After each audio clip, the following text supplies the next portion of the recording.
Hi, henchmen. Welcome to the show. Happy to be here. With me today is animator, cartoonist, author of Butch Killigan, and a guy I refer to as my best friend. It's Sven Stoffels, everyone. Hi, Sven. Hey, what's up? Hey, what's up, bestie? How are you doing? What's my up, best man? friend. Sven's been doing the show for years. We do this thing every year. We do this thing called Sven Day, where we have Sven on and we do an entire episode with Sven. And you've been a light and a shining beacon in my life for so many years. I would almost say we're like soulmates, like brothers. Brother, man, almost like friends is just doesn't cut it for me. Like we're really best friends. Brothers the way. Another thing I wanted to add too is, please, anything you have said, are about to say, or will say in the future, I completely endorse. Everything you believe, I just completely co-sign everything you think, believe, say, or will say. Wow. I would like people to think of every sentence that you say as if it's written down, and then I put my autograph underneath. Legally, spiritually, I endorse it all. I'm going to be honest with you guys. For the past 15 years of Podawful, I don't think I've ever said anything on this show that wasn't essentially scripted by Sven. Sven, not just putting his stamp of approval on it. I'm sort of a Metatron for Sven. I'm like puppeteered by him in a way that is almost uncomfortable. We're brothers. We're not just brothers. We're brothers, the way black guys mean it, where they're connected by a shared traumatic DNA history of pain and exclusion, but for being white, which is, even better. So hail. All hail. Yes. And I think people get it. We're best buddies, best friends, best pals. I'm happy to be here. Happy to be here. BH. Wow, look at that. See, everybody thought I was lying when I said that, but he knows all the terms and everything. I know all that. By the way, I like that little logo you got down there. Did you animate that little Podawful? I did animate that. Thank you so much. No, really? Did you do that? Listen, can I for real ask you this? Do you honestly? The graphic design and shit, do you hire a guy or do you do all of that? All right. In all honesty, all of the graphics you see on this program, okay, things like this and so on, I do that. In this yes, 100%. In this one case, I'm so glad you're asking me this, actually, because so many people think I'm hiring Indians on Fiverr to do it for me. Now, in this one case, this logo was not drawn by me. I could have. Honestly, I could have. I animated it, though. I took a drawing from someone that I hired, and the guy's name is Goro Moms it's Moms from Mortal Kombat with a dollar sign for the S, and he's really good. He's actually a very good artist, and I like him a lot. So I kind of hired him to do it. Shout outs to that guy. I just wanted to support art. I'm a guy who supports art, and that's why I'm having my best friend Sven on, because Sven is Butch Killigan. He's promoting Butch Killigan. Which I've been making the rounds, I'm going on all these podcasts. Now I'm here today with my best buddy. I read the first issue, the first book of this, and I got to say, the part where you had Butch and the little guy that looks like Peter Lorre, and the big... I like that you caught that. And the big black lady that's like the, what's her name from the 80s. And the part where they meet Jesus Christ and kill him again is insane. So you've apparently got another one of these coming out? Book 2 is coming out right now. I think you might have the trailer queued up. Oh, okay. Yeah, sure. I've definitely... We're crowdfunding it right now. It's doing really well. It's already surpassed the previous crowdfund on Book 1. Also, Book 1, by the way, is nearly completely sold out. There's only like maybe 10 copies available. You can either get those by adding them onto the current campaign if you order Book 2. Okay, so at checkout you can add on a number 1. Look, I have them right here. Look, this is all on Kickstarter. You got a Kickstarter going on. I got a Kickstarter and an Indiegogo. So last time we did this was the Kickstarter cover, and then we got an Indiegogo variant cover. Okay. Now these two books, they're only available in limited quantities, then they're gone, and it will never be reprinted with this cover again. Now, we will do another cover because we don't want to deprive people of the first book, obviously. But these ones are only for the people who backed, basically, the campaigns. These are almost completely sold out. But yeah. So, guys, that's how that works. There's the hard sell here at the very top of the show, and then we're going to get into the trailer. We're going to get into what you guys really want to hear. But before we even start the show here, which is my diarrhea story, right? Yes. Before we even get into the intro of the show, ladies and gentlemen, the trailer for Butch Killigan. Here it is, Volume 2 coming.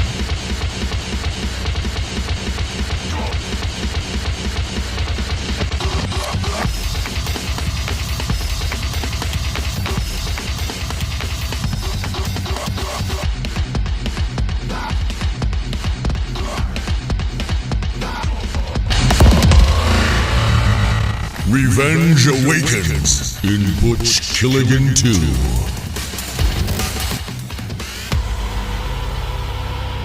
Right? Ain't that fucking sick? That's pretty cool.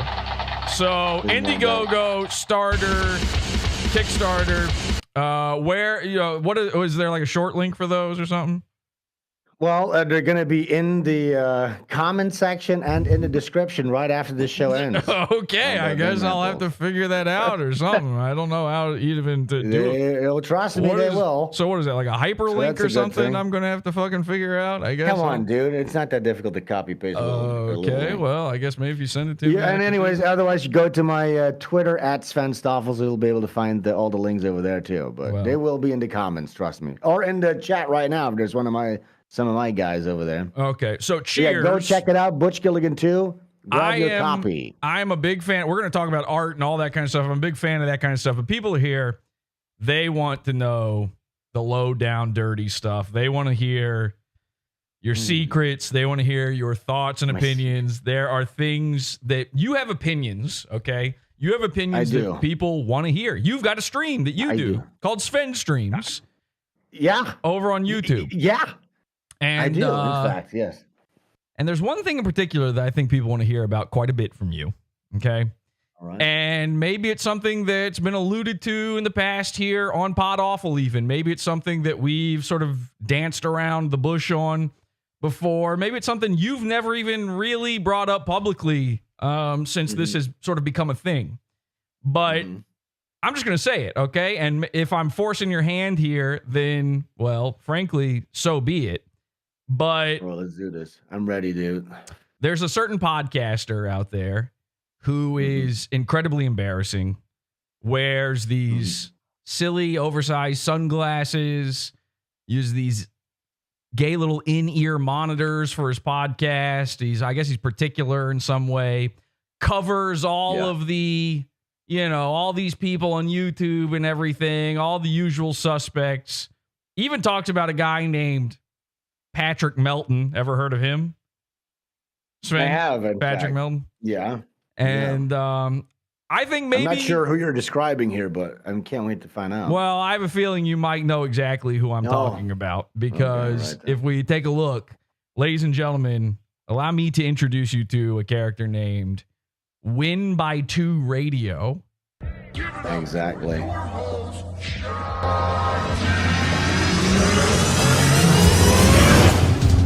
Ladies and gentlemen, boys and girls, for the first time in 2024, welcome back. Holy shit. We're back. Just like that. 6 weeks. 6 weeks. I'm very excited for today's show. You guys are Get one of these already. Yeah. Do I have to do didn't have to that? beg you. Super chats and fucking memberships. This is fucking phenomenal. Why do I ever take 6 weeks off? No, we're going to get to begging a little bit because I missed out. How could you not watch a show that looks like this? Every time I Win by 2 Radio, you said? Yeah, it's, I think, or it's... hands out begging. I don't know if it's called He has hearing aids? He's got these little hearing... I don't know what's going on. He's got a fancier haircut now where he brushes it back and sort of like a little ducktail or something. He wears some of the latest brands, some of the hottest trends out there. And that's cool. Yeah, That's I don't know. hype. I honestly don't know if this thing is called Win by 2 Radio. In the Paint podcast, the guy is known as John DiCaprio, I think. I was going to say John DiMaggio, but that's Bender. And he's also known as, and I kid you not, Blade. Yo. That's his prison name? Yeah. He calls this himself. This guy did time. He calls himself Blade. Okay, you ready for that? That's fucking sick. Yeah, so we're going to cover so I'm, I'll let you cook. We're going to cover the thing you guys have been waiting for on this show forever, which is, of course, for my best friend, Sven Stoffels, to talk about Win by 2 radio. Ladies and gentlemen, this is Podawful. Hell yeah.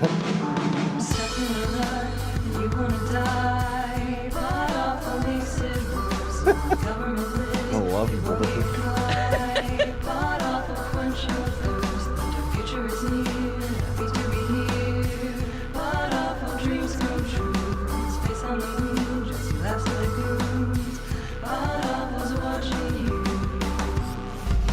I spilled the tea. Fuck me. God damn it, dude. Yeah. That was cute. It was a little flashback from when I did the Happy to Be Here, right? Exactly. Yeah. Let me, I've got you. Oh, I just ended the mute. Ooh, God. Oh, man, that feels terrible. I wanted to get you. You were doubled up on screen there. I wanted to get you off of there, but let's see. Is my audio good? Can people hear me properly and shit like that? Yeah. Can you guys hear Sven properly? Is this One's working? In the chat if you can hear me properly, please. Twos if you want to see Sven's big cup of poop. He pooped into a. Yeah, I have diarrhea. Should I tell my diarrhea story real quick? Yeah, I guess we should get into that. Really people want to listen. People want to hear your opinion on Win by 2 radio. A guy. Yeah, we can get into that later. We'll have like hours and hours. We'll talk about that. But you went to a wedding or some shit or something. Well, look, I literally. So I've been making the rounds, all these podcast interviews, and but I found out everybody hates each other. You know, I don't. I did the. You don't? Listen, all you heard was... I went on Josh Moon. He hates Ethan me. Ralph. Ethan Ralph hates him. I went on Dick Masterson. He hates this guy. They all hate each other. Oh my I'm God. trying to mend the sector. I'm here to be the glue that brings the sector together. You know what I'm saying? I like you. I don't care at all about Josh Moon. We're best friends. We're best friends. Josh Moon does hate me. So maybe what it really was is you just kept going on these shows and they just all... hate me, your best friend. No, that's like some kind of a mega maniacal ego trip you're having. It wasn't all about you. Well, we're on Podawful. Everybody hates each other. Not me. I don't even hate Dick Masterson. Dick Masterson got me kicked off of Patreon. I don't even hate him. Oh. In fact, I thank him for it. So, but you were on. So you were on the show of the guy who got me. I did that, and then I was supposed to have a 2-day break because my wife has been telling me about this wedding. I live in Indonesia now. I live in I live in Bali, Indonesia right now nowadays. What? Okay? Huh? Come on, what do you mean? How does that even happen? Have you seen my butty? I thought you were like a white nationalist sort of. Yeah, sometimes you got to switch things up a little bit. You know what I'm saying? All you white nationalists, you always go. Yeah, we're all rice cookers. I know, there's a little thing going. I'm not a white. Well, maybe I am a white nationalist, not a white supremacist. What nation? I am a nationalist. What nation are we talking about when you're a white nationalist? Listen, this used to be a Dutch colony. I'm back to reclaim what's mine, basically. You know I think it's more of an ant colony, me personally. No. Okay. I'm not even gonna dignify that with a response. I'm not saying that about any particular type of people. Okay then. Listen, I was. Hang on, real quick. I don't know anything about Indonesia. Do they have a queen? I don't fucking know. I don't know what they have. You don't know. Because that would be more like an ant colony. Okay, I didn't say that. That you're saying that. I didn't say anything that. But what if they did have a queen? I was supposed to have 2 days off to go to this fucking wedding in Jakarta. Okay, I know it's just going to get very complicated. The fucking thing from Windows 95 that teaches you about the world. That's Magna Carta. I don't think they do have a thing in Windows called JavaScript, which is named after one of the cities here, Java, after the coffee bean, which we also brought back to the West. So if you enjoy your coffee, you're welcome. You're welcome. Hey, white people, you're welcome. You're welcome. Well, but so here's what happened. Okay, so I've been in Indonesia for about 3 months now. Okay. And as a white guy, if you ever plan to travel to Southeast Asia, you need to prepare for the fact that you're gonna have a little bit of a period where you need to get your Readjusted. intestines, your gut biome needs to get used a little bit to all the spices and stuff like that. You know what I'm saying? So let's say if you ever want to come to Bali, bugs. Indonesia, make sure for at least the first couple of days you book a nice hotel with a comfortable bathroom because you're going to be spending a little bit of time there. But listen, I don't even live in Indonesia, and I've been experiencing these. I have a hemorrhoid. Oh, that's cool. I've been blowing out my O-ring so fucking hard, apparently, that I just I blast a chunk of turd, and then it's just soup for days. And now I've got this thing. It's like I'm sitting on a grape nut right now. That's TMI. Okay, well, You're telling me about your fucking. I'm not there. Listen, I wasn't going to describe my pure shit. You're not? Well, then we can cancel the interview if you want. You can go and fucking kill stream, listen. I guess. Here's the deal, though. Okay. Here's the deal. So for 3 months, I've been eating Indonesian food. Not even really a problem, okay? If you say so. So I've been doing a little bit of a fast because I want to fit into this wedding uniform that I got. They're making you guys wear uniforms, which is what a bug person would, of course, do, is wear a uniform. Sure, it's called batik. Actually, it's like this. Okay. But so then I decided to treat myself, and I ordered, just out of the blue, authentic Mexican food. Yes, they have it here in Bali. Authentic? Mexican food. How can you say authentic? Yes, because it's owned by a Mexican. It's owned by a Mexican. Now listen, I'm not even that familiar with Mexican food because in Europe it's not really that much of a thing. I understand for you guys it's bigger because it's like a bordering nation and all that jazz. I live on the moon. I don't even know. I know, but I got a couple of fucking tacos, okay, with like pulled chicken. It was a little soupy. It didn't really taste right, but then again, I didn't have much of a reference material because I never really eat it. Okay. That type of stuff. All right. Finish 3 tacos, go to bed, and I wake up in severe pain, okay? It's like I'm being stabbed in the gut. It's like I got a gunshot. It's like there's fucking a Gazan war happening in my fucking tummy, okay? It's like fucking... It's like it is an Israeli man shooting off tiny little Palestinian boys' cocks in my belly. Let me be very clear. I'm on one side of your tummy then, and not the other. And I'm not saying which one, but I think you know.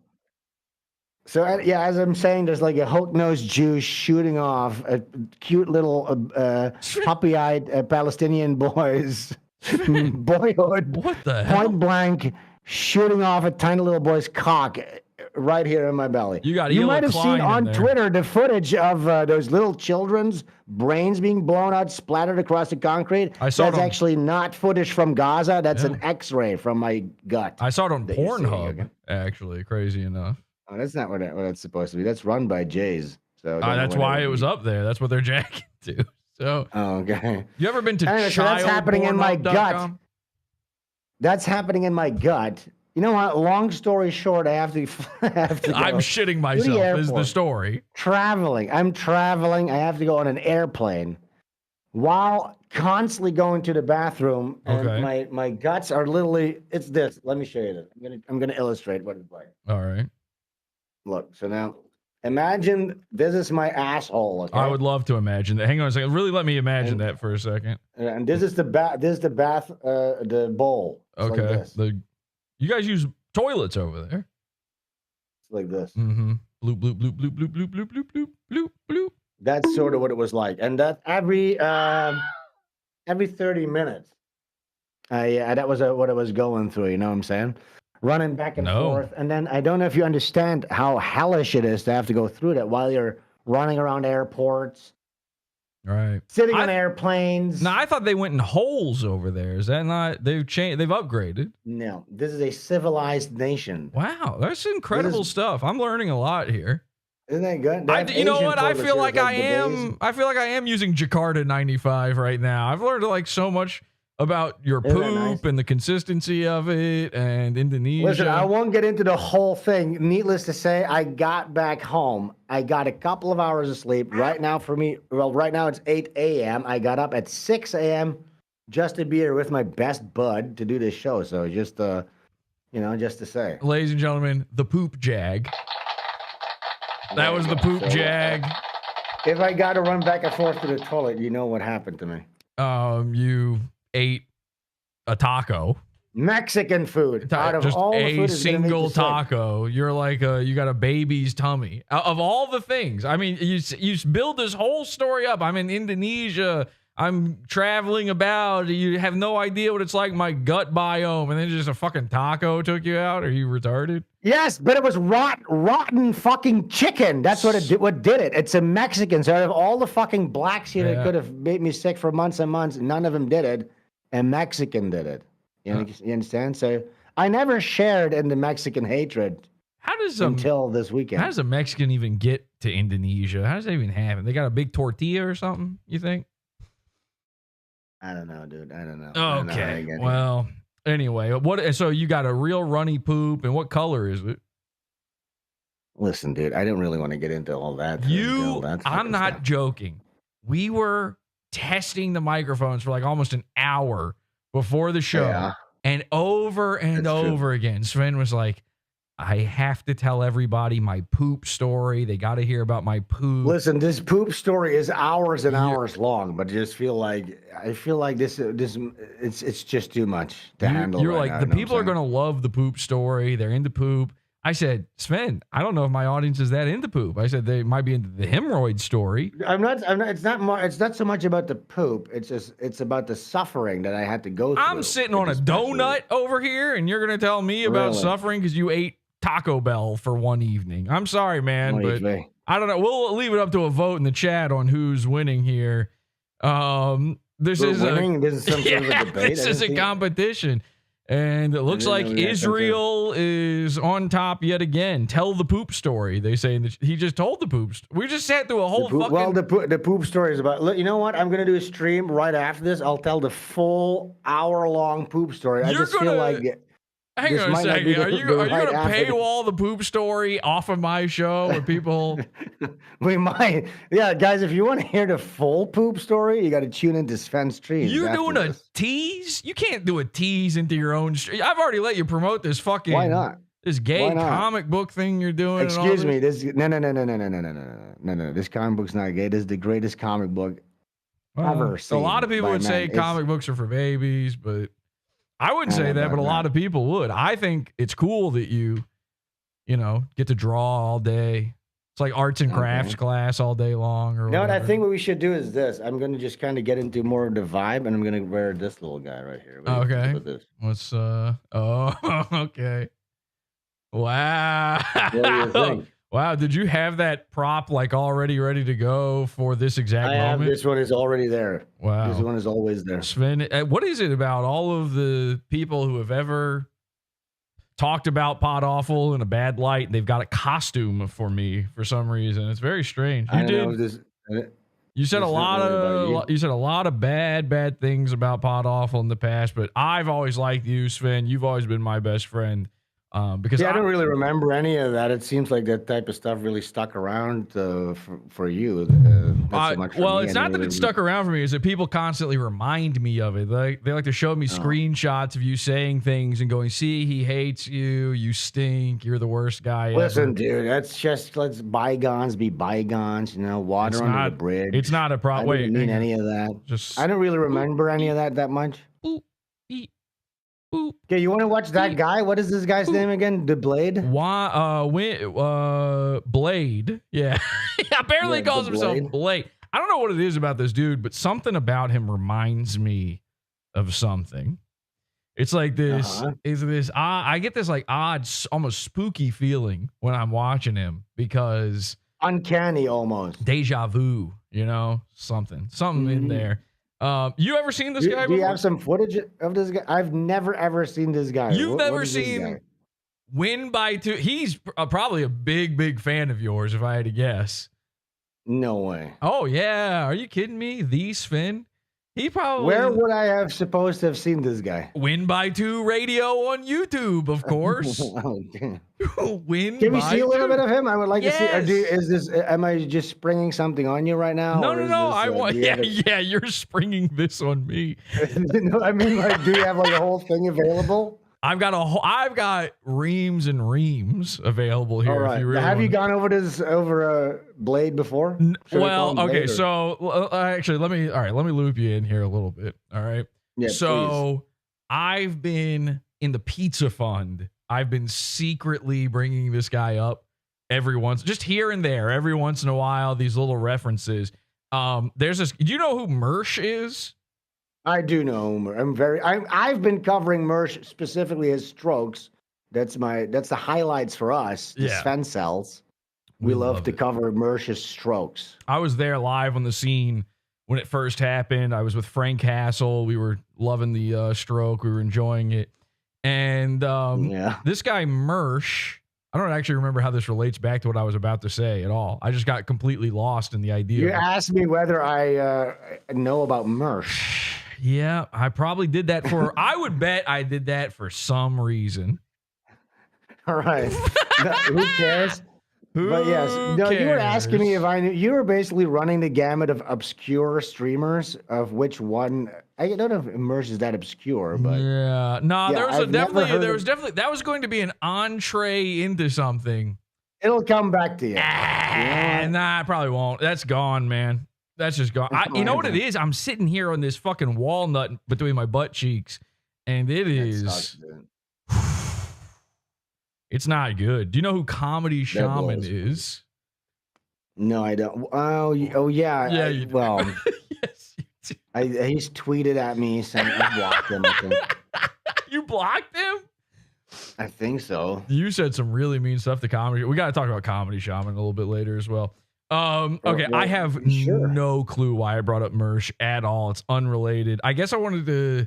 Oh. Okay, so I've been talking about this guy, Win by 2 Radio, secretly every once in a while in the Pizza Fund, right? Just bringing him up in bits and pieces here and there, and just giving little hints about my thoughts and feelings about him. And I didn't really want to make a big deal of it because this is a guy that should be forgotten. He should be scattered to the ether and dried up and never seen again. Then, unfortunately, what happened today was, I was planning to do this whole bit with you where we cover this guy. And there's this guy called underscore Mersh. Okay. And underscore Mersh, he's a fan of Podawful and he clips Mersh stuff.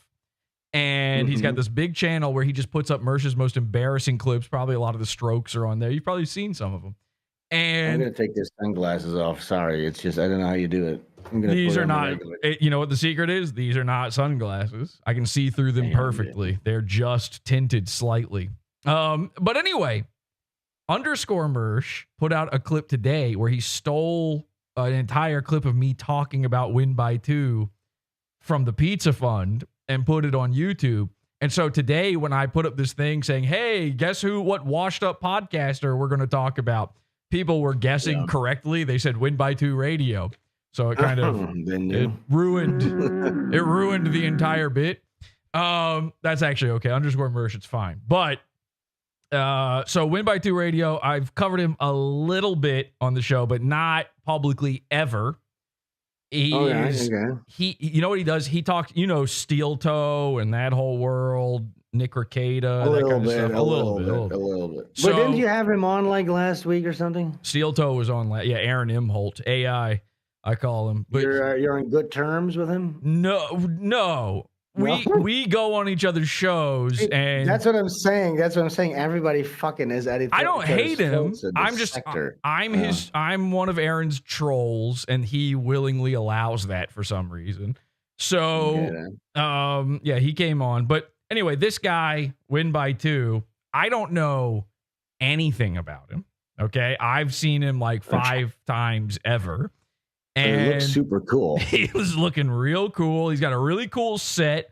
And I just want to talk about some of this stuff. Let's watch it. Like, what does he do? Have you gone through this and made like show notes, or are we going to go in mega blind? We're going to go in so blind. Here's what I wanted to start with a little bit. I see he's covering Gino Bisconte. So there's a theme here. So it's in black and white, but this is his old set, and his old set used to look like Millhip, who has gone into hiding, by the way, because he was exposed as a paranormal type guy, if you know what I mean. He's into children. So he's shut down all of his videos and stuff. He used to rip off that guy. So that's why he used to remind me of somebody. But I thought we could at least take a look at the intro of his show. It's really good. Yes, please. All right. I'm into this. I like an obscure guy like this. I think he looks cool. Yes. All right. Let's take a look. This is the intro. Again, I think this is called Win by 2 or something. So he's got glitches. That's pretty awesome. You use some glitches, right? Yeah, but it's I'm making a cyberpunk comic, so it's sort of right. Well, he's very into cyberpunk as well. Take a look at this. They're actually podcasts. Kudos to Win by 2 Radio. Where's John DeCap? This is his audio, but he chooses for this to be the way you start listening to him. Get nice and comfortable and relax. You're about to hear a nice episode of Win by 2. Did he ask about me? Fuck Carl. He's effectively done in this business.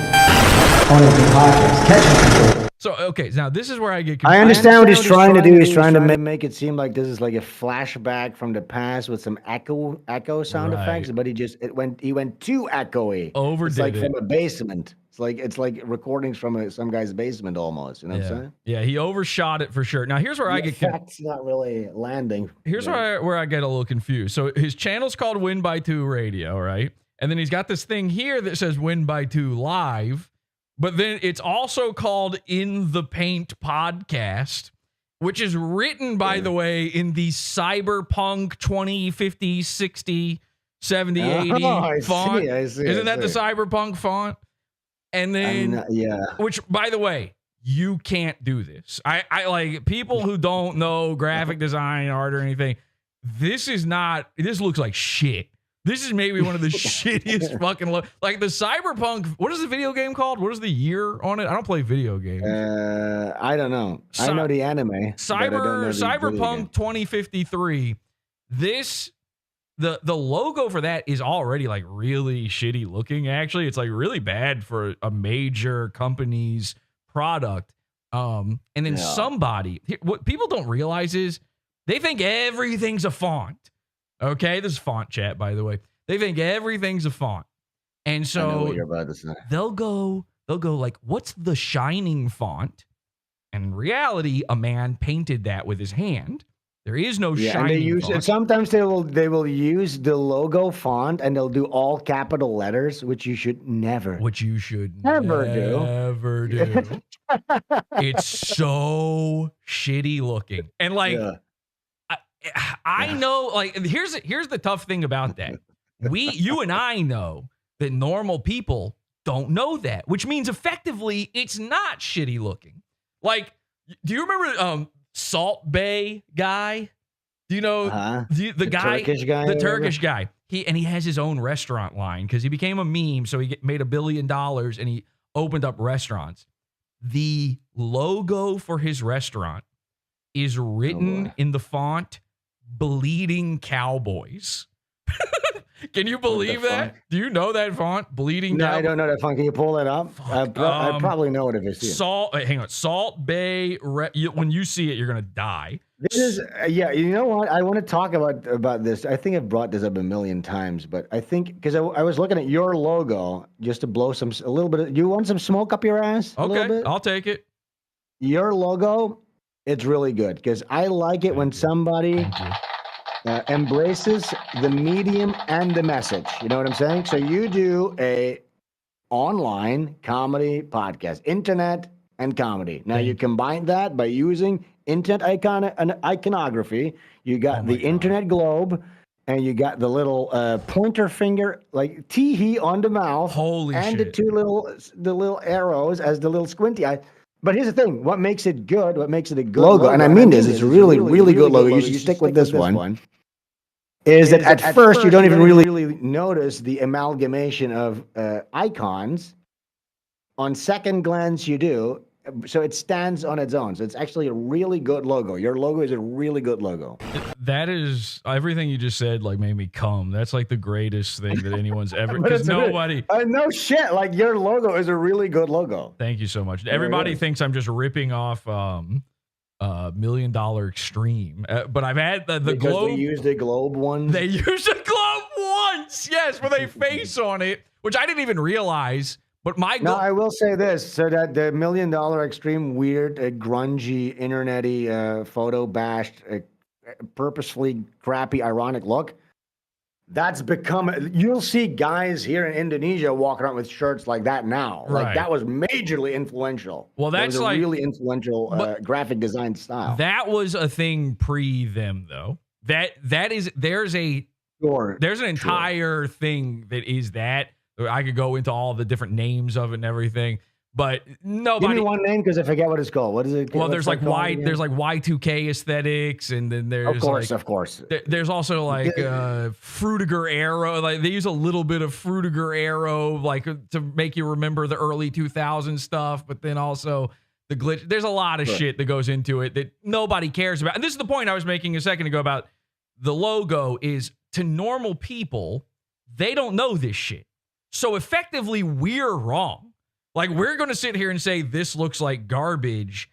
But if a normal person doesn't realize that Edible Arrangements logo is the papyrus font and that looks like a silly baby made it, this is a huge company. No, then I disagree with you, though, that we're wrong. We're not wrong. Well, obviously no, also here's the thing. So here's the thing. So would you agree if you go and sit at a restaurant and they use like a Windows XP clip art or whatever on their menu, that's cheap, right?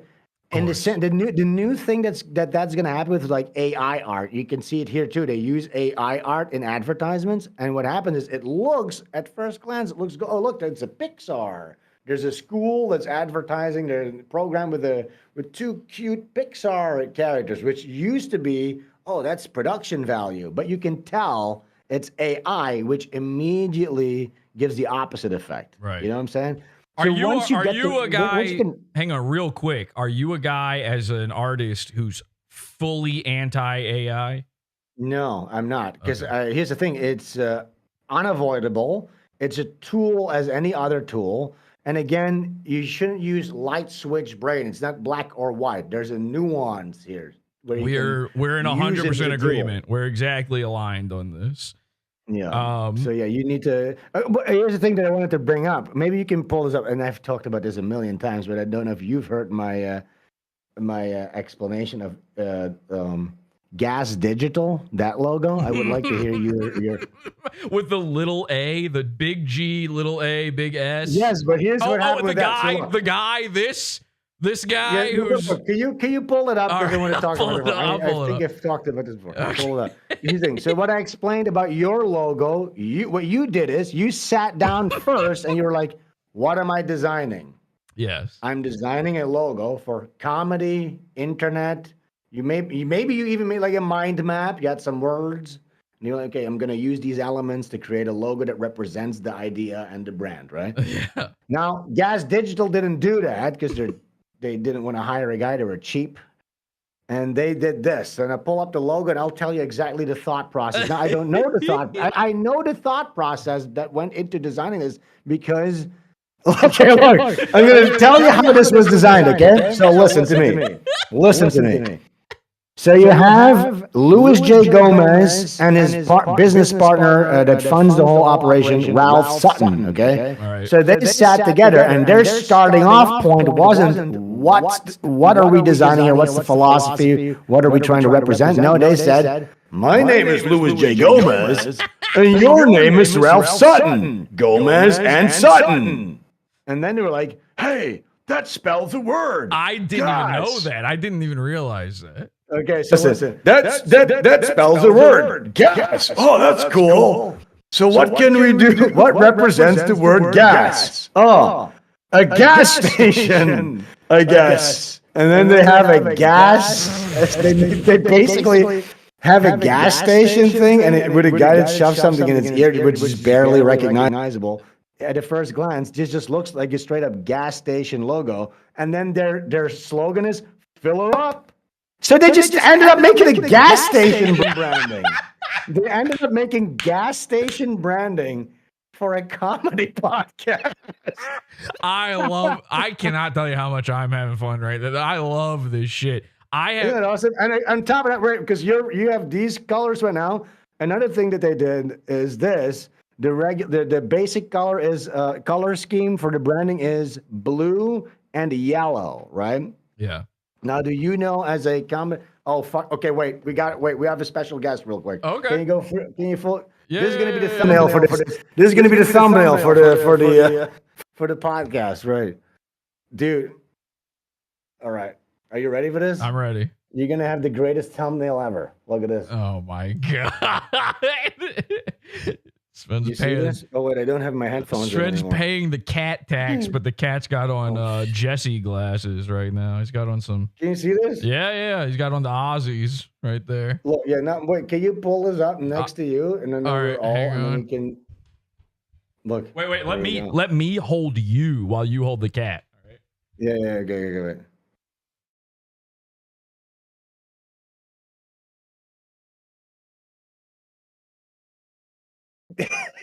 Okay. Yeah, we nailed it. We nailed that. Come on. Somebody Look at screenshot that, somebody. Let's get that in there. By the way, guys, Bobby's doing better. He was sick, but now he's back in full epic shape here. Sven's paying the cat tax, which we don't like. I'm so glad we're talking about this because I did want to talk about design stuff. Babe, can you come get him? Just throw it. Just throw it at the woman. No, I can't. A cat can survive.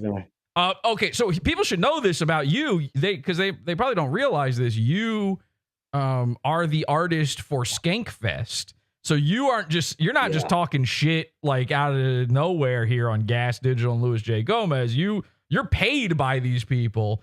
Have you ever said to Louis? Yes. Yeah. Okay. Yes, I have. Yes, I have. And what was his response? Fuck it, I don't give a shit. Yeah, bro. Listen, man, those guys they don't understand the importance of that. And actually, what you were saying earlier is like, we're wrong because it's not about the majority. Like, they're retarded. No, we're not wrong. We are right for pointing this out.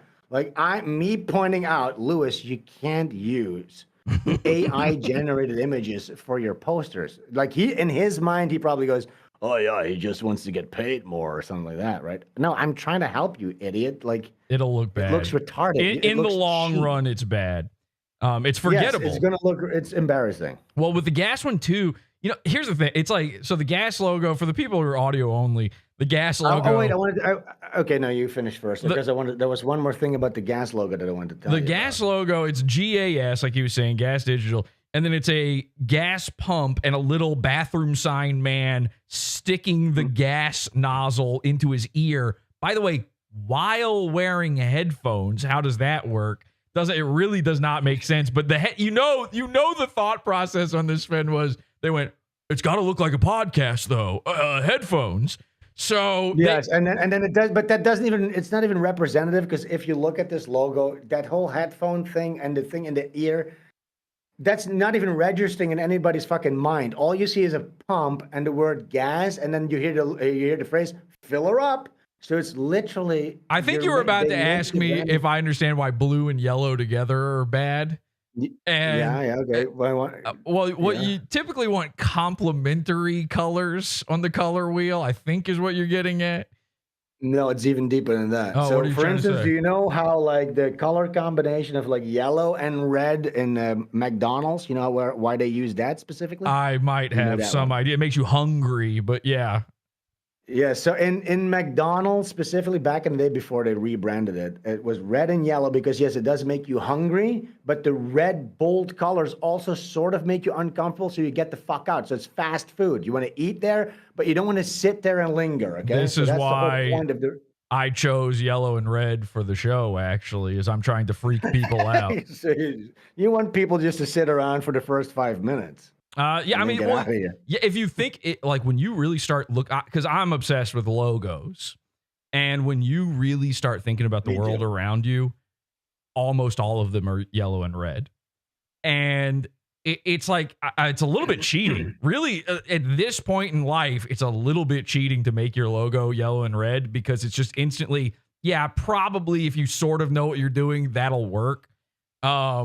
To some degree, but there's the reason it's a good idea to make your logo red is because in a street, in a sea of signs, the red pops out. Yeah, right? it's eye-catching. But for McDonald's, it's specifically interior design. Now, the combination of yellow and blue, you will see that a lot of times, for instance, for public facilities. So, for instance, in Europe, a lot of the train services or public transportation, maybe in the US too, they have yellow and blue. Okay. For instance, the dollar stores often have yellow and blue designs. Why is that? Because it tells you something is cheap. Basically, yellow and blue says cheap. Okay. All right. I didn't realize So now, that one. maybe that's the tactic there for Gas Digital to make it seems like it's cheap, but I don't think if you want to have like a cool, edgy podcasting network, you probably shouldn't be going with that color scheme necessarily. Now, one thing I have always thought about the Gas Digital logo is like if you just explained this logo to me, you said it's a guy putting a gas pump in his head. I would go, oh, that's like so cringe. Like it's just kind of a gay idea. But when I really think about it, it's actually it's pretty good. It's actually kind of good. It's just executed extremely poorly in this scenario. I kind of like the idea of, if I was to explain to somebody, yeah, my show is about making fun of the internet, so my logo is a smiley face that uses the hand that's a cursor while he's got the two cursor eyes. That sounds gay on paper. There is something to it's a podcast network filler. I mean, obviously you're right that it's a gas station at this point, but the idea that he's sticking it directly in his ear and putting it in, I don't hate that idea. I really don't. No, but it's not. That's not their idea. Their idea was the starting point was pure hubris and egotism. It's like, oh, my name is Gomez, your name is Sutton. Gomez and Sutton. That's the beginning of it. You're right. And then they had to shoehorn in. They had to make something out of it. Okay. Now, if it's a comedy podcast, it should have been like a gas chamber with like a guy dying with a Zyklon B falling down or something. That would have been funny. Right. Steven Spielberg's favorite form of humor. By the way, what I was really thinking about when I designed the Podawful logo was this right here. The Legion of Skanks, little smiley. Yeah, well, I know all about that one too. Oh, tell me. I would love to hear. Well, I don't know exactly the design process behind that, but what it is this. Oh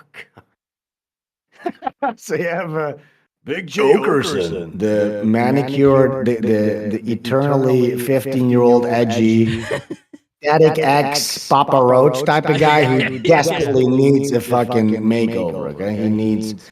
But I sent this to Luis J. Gomez too. Okay, I sent Luis J. Gomez. Listen, can you guys please do an episode where you just hire a professional makeover artist and give Big J a makeover? You can't have a 50-year-old Jew with a blue streak in his hair. What's wrong? Big J. Okerson, quickly pull him up and show him. Okay, what's wrong with a pair of shorts that are made completely out of wallet chains? Look, this is retarded. It's no longer acceptable. Let me see if I can I'm trying to find like a full body There's shot. Picture of him specifically where he is like in between his girlfriend and another woman, and he's holding him, and it's his pants are so baggy that it looks like he has no legs. Okay, sure. This is him right now. This is what he looks like right now. So look, this is a 55-year-old Jewish man who, by the way, is in denial about being Jewish. He always says, "Yeah, as a white guy." As he proceeds to talk about fucking porn and the most degenerate shit every time. Now, you do a morning show, do you really need to talk about fucking the porn you watched yesterday? You know what I'm saying? It's all this guy does is talk about fucking pornos. But listen, one of the things that likes to jack off in his own private, time. And here's the thing. Here's one of the things he did because I used to listen to the Bonfire Radio with him and Dan Soder before Dan Soder left. Hang on one second. All right, now talk.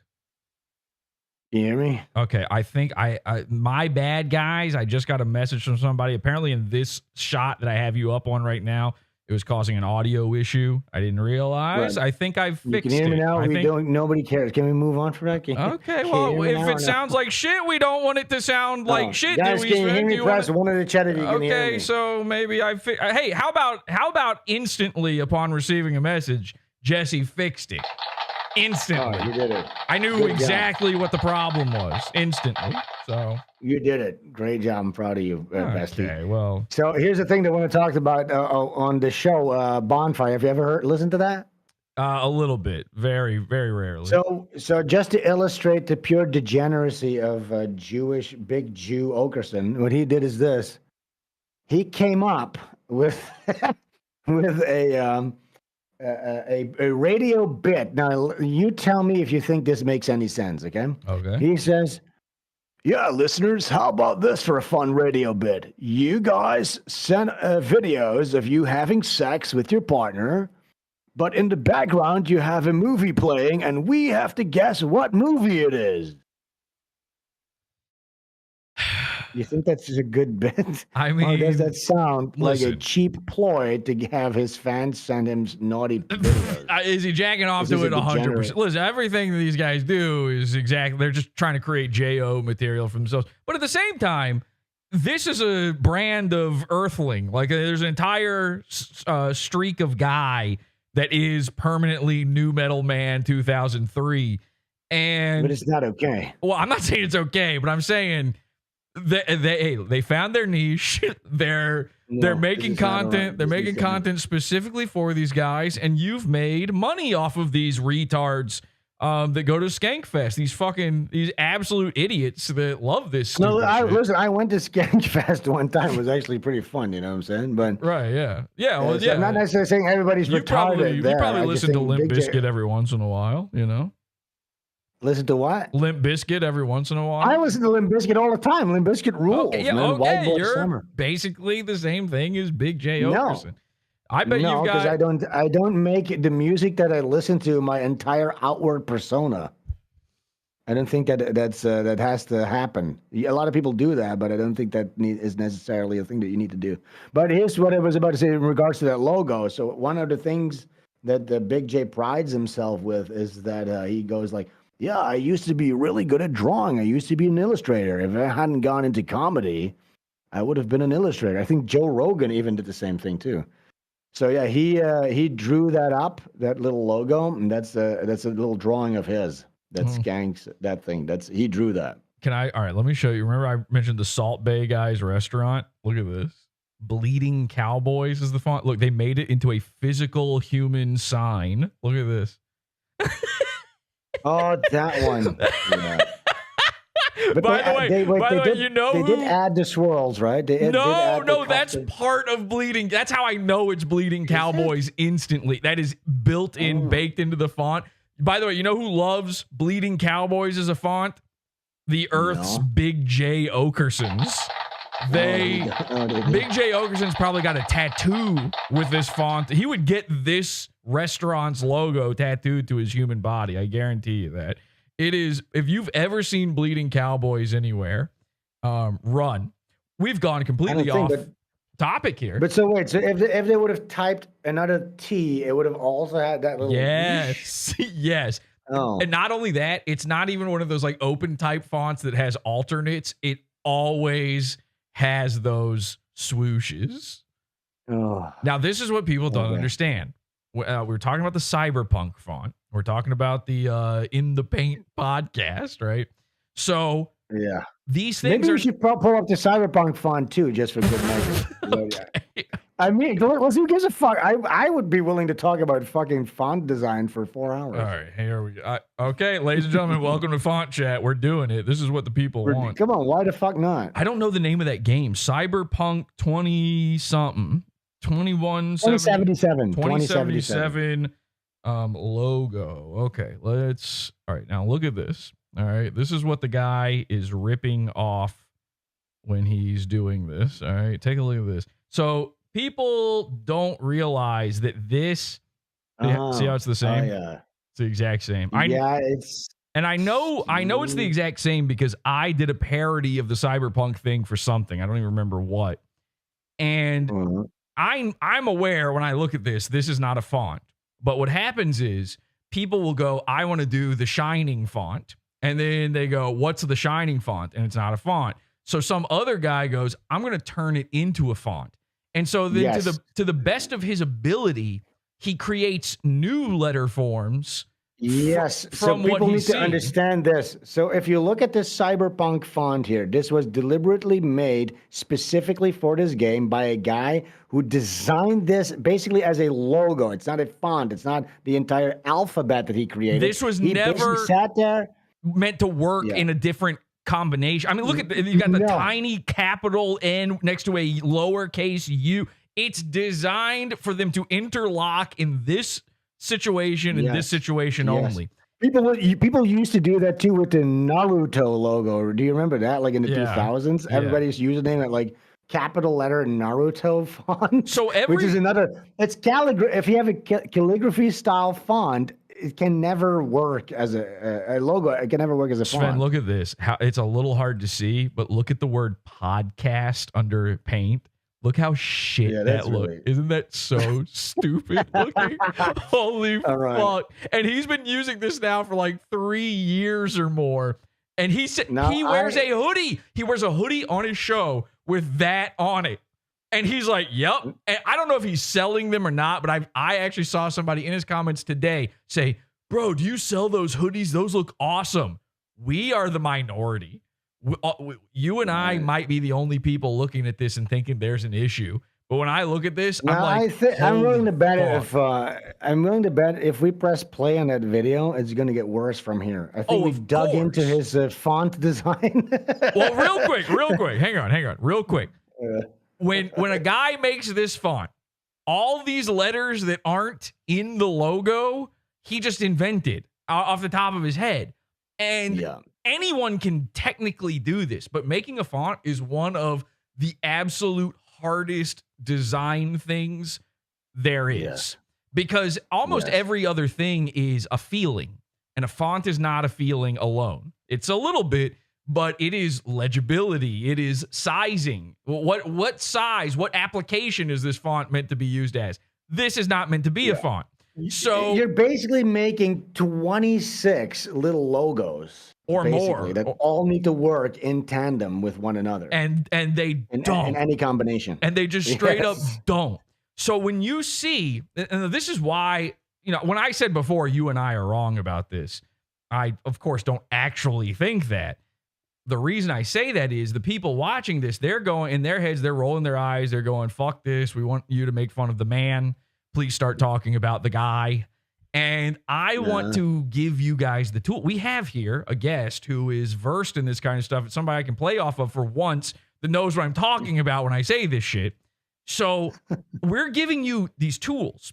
And now, from now on, you can do this. You can go, oh, here's a guy I can write off totally as a human being.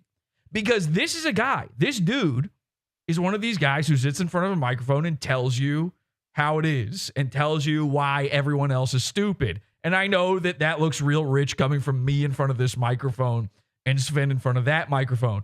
But this is the one area of expertise where he and I maybe know something about this.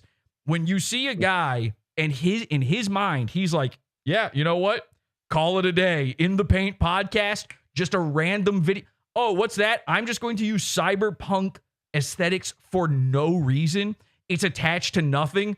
We recently had a show, Sven, where I was talking about vaporwave and cyberpunk, like all these right-wing type of guys are using those aesthetics. Well, yes. This is a common theme where people are still using like the retro 80s grid. The grid! We talked about the grid! But I think this, like when it comes to vaporwave, at least look, when you talk about cyberpunk right now, what you're talking about is specifically when this game came up, people started emulating that vibe. Of course, that is different from the genre of cyberpunk, obviously, right? Because there's many. They're not emulating like Blade Runner, which they used to do too. By the way, of course, that was the one. That was the one. That was the one. But when Vaporwave, that one is so played out that I even think that crossed over into normie sphere, as in, okay, we can no longer use the Venetian statue head, right? And then the palm or the fern, like the fern and the statue head and the grid. You can't. But they're still Mersh still uses Mersh, this, right? and this is why we talk about this. This is why we're talking about this the other week. Flecka's Talks and Revenge of the Sis have the exact same vaporwave grid aesthetics for no reason. It was played out when they started using them.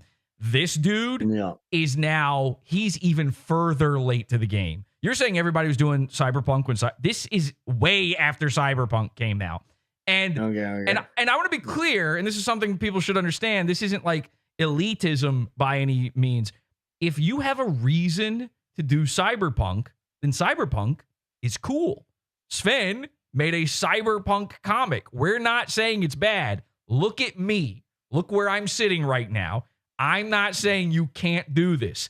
I'm saying you can't do this. Yeah, but wait a second. I want to clarify though. I'm not with my comic book. If you pull up my covers, I'm not emulating a specific cyberpunk aesthetic or anything. This comic book falls under the genre of cyberpunk because it takes place in a dystopian future and it's like a satirical dark story future about where a future could end up. So, but my graphic design when it comes to these books has nothing to do with any sort of pre-existing properties at all. You know and complete aside from that, real quick, Comedy Shaman is in chat. And I just want to say Comedy Shaman tried to buddy up with you on Twitter recently, and you asked him to leave you alone, and you called him like a junkie, or you were very, very mean to him. And and we applaud that. We loved that. We loved it. All right. It was. Well, I would hope you can respect my decision to not interact at all with any schizophrenic type of dirty junkie type of guys. I believe that's actually what you called him, was a dirty schizoid. So, Comedy Shaman, Sven is my best friend. I am going to respectfully. You're welcome in the Podawful chat anytime. But tonight, not in the Sven chat. Not in the welcome Sven, there. Not in the Sven chat, and not here tonight. Liz, ban him. No, don't ban him, guys. Do not ban Comedy Shaman. From my chat. We're just going to ask him politely to respect Sven's wishes, to not be bothered by a junkie, a disgusting freak. And I like you, Comedy Shaman, still, even though you threaten to murder me and my family all the time. We're going to respect your wishes here, Sven, and we're going to ask him, please, to leave the chat. Yes, thank you so much. I appreciate that, bestie. So let's get out of here. So glitching, cyberpunk, all this stuff is so overused, and it's not that it can't be done. I use it. It's that there's an amount and there is a time. Again, it's not black and white thinking. If you know what you're doing, you can find the nuance in your design aspects. Okay, glitching is not a bad thing. By the way, so look, we're nerding out about designs, right? Can I blow your mind with some design philosophy when it comes to glitches? Yeah, let's hear it. And I've talked about this in the past too, but fundamentally, what people tend to do is this. Okay, so you have a medium, right? So when you are designing your logo, you embraced your medium and you made it part of your messaging. Your medium is the internet. You use the iconography of that, and you create a great logo. Okay. Thank you. Now, when people let's just take the example of like a VHS. Okay, VHS at this point is an outdated medium. Yeah. But people emulate its looks, right? The chromatic aberrations, the little distortions and stuff like that.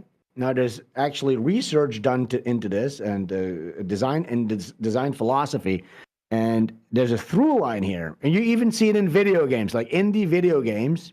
They're emulating nowadays, even like the PlayStation 1. It used to be like pixel. A lot of indie video games were like pixelated games.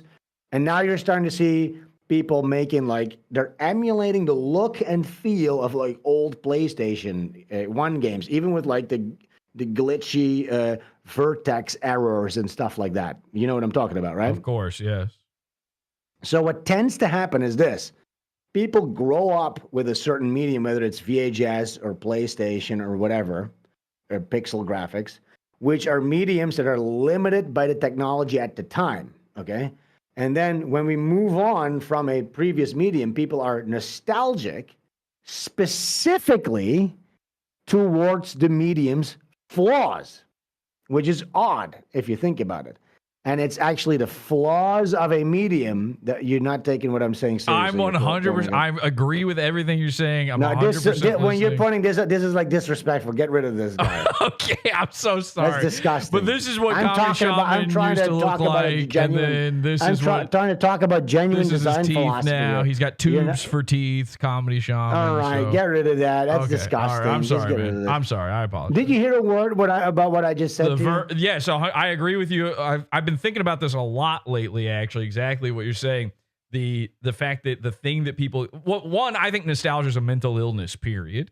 I think that nostalgia in general is bad. It's a sickness. But two, the fact that people are nostalgic. It's a sign of arrested development and a refusal to move on and grow up. But exactly. Yeah. And so I think that when people zero in on the thing that they're nostalgic for, or at least in their mind, what they think the thing they're nostalgic for are the limitations of a thing from its time. That's what they seem to emulate. There's a place in the world for that. There's a place in the world for, doing that sort of thing. And I think there's a lot of cool stuff that's made like that. But yes, when that is your end goal to do it is usually when you're fucking up. Yes. But so I think the interesting part of this is if you look psychologically at that, it sort of seems like what gives an era its defining aesthetic is its flaws and limitations, which is very interesting. That is a very interesting thing to keep in mind when you design something. You know what I'm saying? I think in your intro, you emulate the Mode 7 graphics of the Earthworm Jim font, which I think is really cool looking. Right? You like that's emulating. I know you're super. I was going to ask you this anyway. I know you're super influenced by John Kricfalusi. Are you Doug TenNapel? Doug TenNapel guy too? That's exactly what I was going to ask. I worked with Doug TenNapel. I made a cartoon pilot with him. I didn't know that. You're my best friend. I didn't even know that. That's incredible. I know he's like in this kind of sphere where there's a possibility. I had no idea that you had done that.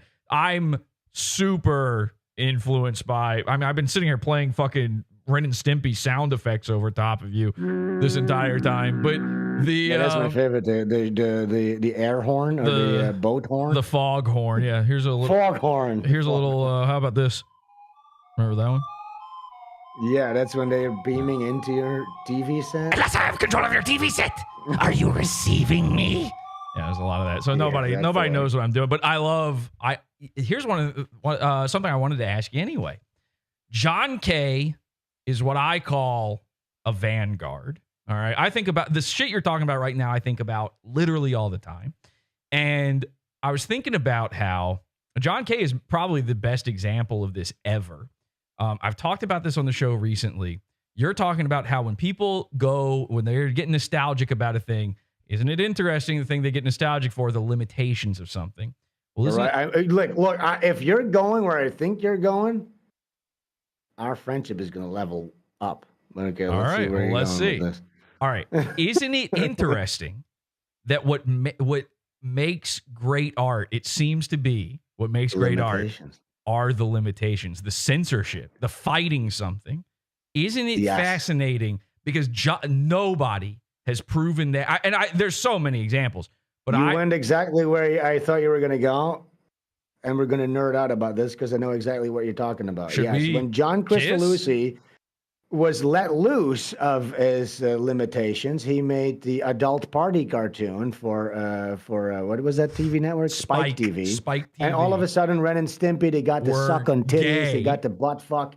Yeah, they were having gays. They became gay, and he acted like they were always ambiguity gay. And stuff was wrong. The filling in the blanks was gone, and it became not funny. Now, hang on a second. So I'm a huge Ren and Stimpy fan, and to the point, and since the day it came out, I still remember the first episode when it aired. Watching it live, we used to call in my household when Ren and Stimpy came on Saturday morning. We called it Stroud Family Fun Time. We sat there watching it. My dad loves the show. All right. It's a huge influence on me. Obviously, it's a huge influence on you. And okay. So John K does this thing where, again, I call these guys vanguards. There are certain people on Earth where maybe they just get to the idea first. Maybe it was always going to happen, and it's just somebody who happens to get there first. But he is a guy who changed everything. There is nothing not touched by John Kay, and I'm not talking about children, after John Kay became allegedly. Well, and we'll talk about that too, actually. Like, I think David Letterman, who's another huge influence on me, is another one of those guys. David Letterman did his original talk show. Every single thing, even in the vague realm around that, was inspired by it, even if it was indirectly, whether they're aware of it or not. It's impossible. Sure, but let's focus on John Kay because I'm not familiar. Okay. So or Seinfeld, right? So for sitcoms. So John Kay, I'm trying to bring everybody in. We know John Kay. Most people don't know what the fuck they don't know construction and stuff, you know. They're not going to know what we're talking about here in 2 seconds. So I'm just trying to get everybody on the same page. Not everybody's taking the cartooning courses. By construction. I love that. You read the blogs? I was going to be a cartoonist before I did this. Okay, cool. So yeah, 100% I was reading that shit. All right, so with John Kay, his thing was he did Ren and Stimpy, and Ren and Stimpy was great, and Ren and Stimpy was a vanguard, and Ren and Stimpy changed the industry, and then it kind of went back overnight because he fucked it up. That's what I was going to say. They changed it back. Yeah, he fucked it up for everybody. He fixed it for everyone and then fucked it up for everyone within about a 2-year span. Well, but even something like okay, I'm going to let you finish first. But the point I'm making here is, so it changes everything. Like all the big cartoons after it are inspired by it. You ever seen a big droopy finger? You know what I'm talking about. And he hates that. I know. He hates that. The one fingernail on a glove, any of that. So he says he hates it. I don't believe that either. But anyway, so John Kay, we liked Ren and Stimpy because Ren and Stimpy was like fun and it was different and it was gross out and it was the 90s. So it was the perfect time for that. Like gross out was becoming a thing. And it did all these new and innovative things. But really, in reality, a lot of it was actually hearkening back to actually very old stuff. And it was straight up parody and satire of classic cartoons. Right. That was lost. Went over our heads. That was lost on just about everybody, but that's where, But it worked on its own, which is what great satire and parody should do. Exactly. It needs to work in and of itself. Exactly. So then he does adult party cartoon. And an adult party cartoon, Ren and Stimpy are literal gay guys who fuck each other in the butt. Like Stimpy's a bottom, Ren is a top. And while on paper that sounds like, oh, that could be very funny, then you watch it and you're like, oh, God. And it's almost, I feel like it's similar to like when Star Wars nerds are like, George Lucas raped my childhood. Like there's a certain innocence lost there and a certain like, oh, fuck, maybe it almost ruins the original. It's like this close. It's like, not for me. I'm with you, but it's like, it's delicate. It's a delicate balancing. And I'm not one of these guys, too, who's like hates the show after John left. I like all of the original run of Ren and Stimpy. Bob Camp, all that. I like it all. But he then says, like, no, there were gay guys all along. These guys were always gay. The subtext was they were butt fucking each other. And then you're like, I don't think that's true. I think you wanted to make them gay guys because you got fucked by a children's cartoon network. No, I disagree with that. Okay. Look here. So, okay, what happened is this. Okay, so he's getting strung along by executives. He hates the writer's room. So he creates a new system, a new cartoon creating system, where they cut out the writer's room and the top-down HR department executive top-down control. And the cartoonist on the floor is the one in charge again. The cartoonist, the animator, is intimately involved with what these characters need to be portraying. And that is what creates this flourishing new era of cartooning briefly, which emulates what was happening in the 1920s with the early Bob Clampett style cartoons in the Looney Tunes era and stuff like that, right? This is when you also didn't have writers' rooms, just a couple of fucking guys in suits smoking cigarettes, making cartoons. So he brought that back in the 80s or late 90s, which came off of what's the fucking guy again? The Mighty Mouse. Ralph Bakshi. Ralph Bakshi off of that guy, which was also sort of an edgy guy. Now then, there's certain examples even where he tried to be completely surrealist and wacky, like in Stimpy's invention. Stimpy is soldering like a machine, and he pulls in a beaver. What is it? A beaver. A beaver as a drill, like tack, tack, tack, tack, tack, tack, tack, tack. And then he pulls in a duck, and the duck goes quack, quack, quack. Now, the writer's room told him the duck doesn't make any sense. It needs to be a woodpecker because then it makes sense. Right. And he's like, no, the point is this needs to be surreal nonsense. So that's why, yes, we set up first there's an animal, which sort of make even the fucking beaver is nonsense. A beaver soldering a fucking, it's supposed to be nonsensical. And then he pulls in a duck. Now, whether you think this is funny or not is besides the point, okay? It's very funny on the cartoon. Okay, but the executives wanted him to make it into a woodpecker. Now, what he did is this. In the storyboards, he just quickly made the beak of the duck pointy just to have it be signed off by the execs. And then he just, when they sent it to Korea or whatever, they just made it into a duck, okay? Because then it would be too late to change it. Right. But those are the battles he was having. Now, then you have the whole interrelation between Ren and Stimpy. And I've explained this on one of my streams too. The stories sort of write themselves. So you have Stimpy is this sack, it's this pillow, this doofus retard pillow, basically, who is so fat he doesn't feel anything, and he only has one nerve ending in the middle of his body. And he's just happy all the time, but it's more like a gleeful, ignorant, retarded happy. Yeah. And then you have Ren, who's this angry little jittery chihuahua. He's always fucking mad. And then he lets out his he basically loves his anger secretly. And these are gay fucking queers who like fucking each other up. No. Oh, okay. That's what the media did. Okay, so the media was like, "Are they gay?" This is the '90s. Okay, people always think, "Oh, it was so great in the '90s." That's where shit started to really go downhill when it comes. Yeah. That's where all the first gay kisses were already happening. They did it to Bert and Ernie fucking too. Roseanne. They were butt fucking in Will Smith, Fresh Prince.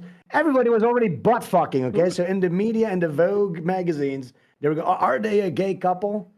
So then, when eventually he got the chance to go off the chains to make this for Spike TV or whatever it was, he basically kind of was led into that by the culture at the time to make them gay, sort of, because it was like, this is Ren and Stimpy, adult party cartoon. And since that narrative was already spun where they might be gay, he kind of leaned into that way further, okay? Now, was it funny? No, it became gross and disgusting. Now, that's not the only aspect of that cartoon that was so fucking disgusting. Like Ren and Stimpy are washing tits and sucking on titties, and they're coming and shitting and pissing. It's like too far, okay? That stuff used to be that's implied. That's the stuff that young red-blooded Americans want to see, Sven. Yeah. It turns out not so much. The funny part was riding it all to the edge, and then you could fill in the blanks, and that made it so much more uneasy and weird and creepy and exciting. I always when you just fill in the blanks, it's dirty and gross. You know what's interesting? Nobody's ever pointed this out, at least that I've seen, is like that main art you always see for Ren and Stimpy adult party cartoon, that line art one with the like offset colors. It's like blue. Yeah, you know what I'm talking about? Like the little glass. It's got the little martini glass, and it's got like a cigarette or a cigar or so. It's like, in order to tell you that it's for adults, they've got booze and tobacco. It's like, that should have been the clue. The clue was that like this is not good. This is never going to be good. And the animation was really good. Still, the animation was probably peak. Before he started using Flash for everything. Well, you know, Boo Boo Runs Wild. Okay, listen. Here's the thing. We should do this. I need to take a really quick piss break. Okay. We should watch, and I know you're aware of this, when John Kay jumped a shark and he did that Simpsons intro animation. I do know what you're talking about. We can watch that. Watch that because that's the worst thing. We can watch it. And guys, when Sven's done peeing and when we're done talking about cartoons from when we were babies, we're going to watch Win by 2, the thing you really came here for. Dude, everybody's loving this fucking in the chat. I'm pretty sure the chat is just arguing with Comedy Shaman, but I don't care. This is what I wanted you on the show for. So go take your PP. Going, hell yeah, hell yeah. Go take your PP. We'll be right back after this. All right.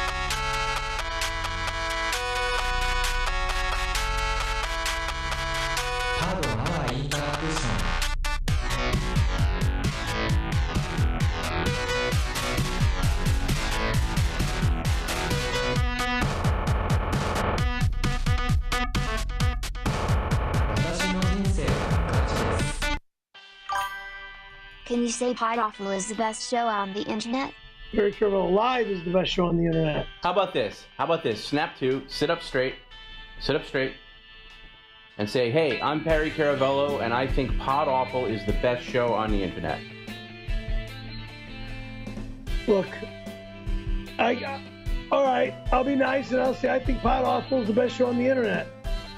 But I really think my show's the best show on the internet. But when I snap out of this bunk, is when my show's the best show on the internet. Nah, not tonight. Far from the best show tonight. Not tonight. Exactly. Tonight, no good.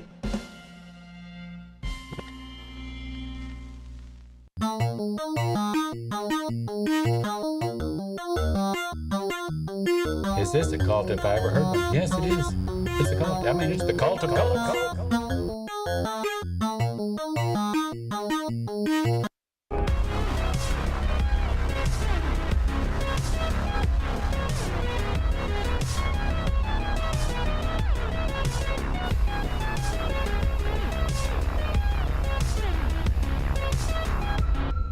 Look at that. I animated that thing you just saw there. Okay, Sven still, I guess he's taking one of his classic, what is it, Hungarian shits, Indonesian, something like that.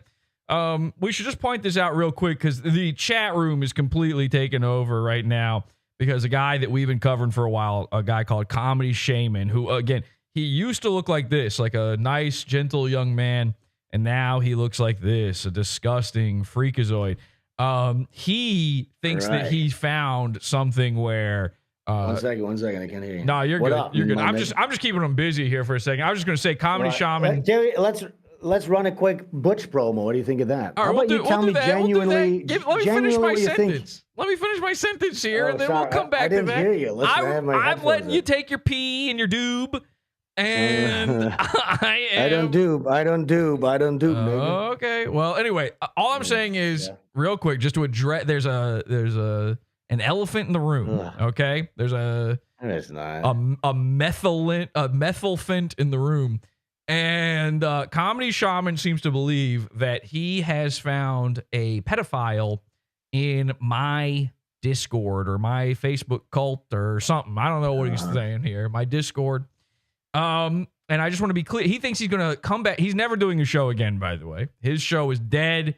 We killed it. It's over. I hope to God he comes back, but he's lying, saying he's going to move out of his parents' double-wide trailer that's underneath a carport and get better internet, and he's going to do a show. And originally it was supposed to start at the beginning of this month. Now it's next month. Pretty soon it's going to be next year. He's never coming back, but he's planning this show where he comes back and does this theater kid style thing where he dresses up like me. He dresses up like Ethan Ralph. I've seen his whole, I've seen everything that he has planned for the show, by the way. I know dude, this is below my pay grade. I just really don't think fuck this guy is just so disgusting. Listen, we love making fun of him. He's really fun to make fun of. I totally get your feeling on this, Sven, but he's a lot of fun to make fun of. The point in all this is he thinks he found a pedophile in amongst my ranks, and he thinks he's going to like reveal this on his show, and this is going to say something, or he's going to play some old stuff. He's going to play some old clip of me saying I'm going to fuck a kid or whatever. It's like a joke on my show, and that millions have tried, all have failed. Let me be very clear: the pedophile he found, okay, in my Discord, is Feds, the transgender person that he got catfished by. And we've already made fun of her a million times on the show because the way she was a pedophile is she was a 15-year-old prostitute who would trick men into, fucking her. and then say that's how the cycle goes, right? Yeah. It takes one to know one. One pedophile breeds the next. One gay guy breeds the next pedo. So that's how Comedy Shaman became a gay guy. Is a child pedophile trans person turned him into one. Okay, so that's going to be the big reveal on his show. There you go, balloon deflated. Now let's get back to this. Yeah. I'm much more interested. Yeah, go find a priest or something, shaman. Please leave us alone. Leave me alone. Thank you. Yeah, it's schizoid, disgusting. Ugh, so worm person. Exactly. Bug person. Exactly. Anyways, yeah, what we were talking. I want you to check out. What do you think of Butch Gilligan? Just give me your genuine impression. We were being genuine before. So what do here, you think? This is my absolute first impression upon just seeing the art for the first because time. I did send you a copy, which you let that expire. You sent me a free copy, and all right, let's talk about this actually for a second. Sven hosted Podawful one time. Sven Stoffels is happy to be here. And this was in a run of shows. The most successful one. Ethan Ralph hosted. It was terrible. Now Ethan Ralph hates me. Salvo hosted. It was terrible. Salvo and I are still friends. Sven hosted. It was great. Everybody loved it. Sven was the one that everybody said they enjoyed. Nobody liked any of the other ones. Minnie Manson hosted. And then in reality, I hosted it. And then I lost my YouTube channel. And I lost my YouTube channel because Sven hosted the show. And Sven, because ain't that a bitch? Some little loser decided to report my show just because Sven was on it. I don't know why, for some reason. And you sent me the link to read Butch Gilligan for free the first time right before that happened. Now, I was having people guest host my show because I was very, very, very busy with a lot of things IRL, okay? A lot of new happenings in the moon base and so on and so forth. And so when you sent it to me, it was like the worst possible timing. I literally had no time to read it. And the reason I didn't read it is I didn't want to just sit there and be like, yeah, I read it. And then tell you like, oh, it's good. I wanted to actually sit down and enjoy it. So I have not actually read it. However, let me say this. I've known Sven for 10 years, probably, maybe more. And I've seen all of his little animations and drawings and lots of stuff he's done over the years. And I will say this, my first initial reaction to seeing Butch Gilligan is, this doesn't even look like Sven's art to me. This looks like not in a bad way, by the way. This looks like a grown up, like an evolution in the art style, because we were just talking about John Kay. I've always thought of you as like in that school of art, in that school of it looks like John Kay kind of style. You learned it off of him. Your stuff doesn't look like that anymore. It looks like its own thing now, which means that's like the best thing you can hope for as an artist is getting to that point where it's not derivative anymore of anything, of any of the influences. So pretty good. Pretty good. That's pretty good. Yeah. Pretty good. Yeah. Pretty good. And if you look here, hang on a second. If you look here, we've got I do have your Kickstarter up. Now, here's the thing. Your Kickstarter, people should pledge to this. I'm not going to say don't pledge to this by any means, but it looks like you already beat the goal by like a bunch. Yes, that's the thing. Look, so again here, as I explained earlier, I'm not doing a Kickstarter where you make my dream of maybe making a comic happen like everybody else does. No, it's basically that you're pre-ordering your copy. The book is done. Just like last one, I showed you the physical copies here. First campaign, you pre-order your book. Then we go into fulfillment, all that stuff. A couple of months later, yeah. This Kickstarter, he got all the money on this Kickstarter, and then he bought like one of these Canon laser printers, and he's printing these things off in the middle of diarrhea, by the way. He's hand printing. Actually, I have a great fulfillment publisher company that I work with. It's called Iconic Comics. They've never missed a deadline. They're amazing, and they're high quality. Everybody loves it. And they're also publishing Vito's comic book, right? Vito, the pedophile guy? They're not. So yeah, so Vito is one of those guys I hear. Again, he did one of those Kickstarter, so it's like, hey, listen, I'm planning to do this comedy or this comic book. This is my idea. And then you can buy into his idea, and then you can hope whether or not then they need to get started. They need to start making whatever they promised, right? That's not what my campaign is. My campaign is you pre-order your book. I've always made fun of these Kickstarters. This is basically how it works. I'll explain how it works. Everybody orders their book.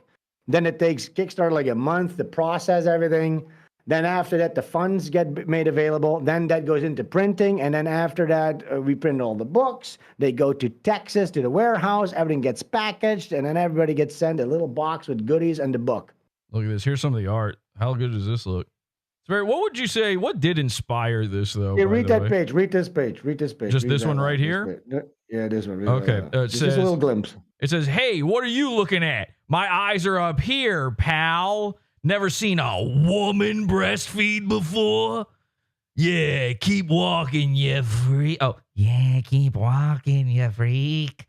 Yes, exactly. You got it. That's pretty good. So this is Butch. He wakes up from a coma in his second book, and he wakes up in this dystopian, crazy hellhole future in an ultra city that's covered by an ad-ridden dome that has like 24/7 ads running. And yeah, he has to make his way through this. That's a Chinese human mosquito hybrid. I can tell. This is very reminiscent of your coronavirus animation. Yeah, that's sort of a little homage. If you've ever got canceled by the Chinese Communist Party. If you've ever seen that funny, short cartoon of the coronavirus girl who's like making out with a pangolin and eating bats and shit, or you've ever seen the Ela Klein shooting kids cartoon, that's Sven.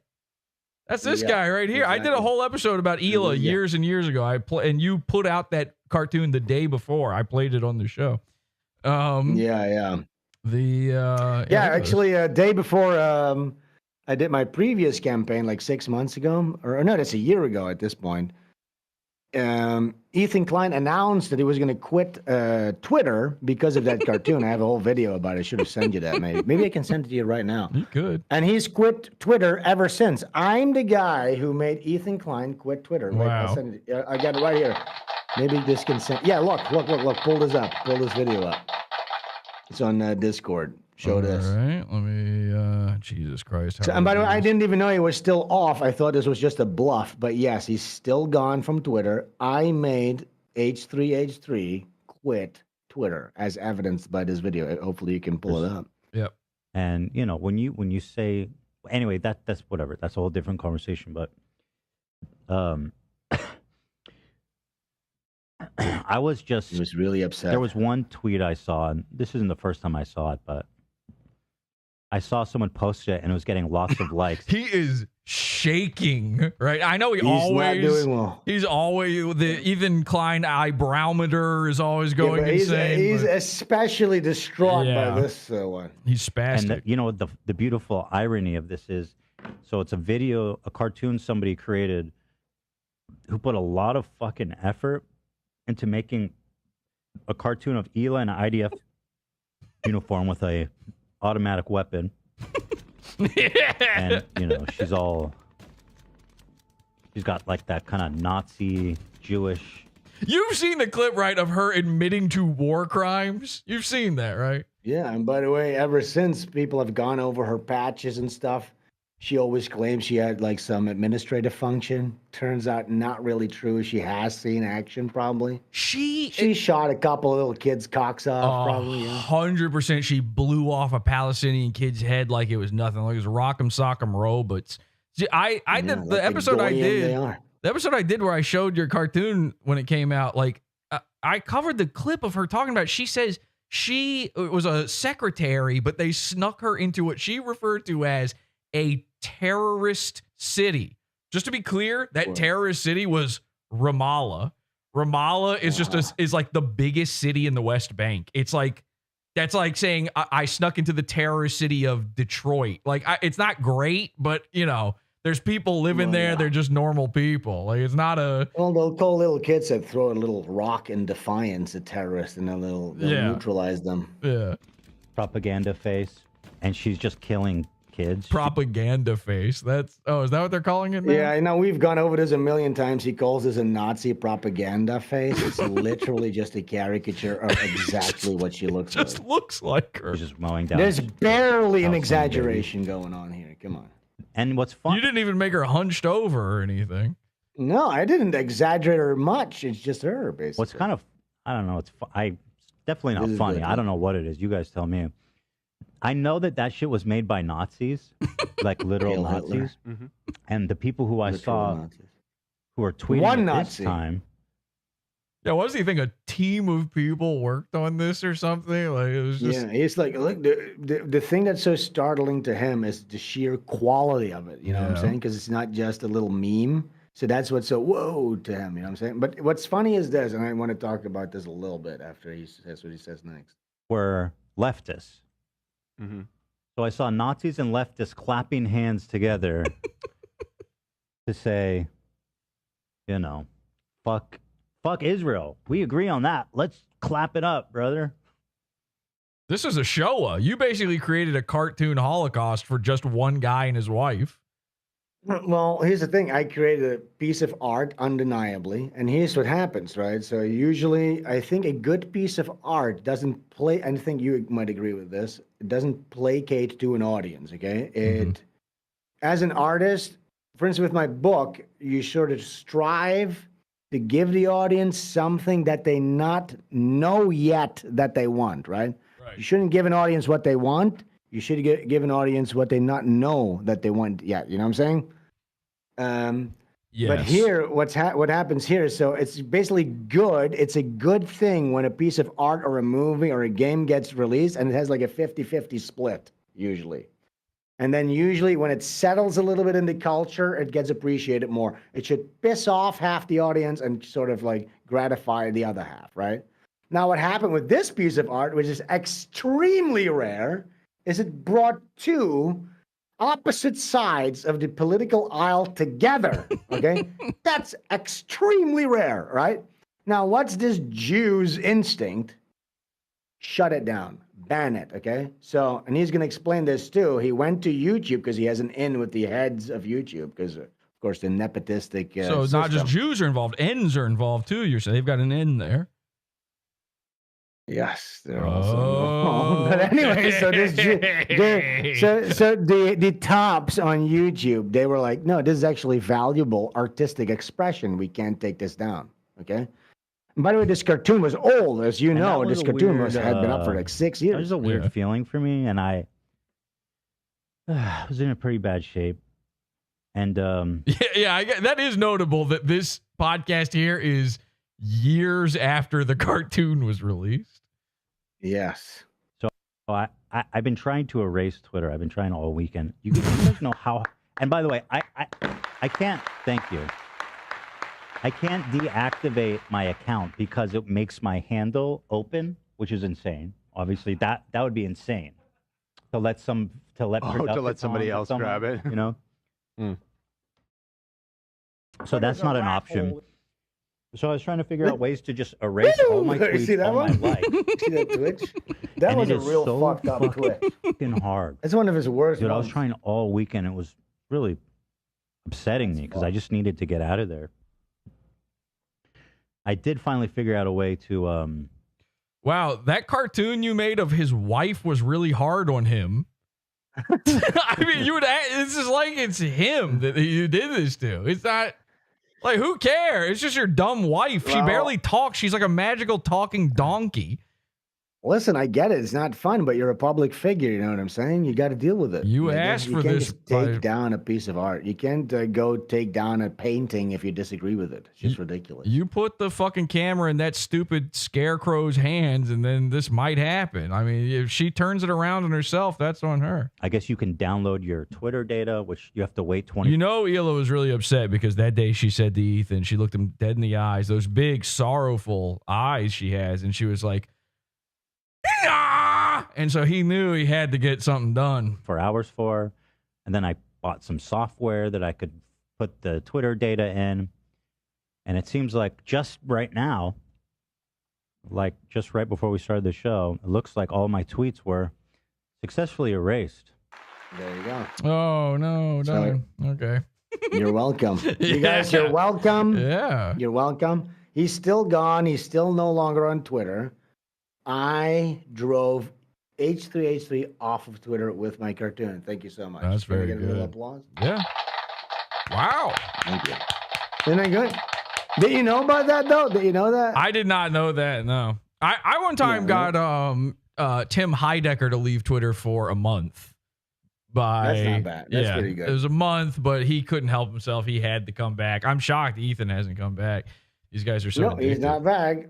I'll make another cartoon of his wife when he comes back. Do you have one like in the can ready to go just for that? I occasion? actually was making one about her with Teddy Flash, and she's sucking on like little teddy bears. She's drinking like the crotches of teddy bears and stuff like that. Nice. But I'm not don't know if I will do that. But should we pull? I don't know if we're past this now, but I was really curious to see what you thought of the John Cristofalusi Simpsons thing. Because were you around when that dropped? I'll pull that up. I actually wanted to finish a point about that because we never really finished the thought on that, which was we were talking about how the limitations create the greatness there. Yeah. And I don't know if you feel the same way. I mean, especially when we're talking about like a cartoon you made where a lady is blowing away Palestinian children, or a cartoon where Chinese ladies, chinging and chonging with a bat. I can tell you the limitation there, though. I can tell you about the Okay, yeah, I would love to. Is there a limitation there? The limitation there is, now again, that cartoon was fucking old, but back then, there was some scrutiny being put on Etha Klein for whether or not she had seen action or not. Right. And when that was popping or trending or whatever you want to call it, then it's incumbent upon the artist to hone in on that immediately, right? So the limitation is to get it out as quickly as possible. So that cartoon, I made that in one sitting. I sat down for 16 hours. Okay. Animated the whole thing and then released. That's the limitation. Yeah, I know what you mean. I think it's different though, because like you're fighting the clock. You're not fighting a higher power. Yeah. But I think because we're talking about limitation in general, because even when we're talking about the nostalgia factor of aesthetics that people emulate, that's also a limitation. They're emulating specifically the limitation of a medium too. But anyways, maybe we're getting too artsy fartsy now. Well, I don't give a shit. Fuck them. The example I always use when I'm just talking about this in general, not in specific with John K or anything. When I talk about this topic, I use Ren and Stimpy as an example because I think the best example ever is they weren't allowed to say booger on Ren and Stimpy, which is kind of hard to believe. When you go back and watch Ren, there's like a naked old man running around with a chicken bone on his head and stuff like there's insane, gross shit going on. Yeah, and they weren't allowed to show his naked butt crack, so he has a Band-Aid, which makes it more bizarre. And the one that... It makes it more... the limitation makes it more awesome. It's so much funnier, and the perfect example of that is they weren't allowed to say booger, so they said, well, fuck it. We're going to come up with the dumbest fucking thing we could ever... You won't let us say booger to kids? Kids are who says booger, by the way. It's not actually called boogers. It's mucus or phlegm. And so they said, we're going to call it magic nose goblins. And, that makes it more terrible. It's way worse. It's like 1,000 times. And then that made them alive, and it became like this running gag on the show. And then they did the gross up painting of it where they're like, they're intricately detailed. There's the one with the blood on it and like a There's vein. another example of that in the show where they basically went through the list they got from Nickelodeon of banned words and things. They weren't allowed to show nipples, right? Okay. So they said, are we allowed to do rubber? Can we use the word nipple when it's a rubber nipple? Right? Rubber and then nipple they said, salesman. well, yes, you can do that. So they made a whole episode about rubber nipple salesman. Which has one of the most horrifying scenes in Ren and Stimpy in it. Call the police. Yeah, they bring out it was a walrus. They've got this walrus, and the walrus is asking them to call the police. He's terrified. Somebody needs to make an edit of this episode and then cut in based on all those little clips of that show. Yeah, Clippers get on it. You got to do a lot of Ren and Stimpy research where you're not a geek about this and don't know it. But I think they literally were so defiant against the censors that they said, okay, so this is not allowed. We're allowed to do this. And then they made a whole fucking episode about it. You know and I've seen people say the same thing about, I've never listened to Howard Stern, but the one thing that I heard over and over again about Howard, I was not that long ago doing some research into Howard Stern for an episode of the show. I don't know why. And the thing I saw fans, like former fans of the show, say over and over again is he was so much better when he had somebody to fight against. When he went to satellite radio, he had nothing to fight against. And I think about that. I've been thinking about that for years, where it's like when I go into the pizza fund and I can do anything I want, it's not really as good of a show, is not a good, I'm not advertising myself very well here by saying that. But when you're on, the reason I like going back to YouTube when I get kicked off of YouTube is I don't want to be on the place that will let me do anything. Letting me do anything, like every time I get kicked off of YouTube, it's for like brand new rules that you never could have seen coming. There's actually a bit of a sport to it. It's actually kind of fun where you're like, I could have never predicted this. This is unreal. You're riding the line, content. That's what they call edgy. That's why I don't mind when people call me edgy because that's what it means. You're riding the line. Anytime somebody uses the word edgy, I just think in my head like, oh, so you think this is edgy? That's cool. Like you're like scared of this basically when you say that. By the way, I was reminded of another '90s cartoon that talks about fighting against that edge, right? Which is one of the inspirations for Butch Gilligan as well. It's the Bruce Timm Batman the Animated Series cartoons, which I bet you've watched as well. Of course, yeah. Have you ever seen the behind the scenes thing when they talk about that the Joker, who is a homicidal maniac, and he wasn't allowed to kill anybody, right? Which was a problem for them, right? Because he needs to be evil.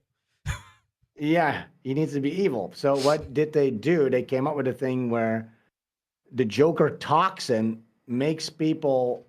They put them in a catatonic state where they have this huge grin on their face, and they're just like this, giggling. Right. Which is much worse faith than death, you know? Horrifying. It made it so much more creepy, basically, you know what I'm saying? It added this super extra creepy thing that they would have never even have thought to figure out if they hadn't gotten that limitation of him just outright shooting a guy, which also would have been cool. It's one of the problems of the internet, at least for the type of stuff that I do, maybe not for you, but one of the problems of the internet is... Oh, you think you're more edgy than me? No, well, God, let's no. have an edge off. It's not even close. Just just some of the things I've seen you draw. Fuck no, but the for the talking, for the just talking for and covering stuff. It almost makes me want to artificially insert limitations on and I have done it actually. Artificially insert limitations on myself, like, you know, nobody's going to enforce this but me, I guess, but you know, try to force myself to not always just say certain things, and not like racist stuff necessarily. In fact, I'll tell you, one of the ones that I think about most often is like sexual stuff. I try to like I save going into very sexual things for when I think it'll make the most impact. But even that isn't really that limited. And I feel like that this is a huge problem on the internet and why everything is reaction and commentary content, why it's all this slop tent and non-tent, and you can't really create because you can't create in a vacuum. And having no limitation is almost a vacuum. Obviously, there are limitations. Obviously, YouTube is one, but like you can do so much more on YouTube even than you could ever do on TV. There's like, there's at the very least, there's nobody who needs to justify a paycheck right above you where they're just deciding things willy-nilly that you can and can't do, which is what happens in TV and movies. Yes, but that's for guys like us who so you're never going to have any transgressive art or anything that pops. It's never going to happen. So you have to at least... Well, there are the rare instances, but yeah. You need to understand... Well, no, not on YouTube anymore, at least. Definitely not. There's no transgressive art allowed on YouTube. That's not possible. I don't think so. Okay. All right, I agree. I can't come up with an example, so I agree, I guess.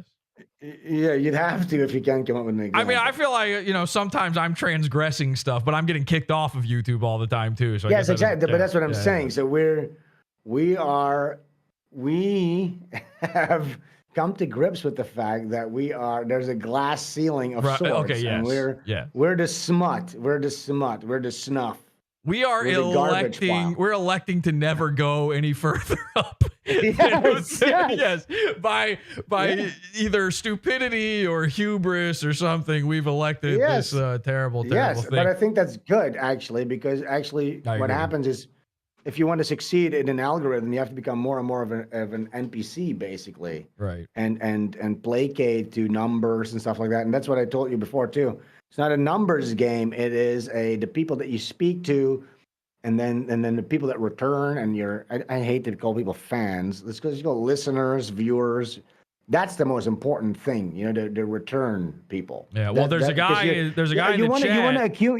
You want to accumulate a quality audience. At least that's my philosophy. My audience is quality. You will not see a shaman, a schizoid, freakazoid like that in my chat.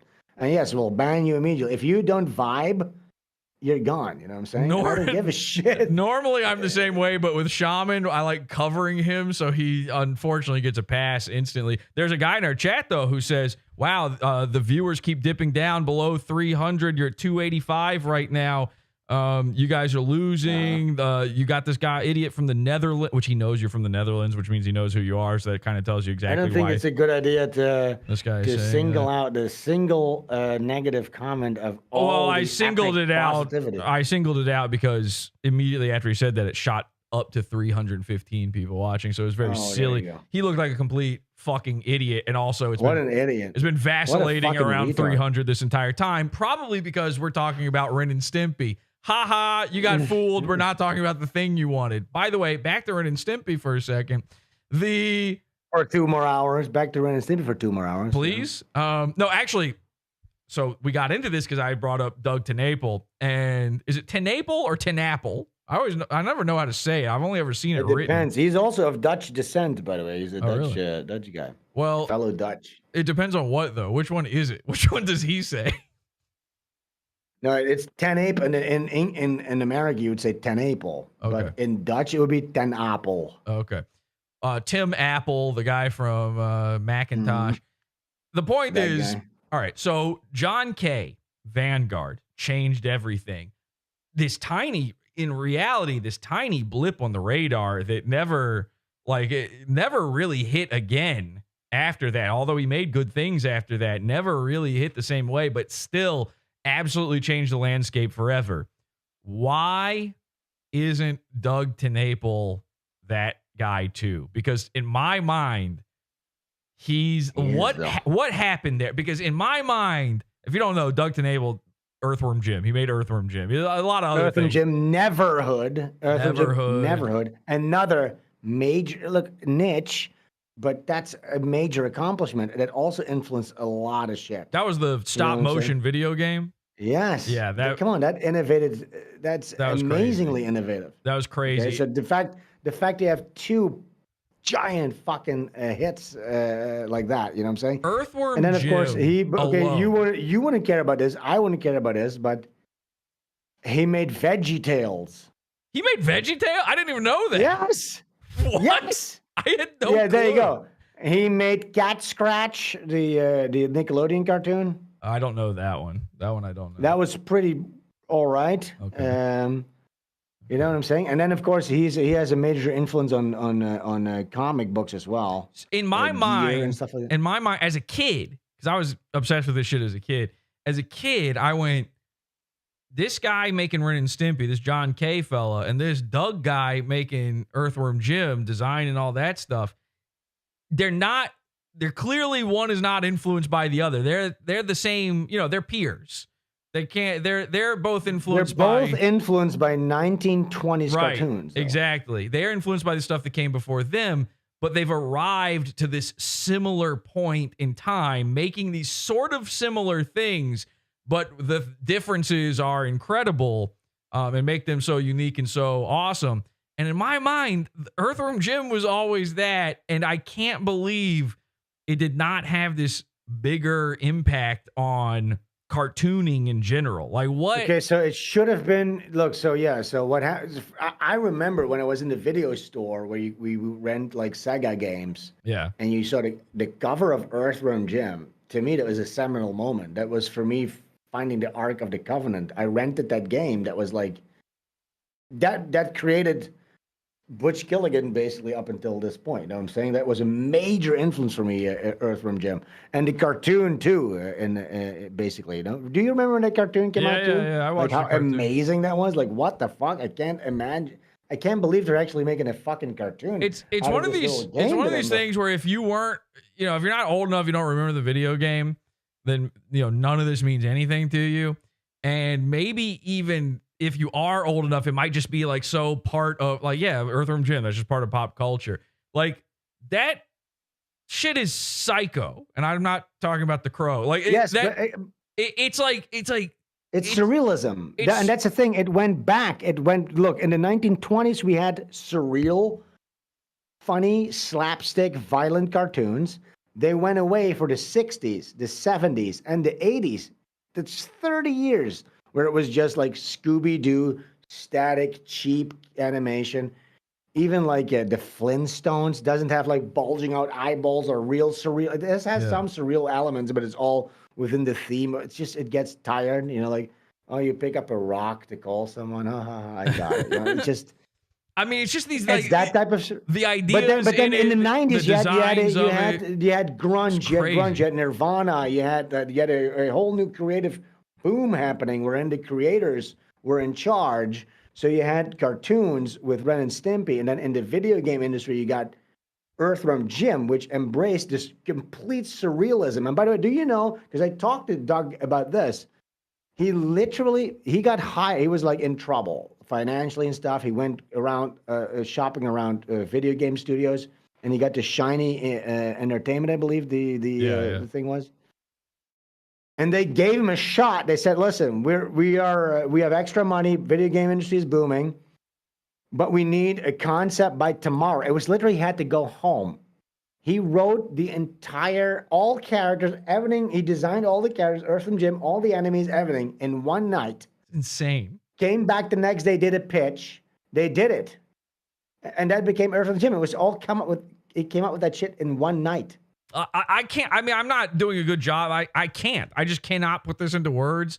The concepts and designs of that thing are just so singular, unique, awesome, insane, and it's and also something Earthworm Jim did differently than other video games of the time was these were cartoon sprites. These were fully animated, like a sort of a fluid cartoon, stretch and squash. Sort of, you know, when Earthworm Jim falls down from above, his head stretches out, and he did all of that, and apparently he did it. You know, they're just giving some unknown, a pity fuck basically on this, and they needed new creatives to come up with weird shit back in the 90s because that's when that shit was thriving. He was in the right place in the right time, and he's just a genius. Like Doug TenNapel is a true visionary genius. And when you ask, like, why didn't that move any further, is because he's a Christian and he spoke out against trannies and against that shit. So then he gets shunned by the industry. Back in the 90s, and then now they put HR department people and diversity quota people in charge of everything. And that's why you get all this shit now. Did he get, like, at what point in the Earthworm Jim franchise is Doug no longer working there? Listen, it's not just Earthworm Jim though, because I think why Earthworm Jim sort of stopped is because they had to, again, a lot of games in the late 90s when we went to 3D graphics and they were no longer investing in 2D. Yeah. You had a 3D Earthworm Jim on N64, which fucking bombed and blew. And it's because you had a 2D team. They have to switch, and then those games need to be they had a turnaround time for like a year. But was he still working on it when it was that? I don't know if he was still there. It must have had him at least as a consultant. I guess the reason I'm asking is one important thing that you need to know though is because he got in like that. He didn't own Earthworm Jim. You understand what I'm saying? Yeah, the studio owned that shit. He never. And when he did a couple of years back. He did the comic books. He basically had to buy it back, not buy it back, like sort of lease or license it. He had to license it. License is fucking. That's fucked up. Well, that's that. Yeah. Okay, so this is the thing. So I'm doing this comparison with John Kay and Doug TenNapel, where that trajectory is extremely similar because John Kay didn't own Ren and Stimpy either. Nickelodeon owned Ren and Stimpy. They argued that he created that for them, that they were side characters he created for a different cartoon, by the way, that the head of Nickelodeon said, actually, these are the good ones. His whole idea was George Liquor. And then, which actually I like George Liquor, but I'm not a Ripping Friends fan though. But I never watched. Do you know that I've never ever ended up watching that? Don't bother. It's I not like worth the it. art. I like the art, but not worth it. But the so they're very similar in that way. They both kind of their creation is taken out from under them, and then everything after that is kind of, I mean, no offense, but downhill career wise for them. But I disagree with Dr. TenNapel because he made. I'm not saying he doesn't make anything good after. I'm saying the cultural impact of it is nowhere near this. I mean, it never could. I would argue though that it's nowhere.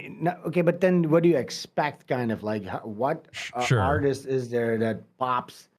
Every single thing is like a seminal, like cultural, impactful explosion. You know what I'm saying? Like it's almost Akira Toriyama. But it's always Dragon Ball, Dragon Ball, Dragon Ball, Dragon Ball. No, he made a lot of stuff that. Okay, sure, yeah, okay. You know what? You're right. I'm not an anime guy, and I know that one. So. But then again, in Japan, if you say you hate trannies, you're still allowed to work. Yeah, that's a good point.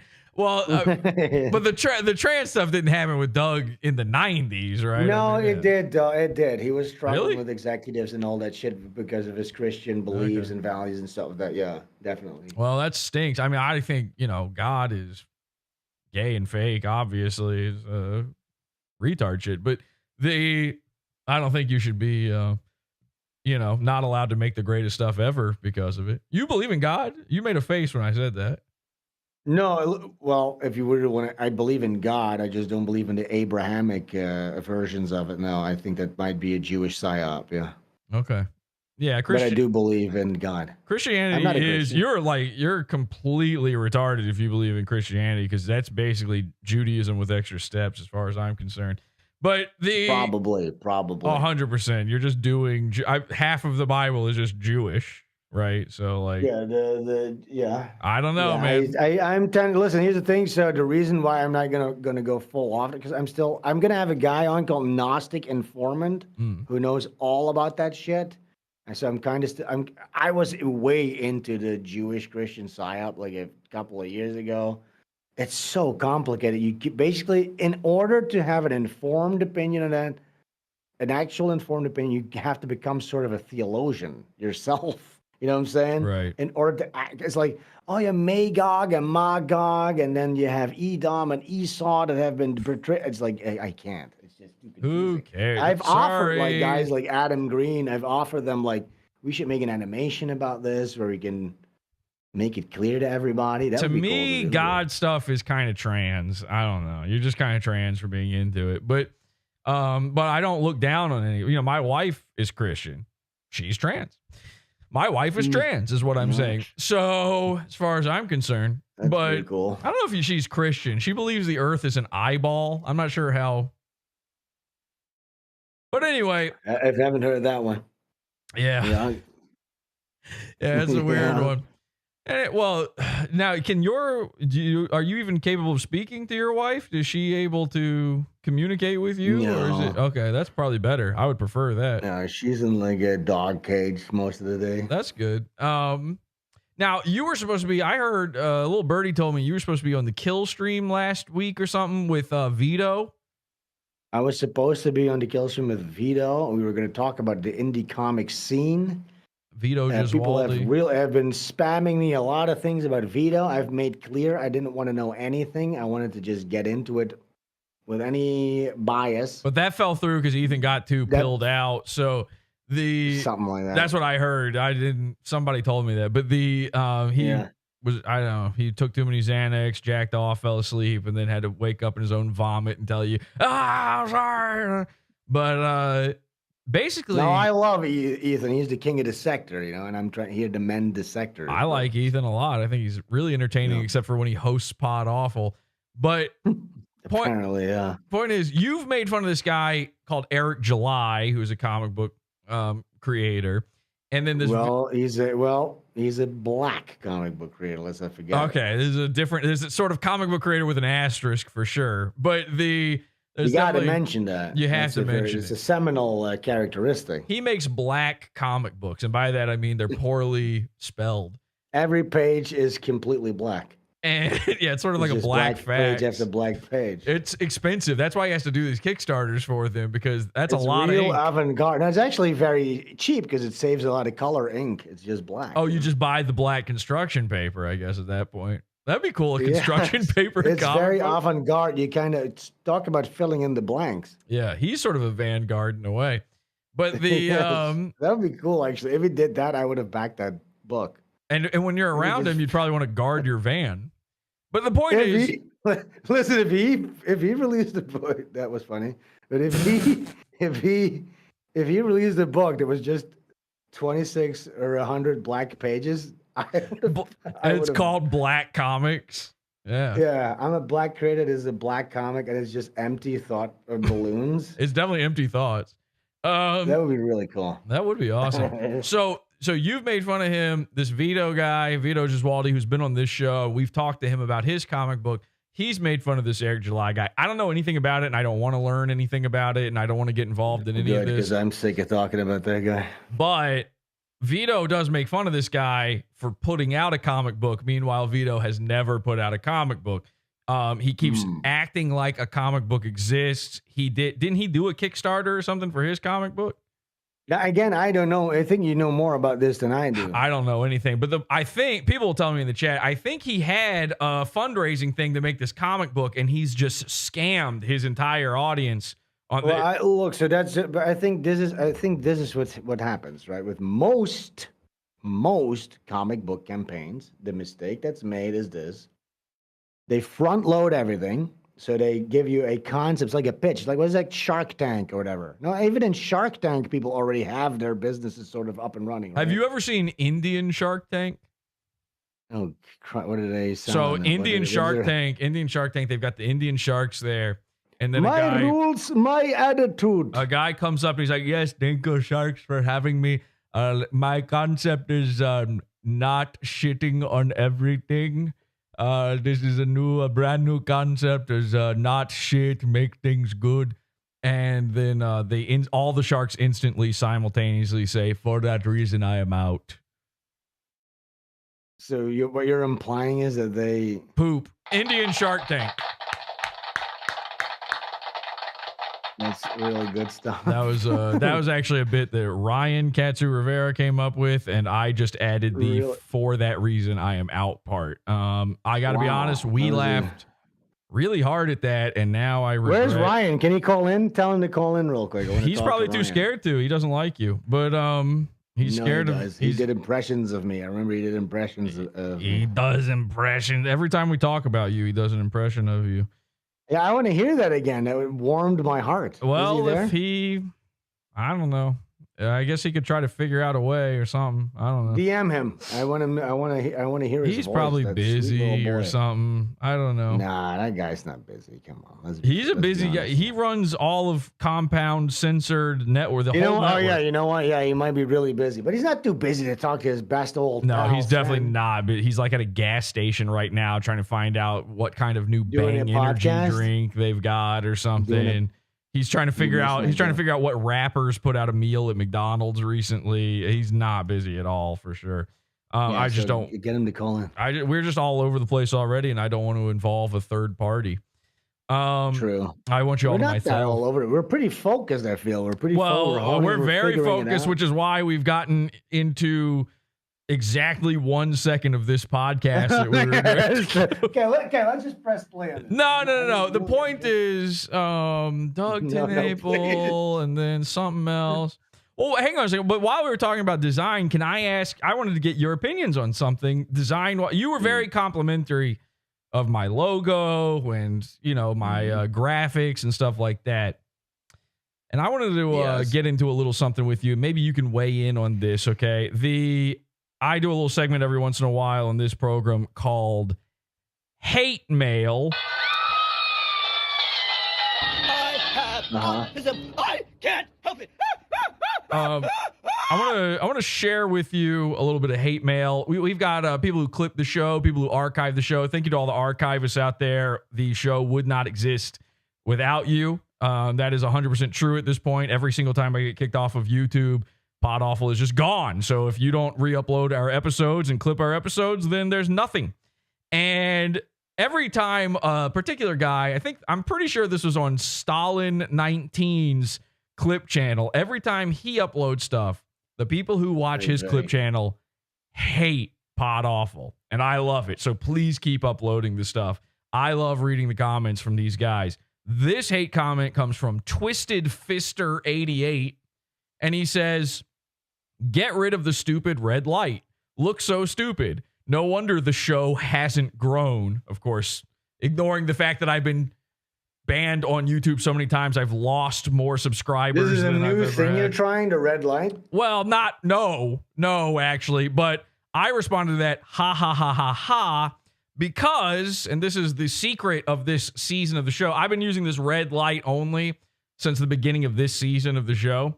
And here's the fun, magical reveal is if you Google autistic people red light, it says many autistic people can have an aversion to red light, as it is often considered. Yeah, there we go. As it is often considered a highly stimulating color. Look at Sven; he's red now too. A highly stimulating color that can trigger sensory overload due to its intensity, potentially causing discomfort or distress. So, I have been laughing. He outed himself. Yes, exactly. I tweeted this out. I said, I love it when they tell on themselves. Now, Mersh has been making a big deal about this red light. He hates it. Something in him, the autism, I assume, is just driving him wild. And all of these comments now I get all the time, get rid of the stupid red light. Now, there's some people, in all fairness, who are like, I love it. One guy recently said, this is the best the lighting's ever been. Please never change it. People are really enjoying it. I decided, I'm thinking about it all the time. I always am putting thought into all this kind of stuff, just like we were discussing before. And I realized something. I haven't had like a normal human color on this show since 2015. Okay.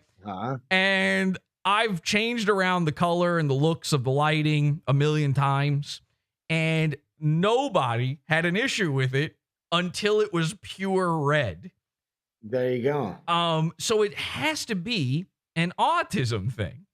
It's got to be that these people just cannot handle it. It's like overstimulating and hurting them. So I put a thing on Twitter. I said, which one of these face colors is the illegal one?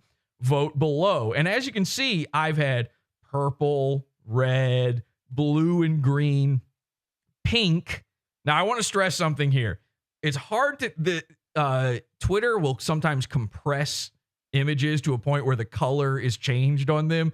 This looked much more pink originally when I took the image, like from the episode.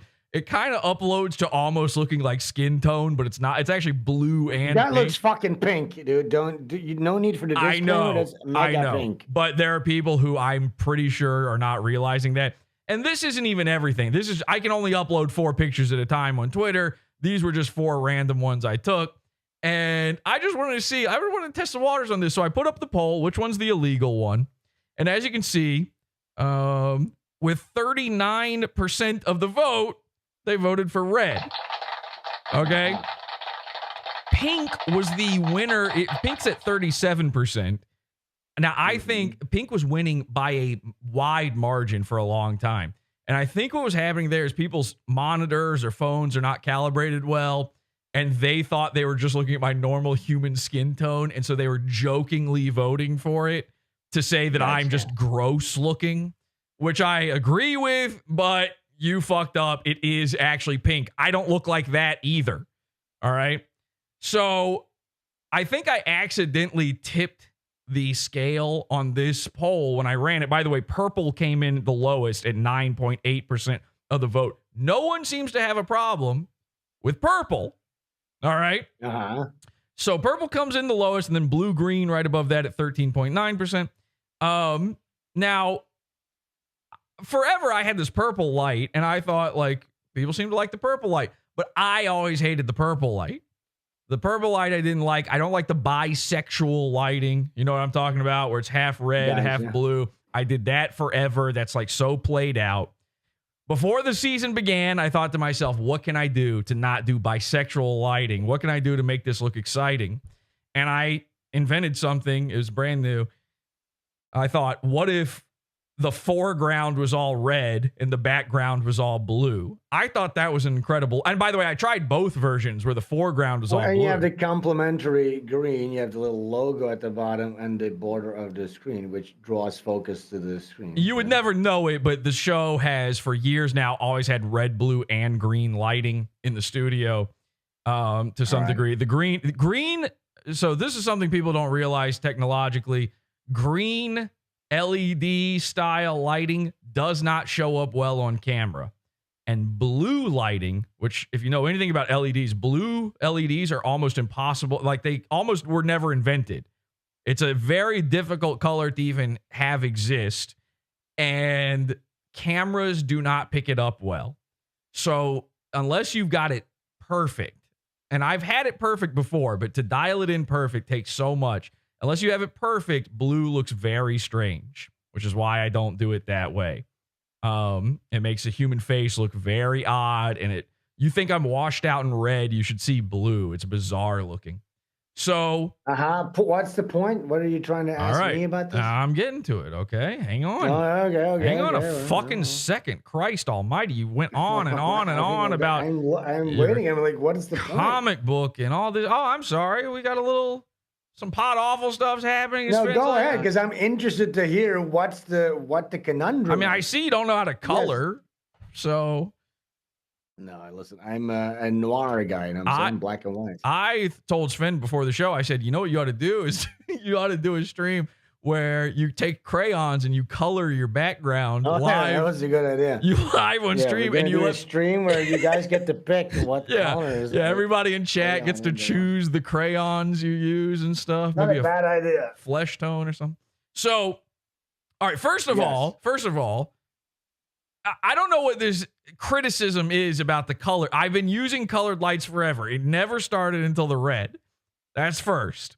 Second, I think I accidentally tipped the scales on this one because I retweeted this poll while it was still live. And I said, if the red ends up at 33%, then it was at like 27%. I'm going to die laughing. And I think a bunch of people started voting red because I said that. That was stupid of me. And the reason I said that was for years on the show, I've said that that exactly 1/3 of any audience, of any show, of any stream, whatever, exactly 1/3 of them are fully autistic and literally don't understand what's going on.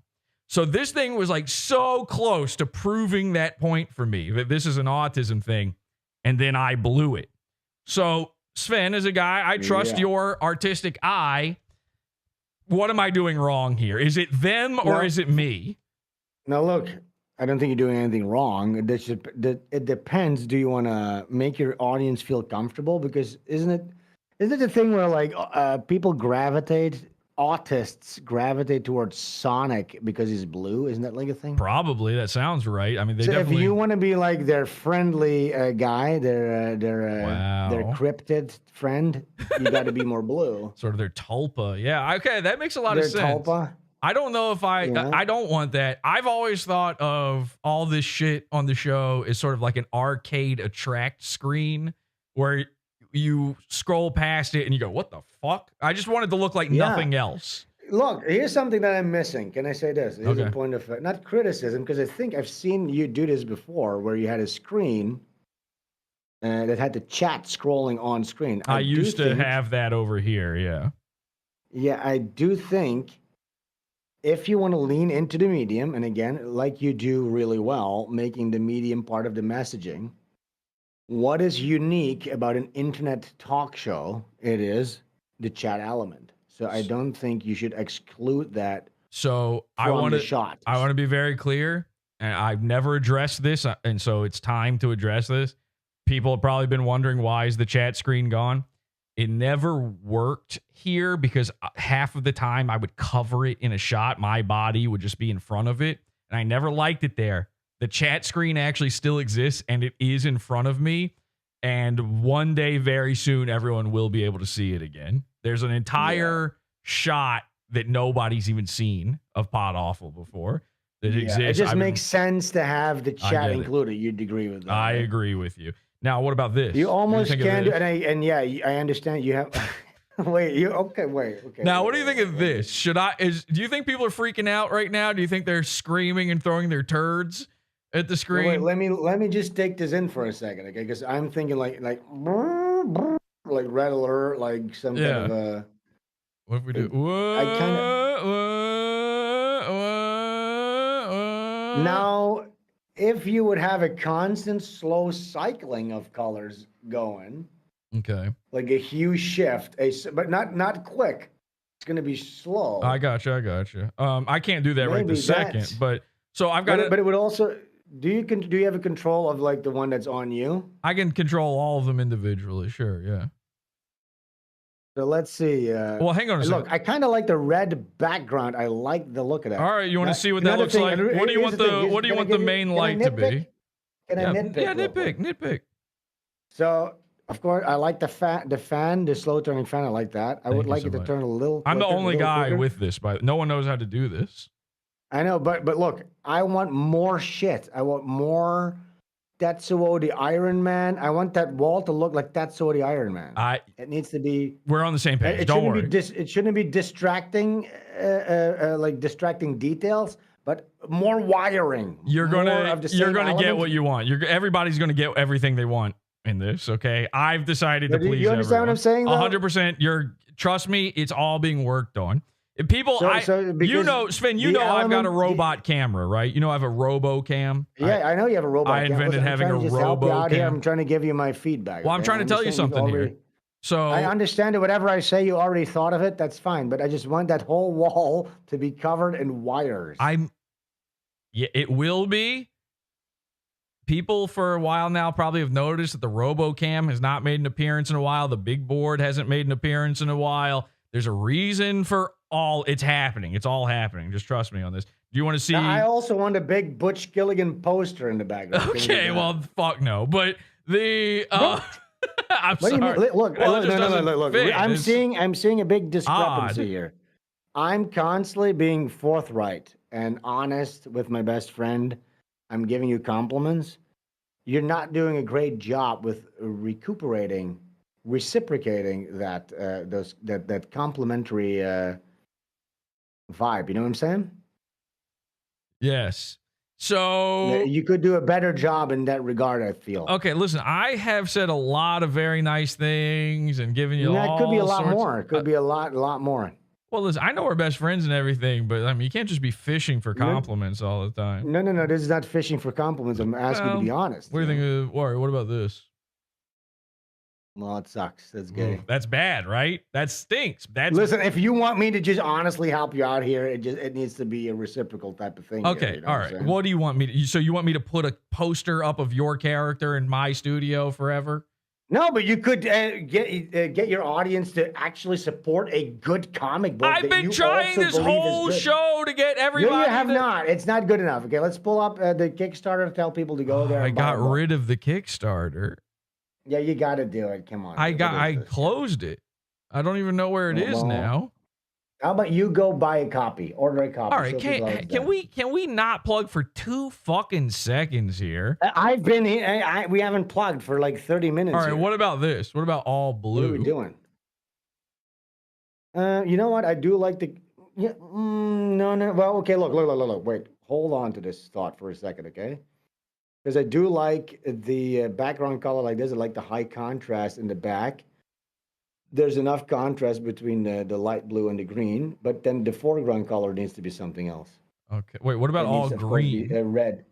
No, definitely not. Okay, no, that's too much. All right, hang on a second. Now I did a few little adjustments. Color. So everybody liked purple, right? So I set up a few presets here. Okay. Now here's foreground purple. What do we think of this? No, look, I like that previous background color though. Can you go back to the previous Just background all color blue? and then switch up the Yes, but switch up the foreground color a little. All right, bit. what do we want the foreground to be? It needs to be something either purple or red or. Yes. Is this working? Yes. This is kind of. Yes. That's pretty. I like that one. Make this a preset. Make that a preset real quick. Okay, hang on a second. This is pretty close to what I had going on there. But all right, let's. Yeah, I'm gonna call this one Sven. Yeah, call that one Sven. All right, and then so we got all right. This is what I set up, and then this is what you like. All right. Yes, this is better. I know it's subtle, but it's better because you want the details in the background to sort of blend into one another. I like those to show a little bit more than what this is doing. No, I understand you're proud of them, but it's. Now, can I go? Now, let me go back to the normal colors here for a second, and let's really get down to business on something. All right. How about this? Butch Gilligan 2 is what you're trying to get into. What if I told you, what color is Butch Gilligan's shirt? Butch Gilligan's shirt is a pinkish red, kind of purplish. Kind of a pinkish. Do you know what it is in hex? Do you know what its Pantone is? Not really. I couldn't off the top of my head. Okay. No. Now, what if I told you this? Would this blow your mind? What if I told you that this light is not red? Wait, the foreground? The foreground light, I'm looking right at it, is not red. It is pinkish purple and has been this whole time. This whole episode, the episode before this, the episode before that. Can I show you red as the foreground? Okay, let's go red. Ladies and gentlemen, here is blue background, red foreground. You ready for this? It's subtle, but it is different. You know what? I'm more into that. It's more high contrast. I'm more into this. This is better, right? I like that. Yeah, this is better. All right. Now, audience, everybody said purple is the least illegal one. Which do you like better? Purple or red? Purple or red? Keeping in mind, I'm red. I'm team red. I'm team red too. Can you go red? Can you go red foreground and then go the background that I said? All right, let's go back to Sven settings and then go to full red. Dial it right in there. There, that's it. That's full red there. Now, I think this is the winner. I'm going to be honest with you. See, this is you know why? There's a little bisexuality happening here, though, unfortunately. That's fine because, look, you don't want that red. You want that red to remain in the foreground and not have other elements of red in the background because that striped stuff there becomes red. This is better, honestly.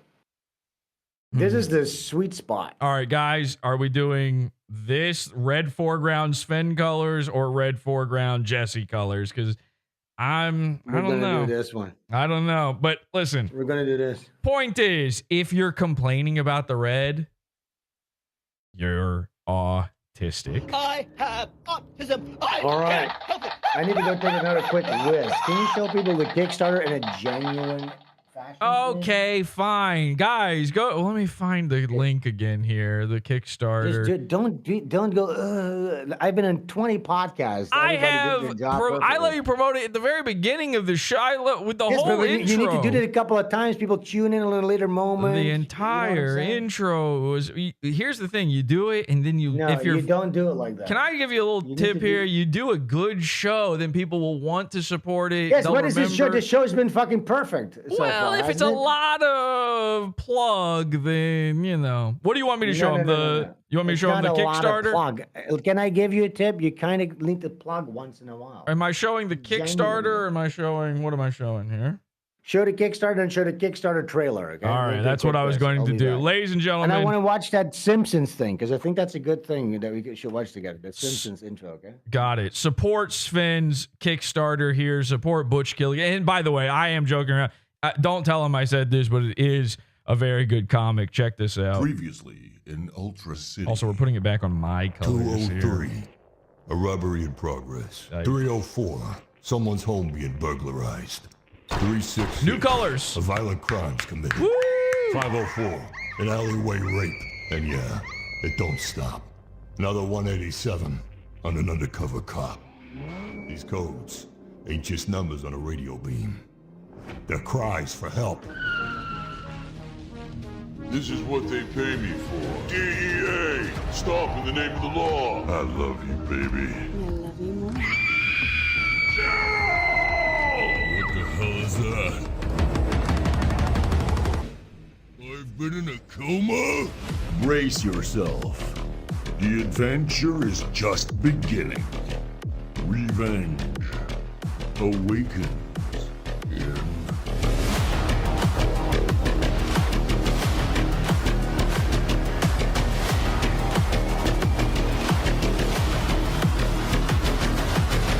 Don't miss out.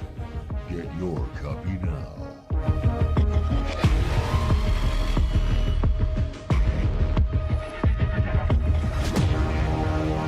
Why wasn't I asked to do the voiceover, some of the voices for the characters and stuff? But anyway, Butch Killigan, everybody. I want to ask him about what inspired this character when he comes back, because I've actually been wondering that for a while. What are they saying in the chat room about all this? Blue and red is Masonic themed. All right, good. I'm 33rd degree. Scottish rights. Scottish rights. Scottish rights. Scottish rights. It was getting a little bisexual there for a second. Anyway, check out Sven Stoffels Kickstarter Butch Killigan Volume 2. Everybody, please go check that. I'm going to post the link here in the chat room for you guys. Hi, Sven. Oh my gosh, besties! We've been talking about your thing. Can I ask you this? What inspired Butch Killigan?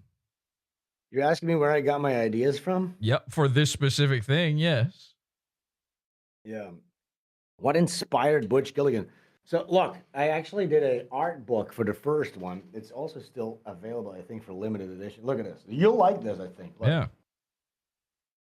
This shows some of the first early concepts of Butch Killigan. Let me show you this real quick. Oh. Look, it started off like this. Check this out. This is like 2016. Yeah, that's very different. We were planning to do a video game, like running gun shooter type thing. I was going to say, it looked like a video game, yeah. Yes, it started off like a video game idea. So here you can see this. Got a little bit closer to what you know Butch Killigan to be today. But then I kept writing the story more and more and more. And the story sort of breached out of the confines of what like a little running gun game would be. Plus, when I would do a comic book, I wouldn't have to be reliant on other people's work, because usually when you have to rely on programmers and stuff, like, you know what that's like. It gets muddled down. So I wanted to have total control. I wanted to be able to get my story out there. And then it became more and more of this satirical story about what our future could turn into, okay? So yeah, you have this, and on the surface level, it's this 80s style DEA agent story of a guy that wakes up in this degenerate future. Now, in this future, all drugs have been legalized, so his role as a DEA agent has sort of been nullified. Right. Now, if you read book 1, there's this mysterious little coffin with this eldritch thing that he finds. That's the only drug left unregulated, which is also responsible for the disappearance of his pregnant wife. So he has to figure all that shit out. Now, on top of that, there's a bunch of fucking crazy nonsense happening in this future. Again, like you saw, there's human mosquito hybrids. I've talked about Chinese mosquito hybrids. Chinese. You know what? You're right. There's Chinese human mosquito hybrids. There is self-replicating retarded clone workers that every time they replicate, they get a little bit more retarded. You know, look, we brainstorm these so many crazy fucking things, and to me, just what the main complaint that people have with modern day comics or media is that the main characters in these things have become propaganda pieces. You know what I'm saying? So Yeah. the Mary Sue problem. You've heard of this, right? Of course. Where a character becomes a representation of an ideology, and therefore they are not allowed to have any flaws. And that doesn't make for that interesting of a story when a person can't have any flaws or can be put in awkward situations. And I think what's fun is to put your main character in the worst possible situation and see how he gets out of it. So in Butch Gilligan 2, he wakes up from a coma. The first thing that happens is he's like begging to be let out of this hospital in a panic. He's chained to a hospital bed. And then this AI in his hospital bed says, yeah, sure, if you want to be let out so bad, we have to measure your vital signs first to see if you can be let out. He's like, yeah, please, please. And then this big, giant mechanical dildo comes out to try and measure his rectum. So yeah, this first book starts off with anal rape. Okay, well, so it's sort of the adult party cartoon of your work then. No. Butch Gilligan never started off as a kid-friendly thing. Good. All right, fair enough. I feel like this is very much like an 80s style property. You know what I'm saying? Like no holds barred. Is the work of it, is the feel of it a little bit manga inspired, would you say? It is a mixture between manga, Bruce Timm, Batman, the animated series, and then a little bit of the European style smut cartoons that I grew up with. Right. Like, you wouldn't be familiar with this, but I've mentioned this before, like Joop Klapzeker, which is a super smutty Amsterdam cartoon that I grew up with, which is crazy. But yeah, yes, this is more like adult party cartoon than Ren and Stimpy. But that's what it is. It's not like it's something else, and then I turned it into that.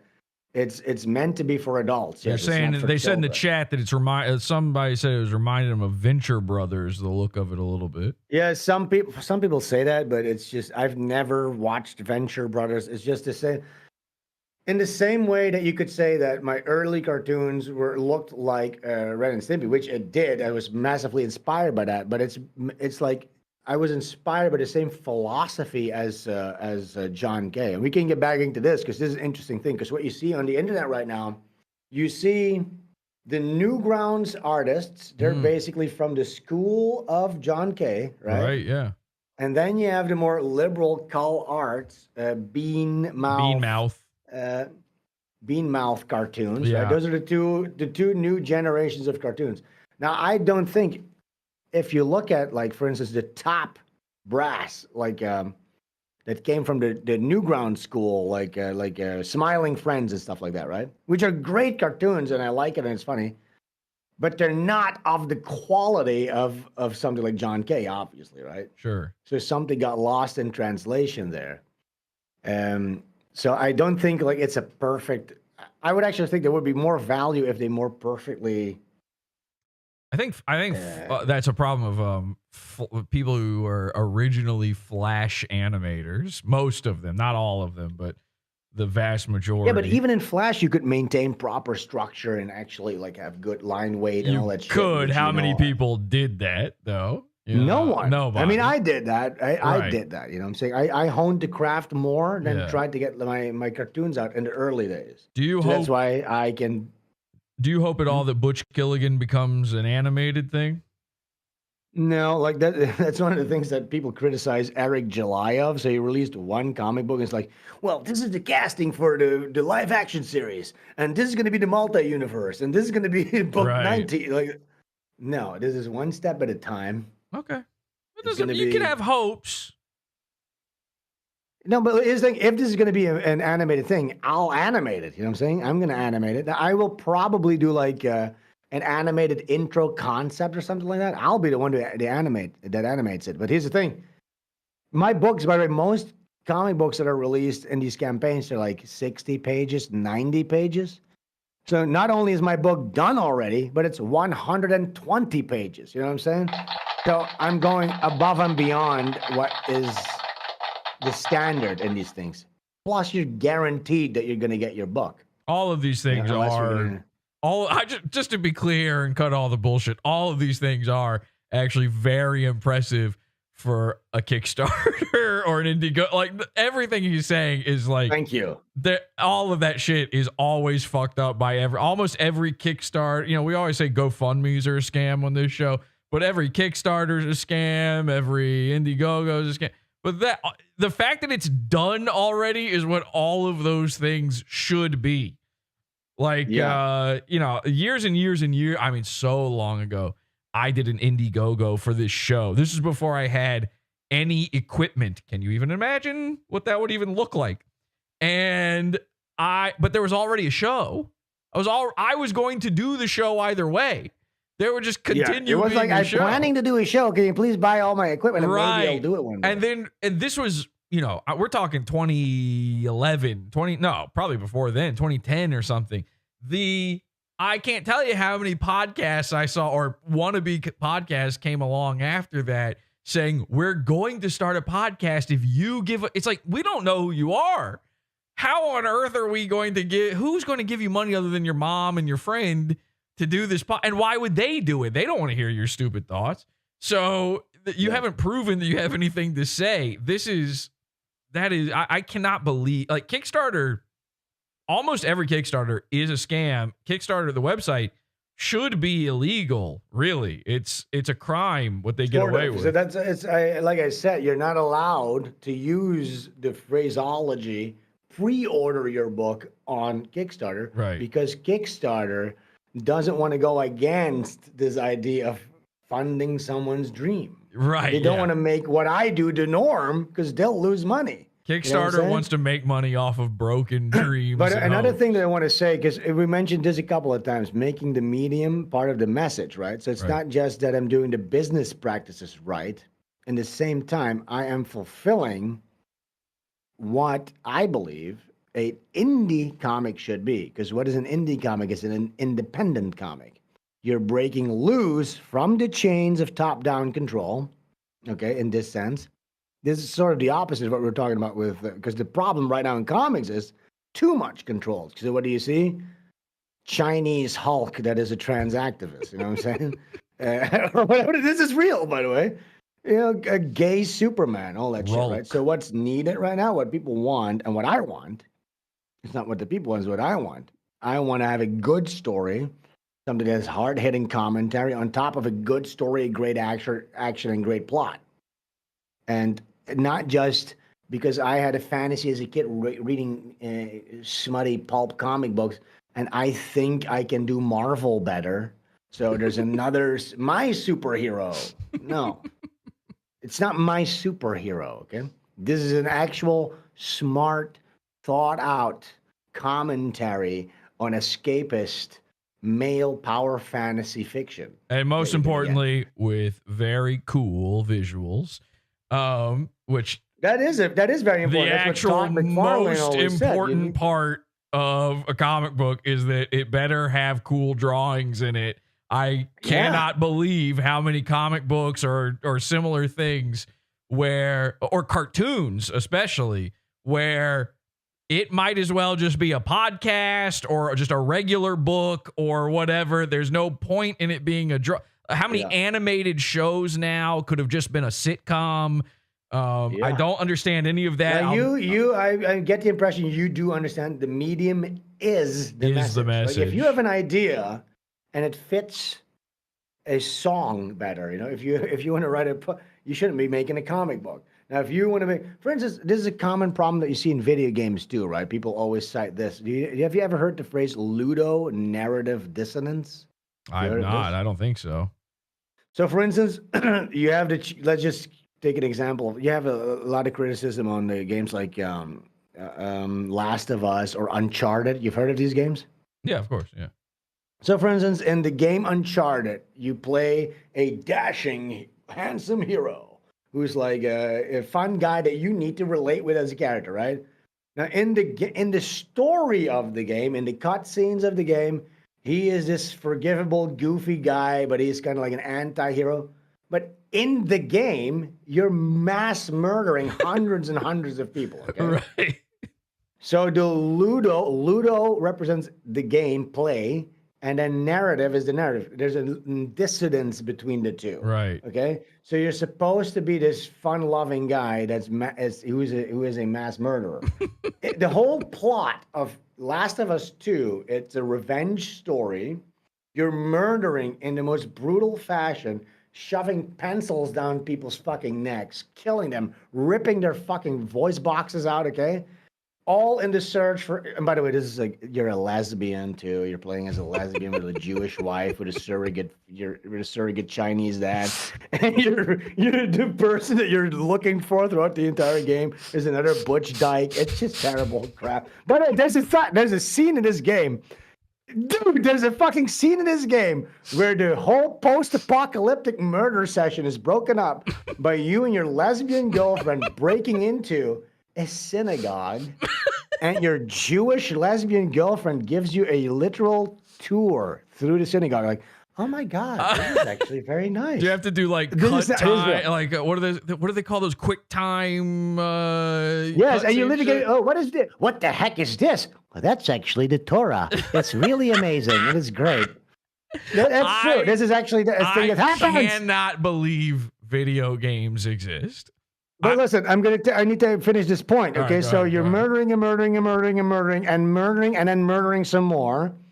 And then when you finally get to the butch dyke lesbian that killed your father in the beginning of the game, the cutscene dictates for you, the killing has to stop. Like this trite, like the cycle of violence needs to end. Like you decide the person that you were wanting to kill, you leave a trail, a holocaust of murder victims behind you.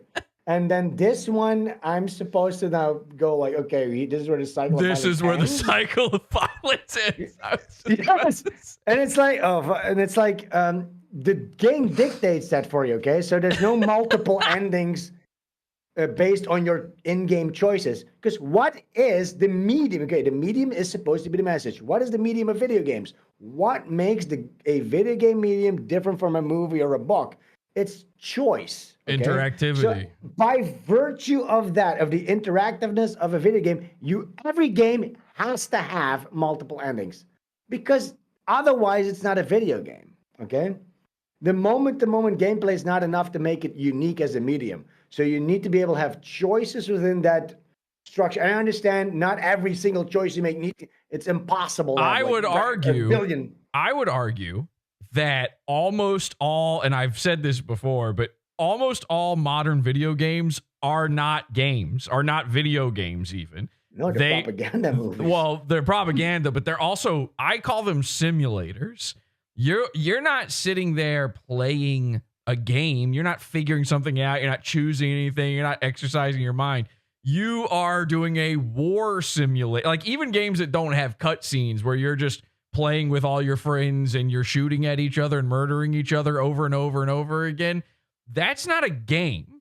That is a simulator. It's no different than Truck Simulator or the where you're the guys with the autistic rigs where they're in an airplane. Okay, but you're going into a completely different sort of discussion here than what we were talking about medium as a message. I don't think I am. I don't think I am because so I believe that a lot of people say like movies ruined video games, where what you're saying, the reason that the medium is corrupted in that instance you gave, that example, is you don't get the choice. It plays out for you instead. It became a movie at that point. You're just watching. They should have made a movie instead, basically. They should have made a movie instead. Now they're embracing the medium. Now, what do you think of this, though? So movies, in a way, especially as video games move toward the singularity of trying to graphically improve, the closer emulate realism, emulate real life, the closer and closer they get to doing that, which they're pretty close at this point. And the closer and closer they get to doing that, the less it is a game anymore. Either way, even if it is a game, even if it has puzzle elements and choice and all that stuff, the more it looks like reality, the more it's no longer a video game. In the same way, you're going to have NPC rights activists, right? In 10 years. In the same way that if you were to make which you could do this, and maybe it would even be an interesting experiment, But in the same way that you were to release a comic book where instead of drawing pictures, you took photos and had the people stand there as if they were the things, it's not the same thing because it can't evoke the same feeling that you're going for. Typically, when you're opening up a comic book, it can't be bombastic and explosive in those types of ways. And so in that same regard, video games have ruined every other medium to I believe an irrevocable end. I think. Wait. Get what? How do you get to that conclusion? One point I want to make real quick on the side is this: yes, abstraction or like cartooning can actually be more conducive to evoking emotions, right? Yes. So yes, the end all be all in emulating realism, that's bad. There's room for that, but if everything moves towards that, there's basically no point. Right. You know what I'm saying? Yeah, like I hate video games, but I like TF2. I like Team Fortress 2.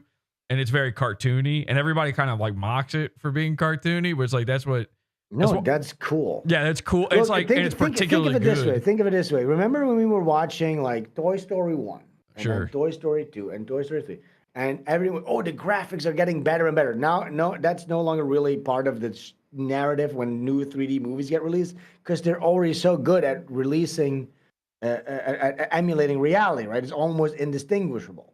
But imagine you have a shot of a dripping water faucet in Toy Story, right? Right. There's no cartoon toy walking around. Right. And you can make that shot look indistinguishable with a multi-billion-dollar rendering farm company. What's the point in rendering that if I could have just pointed a camera at a faucet? Exactly. Now, so that's sort of the idea. But because I hate video games in general. Like I wouldn't play them anyway.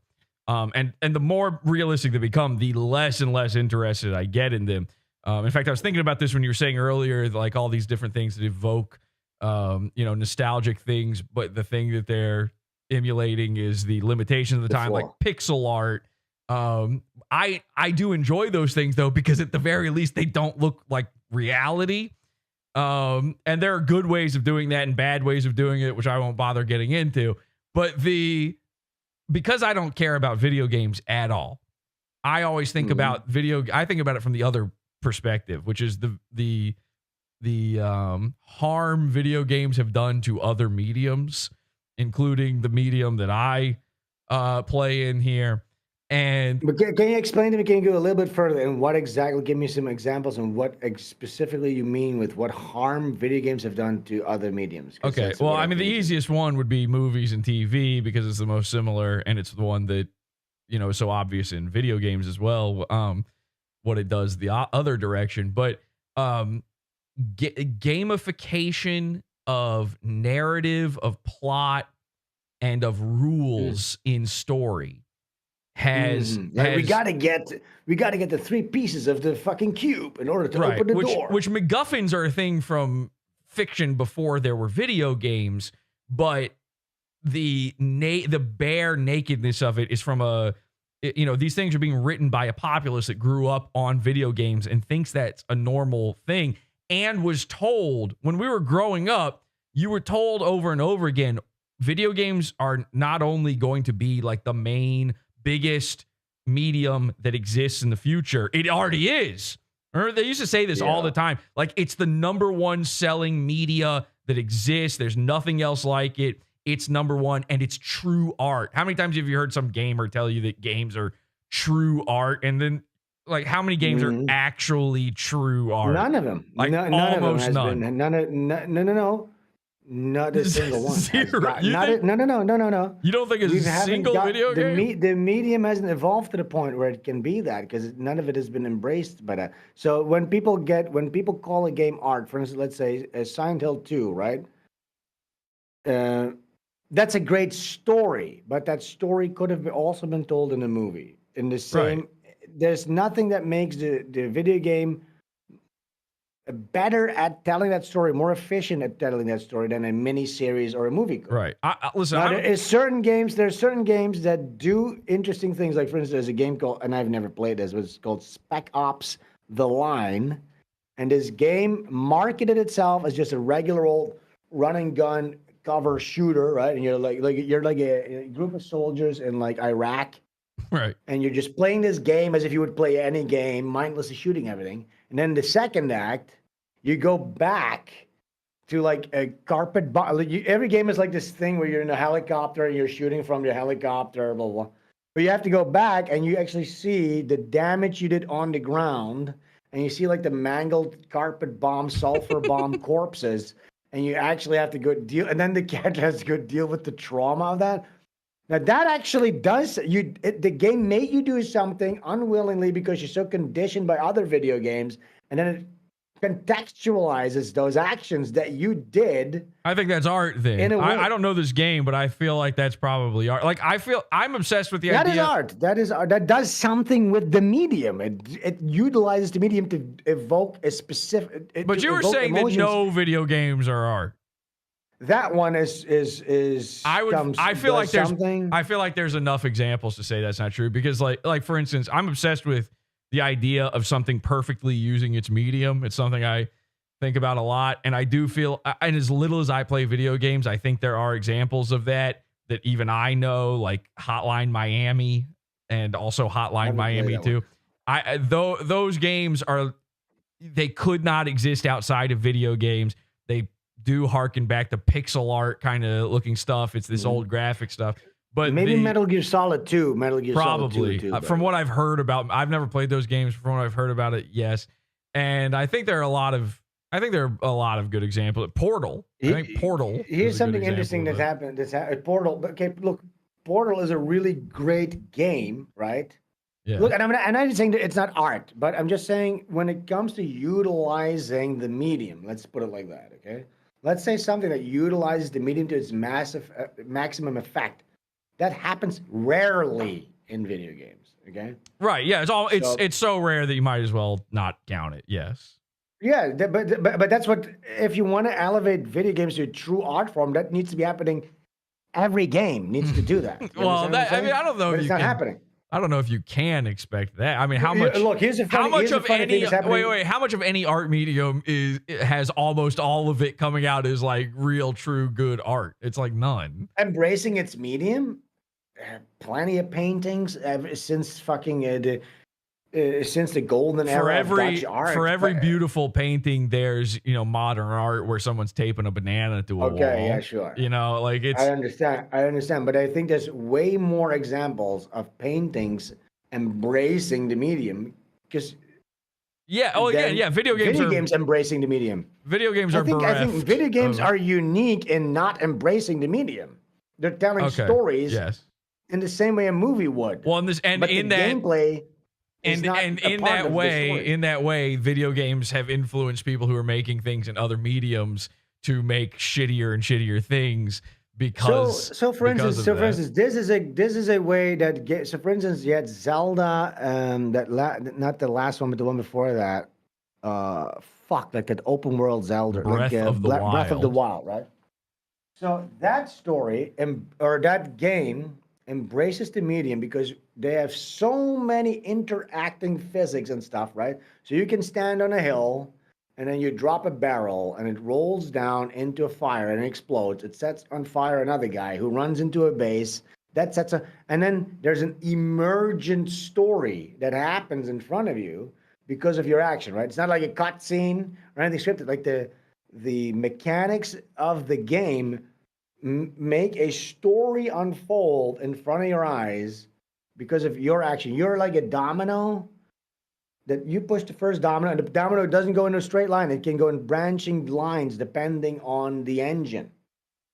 That's what makes a game unique. You know what I'm saying? So imagine in a few years, we're going to have AI. You're going to be able to talk to AI. But I think it's going to be ruined if we don't fix the current media landscape and get rid of all the AI, HR department, tiny hats and lesbians. Yeah. We could have an amazing fucking gaming sphere. But we're going to have NPC rights activists. There's going to be, because imagine this. Imagine you have an NPC in GTA 7 who can literally talk to you. Imagine this. You go to a stripper in the strip club and she's actually like crying about her child at home and she's a single parent. And you can actually, in your microphone, go, oh my God, baby, I can save you. And she actually really, and then you can stab her to death in your car. Like, dude, this is gonna get nuts. Okay?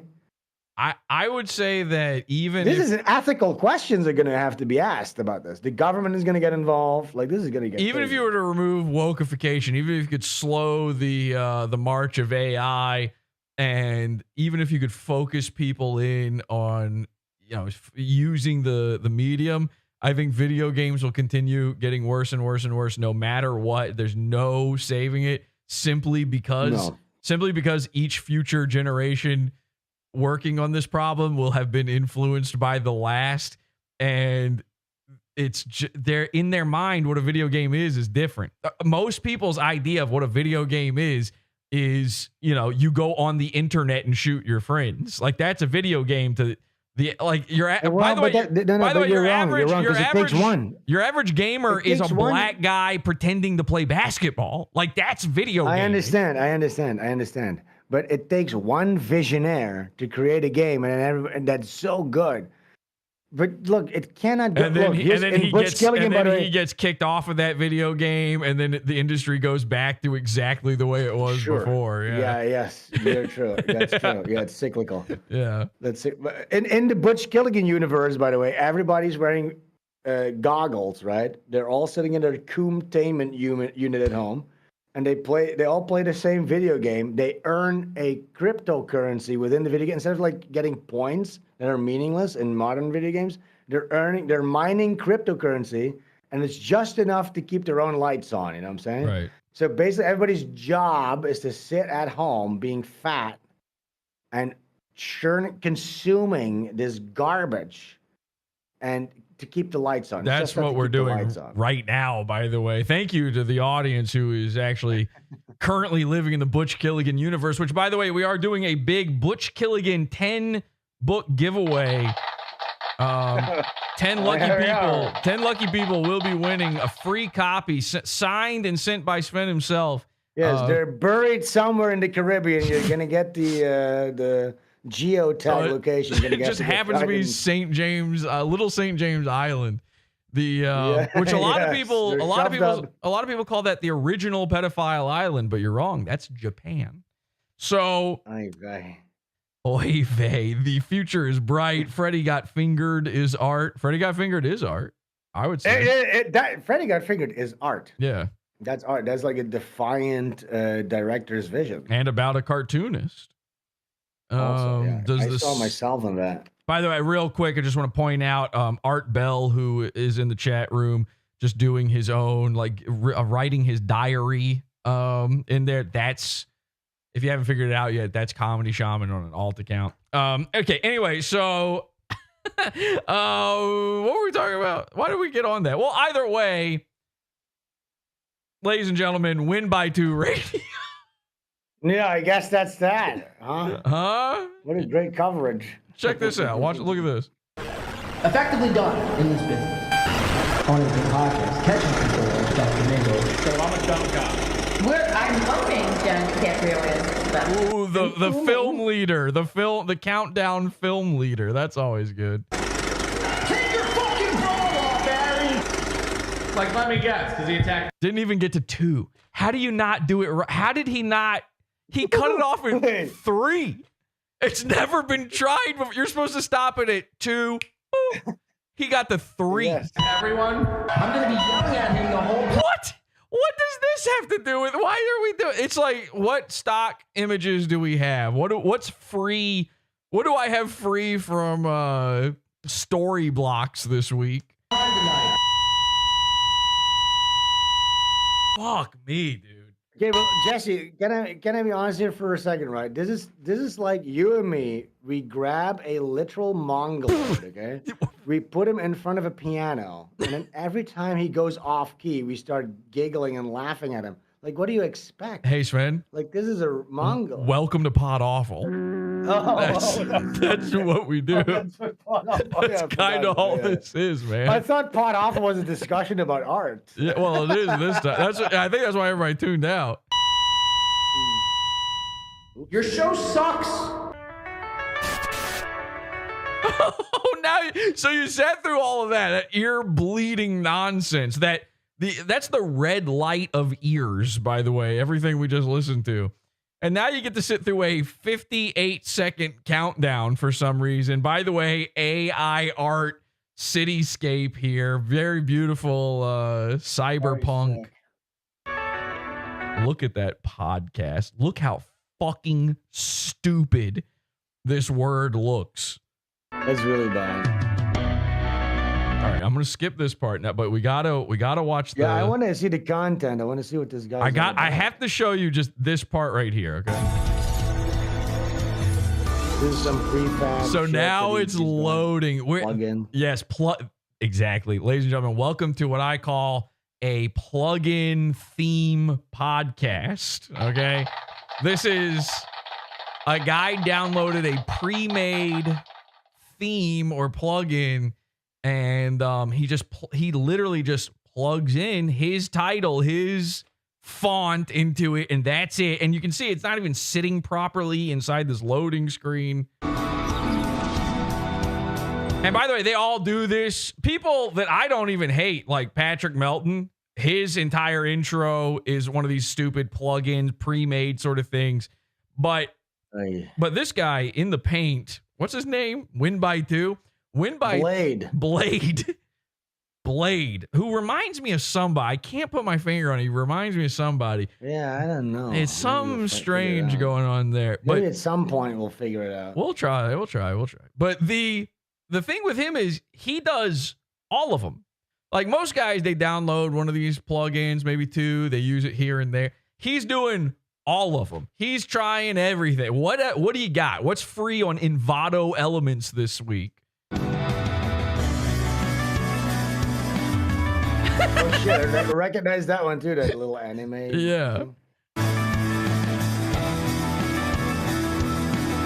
You are watching In the Paint podcast with, look at these different fonts. Now listen, I'm a filthy degenerate European. Is In the Paint, is it some kind of a That's like black people talk for being good at basketball, because the court where you're near the basket has paint on it. Oh, you're like, I see. It's painted areas of the court. See, I'm glad I asked. I didn't know that. Yeah. I don't watch basketball. So we have black people in Europe. So his name is John DiCaprio, aka Blade, and he had a nice little intro here for his name where he does the typewriter effect, which is very cool. With, you know, when you've got cyberscape, cyberpunk, you know, neo future kind of shit, and then an old timey typewriter does the worst font ever with a black outline around.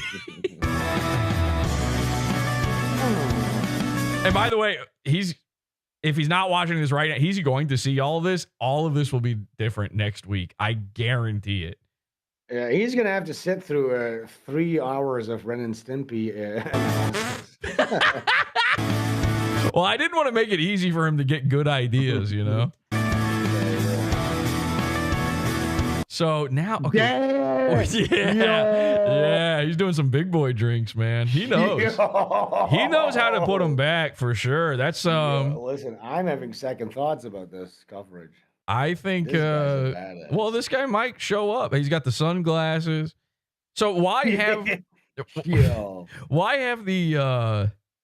Did you know I invented sunglasses on podcasts, by the way? I was the first guy. You did that? That's so cool. You invented so many things. That was me. Seasons and sunglasses. Wow, I was like the first guy to do both of those.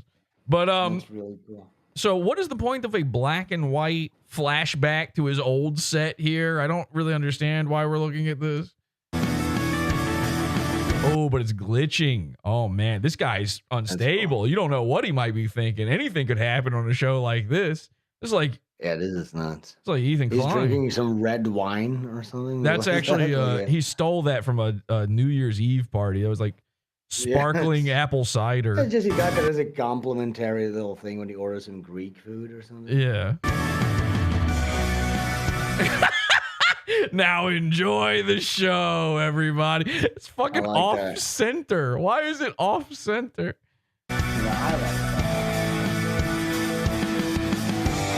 Oh my God. So he does the disclaimer ahead of the show here, which look, I have a disclaimer. I play at the top of the show. You saw it. Some shows also do disclaimers after the fact. And I don't know if I've ever seen less effort put into putting a disclaimer. Like literally you could just download the picture of the disclaimer from, before an old VHS movie and it would look better than like 1,000 times better than this. But this is what he could come up. He literally just copied and pasted this out of some other YouTuber's description. Yeah. The eyeball close transition. What was the point of that? Premiere. Now, this is my favorite part, Sven. Okay, watch this. Are we finally going to see this guy talk? No. So that's a little bit more intro. I gotta say. God, dude. So we're looking at a nice cyberpunk Blade Runner cityscape here across the water. Very Mersh style ROTC visuals going on. Watch this. It's like slowly zooming in on the city.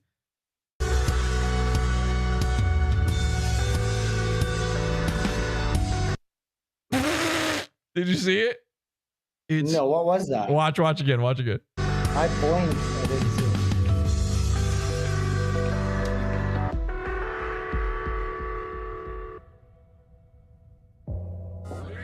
What?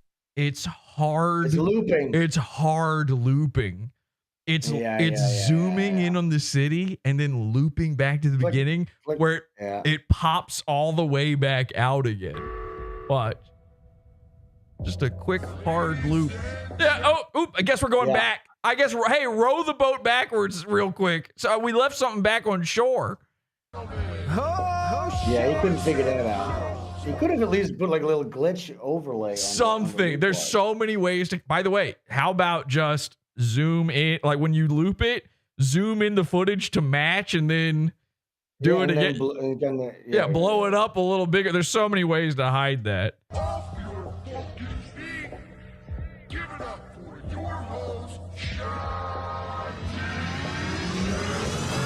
Oh, shit. Ladies and gentlemen, boys and girls, for the first time in 2024, welcome back. Guy. Holy shit. Wow. Wait, guys,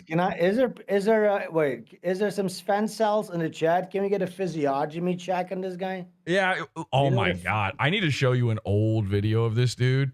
I went back to his like physiognomy check. Of course, you're going to check out what type of fella he is by his looks, his head. You're going to do some phrenology on him. Triangulate. There's some triangulation going on. Get out the calipers and figure out the size of his brow. I would love to. I'd love to put my hand up under his trapdoor of hair there and see what's going on. I went to an old episode, like one of his first ones on his channel earlier, and I'm not kidding. He had you got to see this haircut. It's like an Amish guy. It's like an Amish guy bowl cut where he just cut. The only reason he cut it was because he couldn't see no more. You know what I mean? There's no style to it. Yeah, like a bowl. I mean, worse than a bowl cut. You got to see it.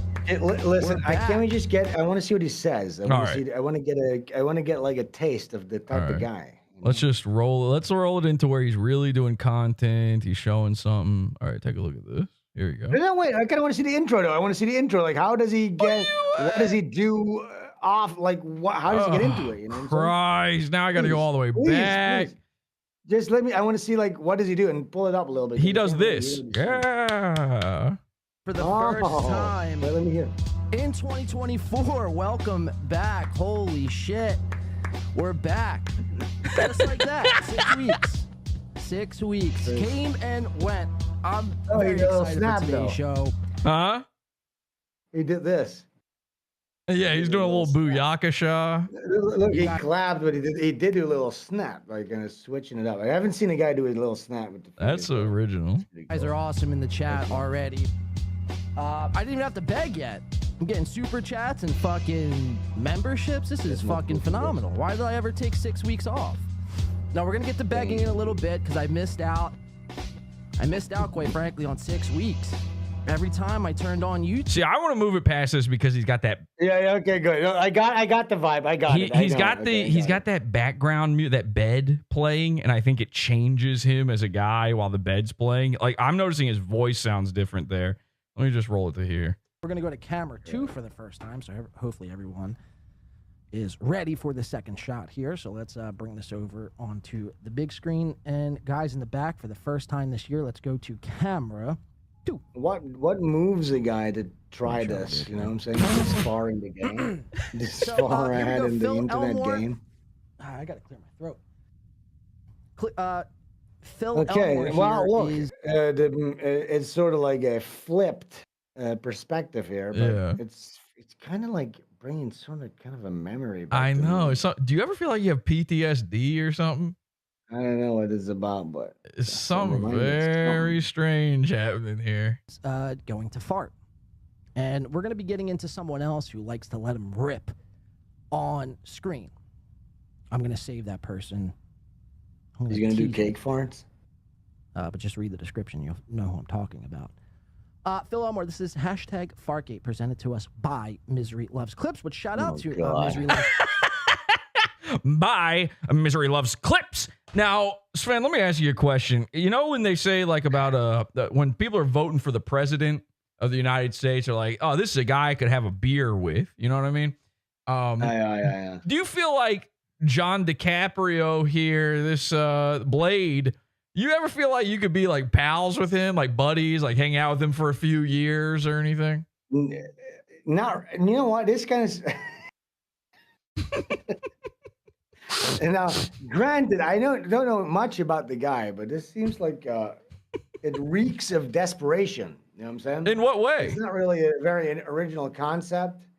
What? Looking at a TV and saying stuff? I mean, I'm doing that right now. What are you trying? What is he? Is his whole thing? Is he? I'm just guessing. Is it like the comedy scene more that he's like riffing on, or what is this? What is more of his deal? Now I'll tell you this. Are you familiar with a guy named Patrick Melton at all? Nobody likes onions. I've heard of the guy. Okay, so he's got this podcast where he kind of covers like the dabble verse and the hack verse, and so this, I think, part of what I'm picking up here from this In the Paint fella is that he actually covers all the exact same stuff as Patrick Melton. But the thing, I'm not kidding, but the thing he does different, and this is where it's interesting. Here's what he does different than anybody else. He also covers Patrick Melton. Yo. So, okay. You see what I'm saying? So it's like a different. I would like to see a Patrick Melton coverage. What is his take on Patrick Melton? Well, we could maybe see. I mean, there might be something in here. Look, I didn't like honestly. Here he is doing Mersh. Like, he does Mersh. Can we break character for a second? You can do whatever you, Sven. Hey, so it's up to you what you do here. Okay, it's not. Listen, dude. So, I understand. Like your bread and butter is nut job psychopaths. Okay. I'm honestly not aware of any of this stuff. Like, is this you will be able to better tell me how much this guy is part of the vernacular of like the weird subsphere that we're in here, the sector. I'm willing to guess this guy's not really made that much of a fucking influence at all. You know but what? Just the fact that this exists, that there's like copycat guys copycatting a copycat of a copy of a copy of a copycat of a copycat. That's such mentally ill, psychopathic, crazy shit. All right, look, let me show you something. So I don't like Comedy Shaman. Well, Comedy Shaman. Nobody. That's totally Comedy different. Shaman is like a completely different tier. That's like Trailer Park Trash, Psycho, Daryl Cart reading meth head. Something you don't know about Comedy Shaman that actually makes him wildly different is like, as much as you can say anybody's a copy of this or a copy of that, Comedy Shaman, literally he has never done one original thing. Every single thing, he is just directly doing bits from Opie and Anthony, Howard Stern, Kino Casino, by the way. He just rips them all. He says felted. Like, well, you don't get to say felted as not the Kino. They say that because they're in a casino, but he just takes all of these things. As far as Blade goes, well, number one, here he is covering Mersh, sort of kind of my guy, really. Like pretty much my top goon. I don't think he's made much of a splash. But he does have people. I mean, there are people watching, and the fascinating thing. How many people are watching this? How many people? Let's see here. What numbers are we talking? And again, numbers aren't really a thing, to be honest. If he has like a big dedicated, look, there's some chat. He's got 2.3 thousand views on this. This is from 9 months ago. That's pretty good. That's pretty good. It's way better than it should be, for sure. That's pretty good. The fascinating thing about this guy. This was going to be like 2. No, it's way too many. The fascinating thing about him is that so anything you and I might be picking up on here, we're trying to figure out where we've seen this before. But yeah, I don't know, but whatever that is, his audience doesn't know about it. Imagine that. What the fuck? They have no. I showed up in his chat room a few months back for the first time. I had no clue who he was. Had never seen it before. I'd heard rumblings inside this realm, but I had never seen a hide nor hair of this guy. Now, what I didn't know is, and I'm just learning this, he had seen Podawful. Oh, he'd seen a lot of Podawful. And I show up in the chat, and he's like, oh, Jesse. Okay, Jesse from Podawful is here. You know, he's doing a lot of this. And I start saying some stuff in there. I'm having some feelings about what I'm looking at, what I'm hearing. And again, one of these things is he's doing Patrick Melton's content. Whatever you think about Patrick Melton, he's doing it. And just also... That's just fucking bizarre to me. Now, again, I haven't watched Patrick Melton's content since 2017. Patrick Melton, I don't know what he's doing right now. Sven, Patrick Melton is huge. Did you know that? He's like, in this world, he's one of the biggest. Shut the fuck up. He's famous. Dude, he's famous. Patrick Melton is... Popped? He popped. Finally made it? He popped. Yeah. I mean, in this kind of world, like, he's up there. Wait, how funny would it be if I went on Patrick Melton's podcast? Because you made Patrick Melton leave the internet for years. I mean, you almost single-handedly did. I feel it's partially responsible as well, actually. Come on, that guy is just a cutie patootie. I like Patrick. I don't give a shit what anyone says. I wouldn't say I like him, but I watched Nobody Likes Onions back in 2009. You know, like I watched him before I watched any other online streamer. But all right, so Patrick Melton is big in this world, and every single thing this guy covers is something Patrick covers. It's bizarre.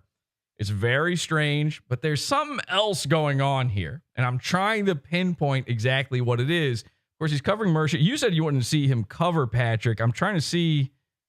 See if you got that. Yeah. There's a little. Here's a little bit of Patrick. Here's a little something. Okay. I want to hear what he has to say about my boy Patrick. All right.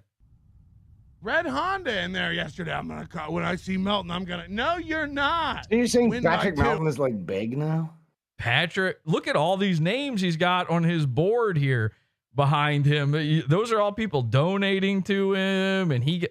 Do you know that he runs? Good for Patrick. He runs a very successful new You know that Stream Elements thing you were talking to me about before the show? He has now built his own thing like that where you can program in AI voices where when people super chat, they can make Mersh do a super chat for you or Steel Toe. Patrick's up there, man. He's killing it. He's killing it. I didn't know. He's killing it. He's killing it. He's the number one. Patrick. He's the number one Steel Toe guy. Like he is to Steel Toe what I am to Mersh. Damn, dude. I had no I'm gonna start a fight. I'm gonna walk right up to Melton and start. Oh, no, God, you're not. I'm really sick of it. You're right. No, And then I say that on a show. I tell everybody he has fantasies about starting fights with me. And Look, so I made a clip on Twitter, and this is how fucking upset he gets. He's like going off on this rant about how much I was wrong, but it's like, again, I just proved you happening wrong. here. And then I say that on a show. I tell everybody he has fantasies about starting fights with me, and they're like, he's in the chat going, no, I didn't. This is going to become like some bottom-feeding style. Like, I'm starting to see like a mandala, you know, like a kaleidoscope, but it's all guys. It's a Mandelbrot test. Yeah, a Mandelbrot. That's an infinite zoom of new guys looking at a screen, reacting to Patrick Melton, and then the guys reacting to that. It's honestly anxiety-inducing. It's a Mandelbrot infinite zoom out. It's of a gazillion little new spores that sprout new little guys. It's slop tint all the way down, and here we are doing it. This is what the people want, I guess. I don't know. Yeah, we're doing the same thing. We're fucking doing it. Now, all right. Now, here's the thing, though. Here's the thing. I'm getting sick. We spoke a lot about, inspiration, and yeah, you were influenced by John Kay, and people would say, "Oh, you do this John Kay style drawing," and I said I think you've evolved beyond that and stuff. What do you think about a guy where, like, isn't it possible? Isn't it like anybody that this guy might remind you of? Isn't it possible that he just had the same influences as that guy? You know what I mean? Do you just think they arrived at the same point? Look, it's very much possible. It's possible, right? It seems a little odd. View into an alternate reality where a different guy got to that point. Look, sure. Who cares? Sure, I'm willing to grant that. I mean, all right, look. It seems odd that in 2024 you could arrive to the same without the direct. But let's say, he and whoever it is that he seems like years and years and years ago arrived to a similar conclusion. It'd be like, okay, well, maybe they had like a similar sort of upbringing, or I don't even think it's is the point of analysis here to figure out who got where at what point, or who is ripping off who? No, God, no. Or should it be about like what the quality of content of this is, and what this is doing to our? You said video games is destroying our society. I think this is destroying our society. Well, this is the YouTube. Mandelbrot of reaction guys. That's not good. Well, like I said, video games ruined everything. YouTube reaction. Where was that born from? Let's plays, video games. Sure. Video games, baby. That is true. That's what all this shit comes back. Now, not where I arrived at this in a different fashion. I'm just ripping off MST3K. Duh. Look at this. Yeah. Oh, yeah. I was talking about that on Josh's stream. I said there's two types of like old school internet guys like this, like you. Yeah. There's the guys that either got influenced by Mystery Science Theater, and we talked about that for a little bit. And then there's the school of thought of Ralph, who got influenced by WWE. Ah! You know what I'm saying? But that is the case. You're right. Yes, 100% wrestling, man. That is the case. I think there's a third type of guy, but there's a huge overlap. The Venn diagram between the third type of guy and the WWE type of guy is, so close to just being one circle. But it is also Opie and Anthony, guys. Opie and Anthony, of course. And I'm not wrestling, and I'm not Opie and Anthony. I'm over here with the puppets. Okay, so listen. Here's the thing, dude. Like, I understand you've been accused of plagiarism plenty of times. I think you need to shed that. No reason to try to cover yourself or prove otherwise. Just do your own thing. Oh. I think at this point, when you see this many little sprout offs, these new little spores sprouting up, you're an OG, nigga. Like, you're an OG, my nigga. Well, it's hard. The tough thing for me is I've been around for 15 years. I was doing comedy before that, but I've been around for 15 years doing the podcast, but nobody knows that because I keep getting kicked off the internet. There's no proof of that. You have to take me at my word on that. It makes things a little tougher. Who gives a fuck? Why do you feel the need to prove yourself to anyone? Like, who gives a fucking shit? Oh, I don't feel like I have to prove. I like to. I don't feel like I have to. I enjoy it. All right. Makes me laugh. Now you wanted to see a little Patrick Melton, him talk about Patrick Melton. What about a little Patrick Melton talking about him? Because I'm actually, Sven, I'm not that worried about proving myself, because what is truly the proof that you are one of the OGs? It's when you start inspiring other things, right? Yeah. All right. Well, I think I figured out what this dude is reminding us of so much. I don't know yet. I'm not convinced. There's something's jingling in the back of my brain. But it's like it's an maybe part of echo. me tries to forget or something. I think I've got it nailed down. All right. And what's funny is I think Patrick Melton figured it out before either of us. No. Oh yeah. Let's take a look at this. Check this out. This is Patrick watching. In fact, let me move you here. This is Patrick Melton watching Blade. Doesn't mean I can give permission to clip her show. Hold on. Is he on a spaceship? And there's a war going on outside? What the fuck, dude? Right behind you. There's a ship. Shooting lasers. What's going on? Patrick's kind of funny, Sven. Are you scared? I'm scared. Why would I be scared? He's taking over. I don't know, man. He's taking over. Patrick's kind of got this nailed. Really? I can't believe that. Watch this. Do you have his contact? I will be, because Osrical, guys in the chat are saying Sven needs to be an NLO. I would do it. You know what? Join his Discord. You should join his Discord. I'm not going to join shit. He can contact me. I'm not ever going to ask anything. Other people have to do that. Well, you asked me, so. No, I didn't. You asked me. Not true. You said, Sven, please come on my Don't make me open the DMs. I forgot who asked who, but. No, it wasn't. Somebody tweeted at you. You should have Sven on. I said, yeah, sure. You son of a bitch. That is now not. Remember. I will. I shit. swear to fucking God, Sven. You son of a bitch. Somebody tweeted at you, hey, you should have Sven on. I'm like, hey, let's do it. I will open the DMs right the fuck now. Because you know who tweeted that? Nigga. You know who tweeted that? You did. No, yeah, I said, yeah, I'll be on if you retweet my thing. No. Oh, my God. Sven. Listen, if you want to go do this, it's mega gay. Are you embarrassed of me, your best friend, bringing you on the show? Is that what's happening? But listen, if you really want to go do this type of thing, it's mega gay. But the truth of the matter is, somebody tweeted at you, hey, you should have Sven on. And then I said, yeah, I'll be on any day. And I said, crazy. Or is it somebody else maybe? This is not what, I promise you, that's not what happened. This is crazy that you're doing then this. I begged him to be on. I don't want to embarrass you. Sven, as your friend, I don't want to embarrass you. Please just stop. Because I don't want this to be a big falling out and make you go sleep in a hotel and then you start spreading rumors about me or something. Like, let's just be cool about it. I would never do anything like that. I've never done anything like that. All right, because I swear to God, you made a joke on one of my tweets and I misunderstood it.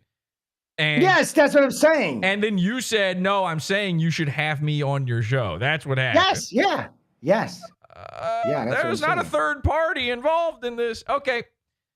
No, yes. Okay, whatever, dude.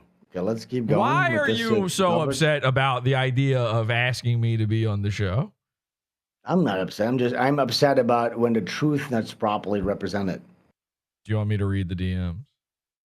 Yeah, go on. All right. The first DM about any of this, because the last time we spoke was June 13th, and then the very extremely gay. I told you I don't want to, and then I said, "Do you want me to do it?" Look, here's the thing with you. I'm going to say you're right. You're obsessed with getting credit for your thing. You're right. You always want to be recognized for your thing. I'm on my best behavior here. I'm giving you compliments. I'm giving you the credit. You always want to get credit. I'm like, yeah, you want to act like you're above. You're above Patrick Melton. You're above Podawful. You don't need to ask anybody. That's what you're about. Not above I'm giving you the credit. I don't need any credit here. I just want the truth to be properly represented. Okay, so I'm not going to embarrass you, but the truth is the truth, and people. There's nothing to do with the truth. Listen, I've been here on my best behavior. Why would you be? Why would I even assume anything beyond that? Yeah, exactly. That's what I'm saying. I wouldn't assume that. I guess we're good then, huh? I was good the whole time. All right, me and too. then you started acting out of turn here, and I think Hey, listen, you want no, I didn't act out of fucking turn. I think you're getting PTSD from watching. You want me to act out of turn? I think you're getting a little PTSD from watching this guy, this Blade guy. You want me to get? That might be the case. And you're having some feelings. Your theory is sound. I'm with you. I'm your friend. I'm with you. I've been with you this whole time. I love you. Okay, actually. Good. All right, good. That's good. That's a good thing to. Look, listen. I'm just saying it's good to hear that out of your mouth once in a while. You know. All right, but you just assume. You just think I need to assume that. All right, but you didn't say it. You didn't say it back. So. Okay, listen. Okay, dude. I love you. And. But did you say you love me? By the way, yeah, I did. I said it a minute ago. That's what led to you. I think you said you liked me, and then I actually went above and beyond and said I love you. Dude, I would fuck you. I would straight up. That's too much. That's too much. Now you're going adult party cartoon style. I would go. We're not gonna go there. No, that's too much. Okay, press play, please. That's too much. Press play on what? You're a guy. Press play on the video of Patrick Melton. Oh, yeah, I forgot about it. I was sorry, but I got so in my feelings. Yeah, let's continue, please. I mean, I was up in. Okay. Have I made this awkward, or is this me? Listen, it's fine. We figured it all out. Right? I think we did. I mean, we squashed the beef. I want to believe that, but it's kind of. You don't feel that? What do you need to hear, dude? Just listen. A relationship only thrives. All right, I'll do it. I'm going to read the DM. I'm going to read the DM. I'm going to read the DM. You said you have to read the DM. You said, and it says here, October 12th. You said, Jesse, I love you. You know I always have. If you want me to be your bottom, I'm your bottom bitch. I'm currently experiencing diarrhea. We're going to have to give it a few days. This is embarrassing for me. Okay. People are saying they feel the tensity. Mm-hmm. All right, check this out. Look, Patrick Melton, one of our favorite podcasters. Play. Okay, let's see what he has to say. He's just acting normal. Fuck, dude. Hello? Dude, they're shooting each other right outside your window from your spaceship. You're in a spaceship, and there's the same war repeating itself outside the windows every 3 seconds. Dude. The loop, the hard loop. Get out of there. Where's warp drive? All thrusters. You know what? Patrick Melton is back in his element. He found his groove again. He's fucking back, baby. This nigga found his goddamn groove again. This guy's got it. He's back, dude. Patrick Melton's back. But in another way, has he ever left? Oh yeah, I covered him last week actually a little bit. Oh really? Oh my god. A little bit. I'm not trying I have not heard of Patrick Melton since when would that have been? When's the last time I was on? Like 2020? Something. Yeah, 2020 sounds right. Yeah. I haven't heard of him since then. Yeah, 4 years. Well, you would have thought it hurt. It would have come up. The grapevine. I only covered him on the last episode because, he's so entwined in other things I talk about, and he recently had this very controversial video where he said that child porn should be allowed, and it was like making the rounds. So. No. Yeah. He really did that?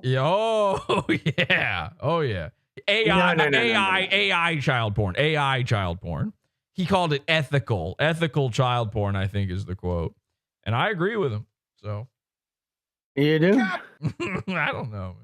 Permission. No. Wait. Let's go. I'd like to hear that. You think child porn should be allowed? No. Of course not. No, because then you would have to. No. But can we have a serious discussion? Did he actually say? He was doing a trolley. He was on like he was on a not a show. He was on just a regular. He was like streaming himself on his phone, and he was having a thought experience. This is like the 5th time I've explained this on the show. And he was in the middle of getting caught by like a pedo hunter. Yeah, Alex Rosen showed up and he's like, I'm doing a thought experiment. And no, he said it was a thought experiment. And then all the chat started turning on him, and he's like, whoa, you guys are so upset about, I mean, come on. You know, he was doing a lot of that. And then, but there's a lot of merit to what he was saying, except for the part where they have to train AI on millions and millions of actual child porn in order for that to be a thing. And then that's where I draw the line. It's about good, but then what's your position then? My position is don't fuck kids.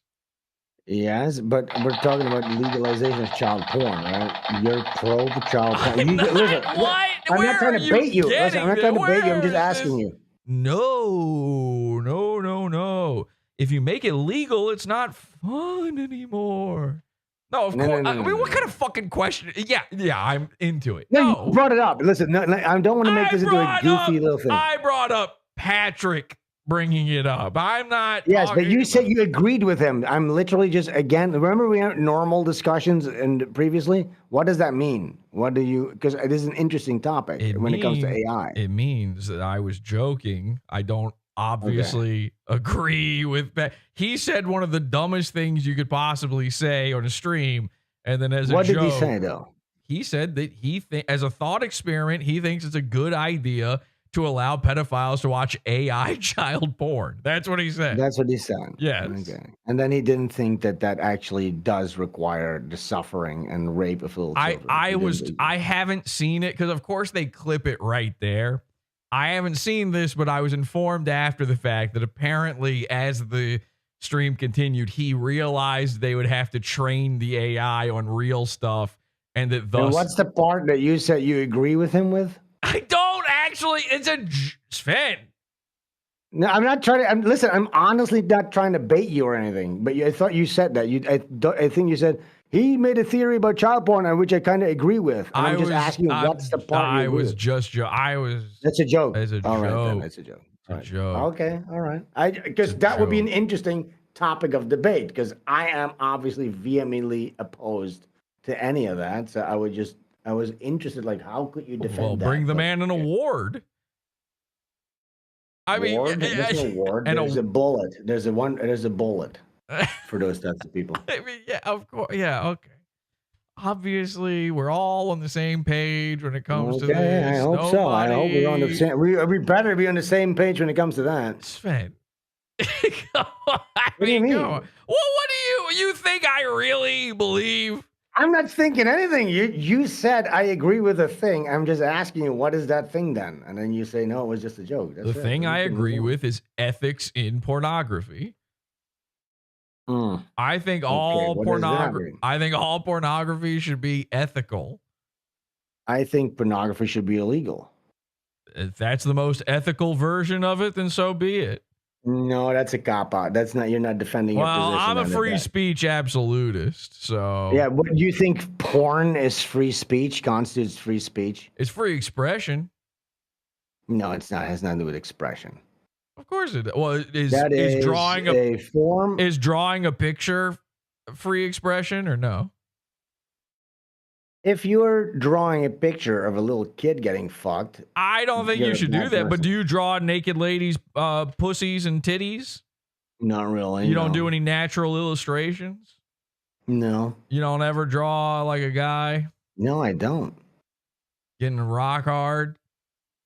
No, I don't. I don't draw any of that stuff. And I think porn is unethical. I think it enables human trafficking, and a large portion of porno is a result of that.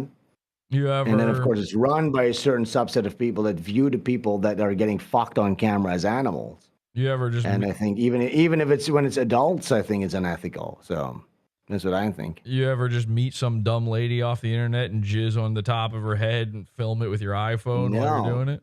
Look, here's the thing. We talk about like getting influenced by other shows. Like, I don't think that's in your heart. You don't need to have that opinion, because other radio shows are like degenerate. You can have a hard stance against degeneracy. Radio show. Okay, what year is it? Okay, well, you kind of pick one little word from my little sentence there to have a problem. I don't know what you're talking about. This is a comedy program.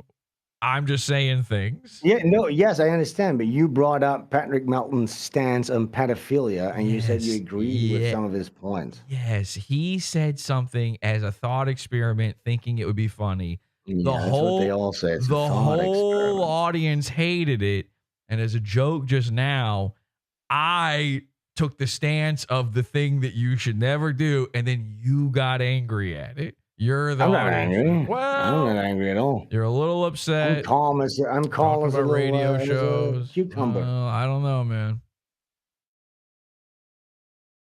All right. I guess things got a little awkward when we started talking about you were liking child porn. Can I be honest? I was against us talking about child porn, and then you kept pushing the issue. No, I wasn't. I didn't even say the word. I kept saying it's nothing. It was just a stupid clip. He didn't even mean it. And then you're like, tell me more. Listen, I'm willing to move on from this and just let bygones be bygones and press play on the clip. I tried to do that, and you're like, hang on a second. I need to know more about this CP deal. No, I said multiple times. Let's just press play then. It's fine. All right, well, let's press play. So Patrick has noticed in the background here. So Patrick Melton is a pedophile. Okay. I'm not saying the whole internet is saying that. I want to be clear. Right, I think I'm part of it. I'm also saying that right now. I think you should be allowed to joke about anything. Sorry. Sure, yeah. I think there's no line when it comes to jokes whatsoever. Sure. Whatsoever. That's my stance, and I support Patrick in his thought experiment. All right, that's cool. In his ability to have the thought experiment. I don't agree with the thought experiment. Okay? Listen, just press play, dude. Let's just move on from this. You're the one. You brought it back. I started to. What the fuck, dude? Okay. Press play. All right. So Patrick Melton is a pedophile. Press play. Okay, hang on. He's not a pedophile that we know He's of. not a pedophile. I don't think so. Okay. Probably not. What kid could he even trick?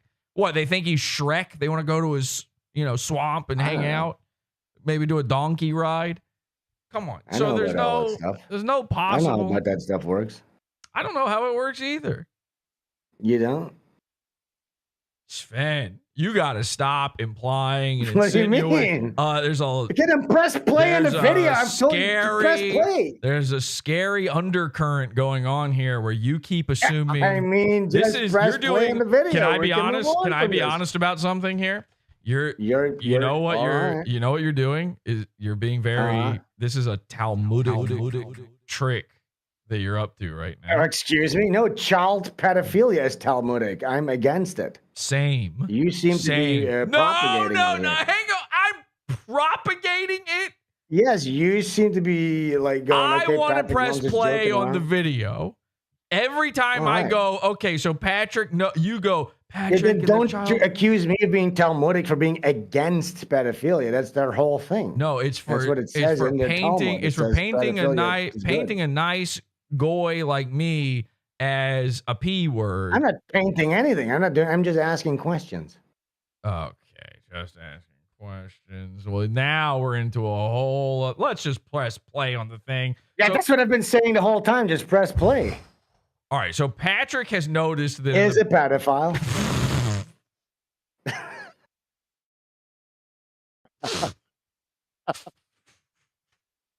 So it's ridiculous. Okay, just press play. Okay, I'll press play. So Patrick has noticed in the background of Blade's podcast here that he's on a spaceship. Fuck out of here! What? You're in a spaceship, and there's the same war repeating itself outside the windows every 3 seconds. Dude, get out of there. Where's warp drive?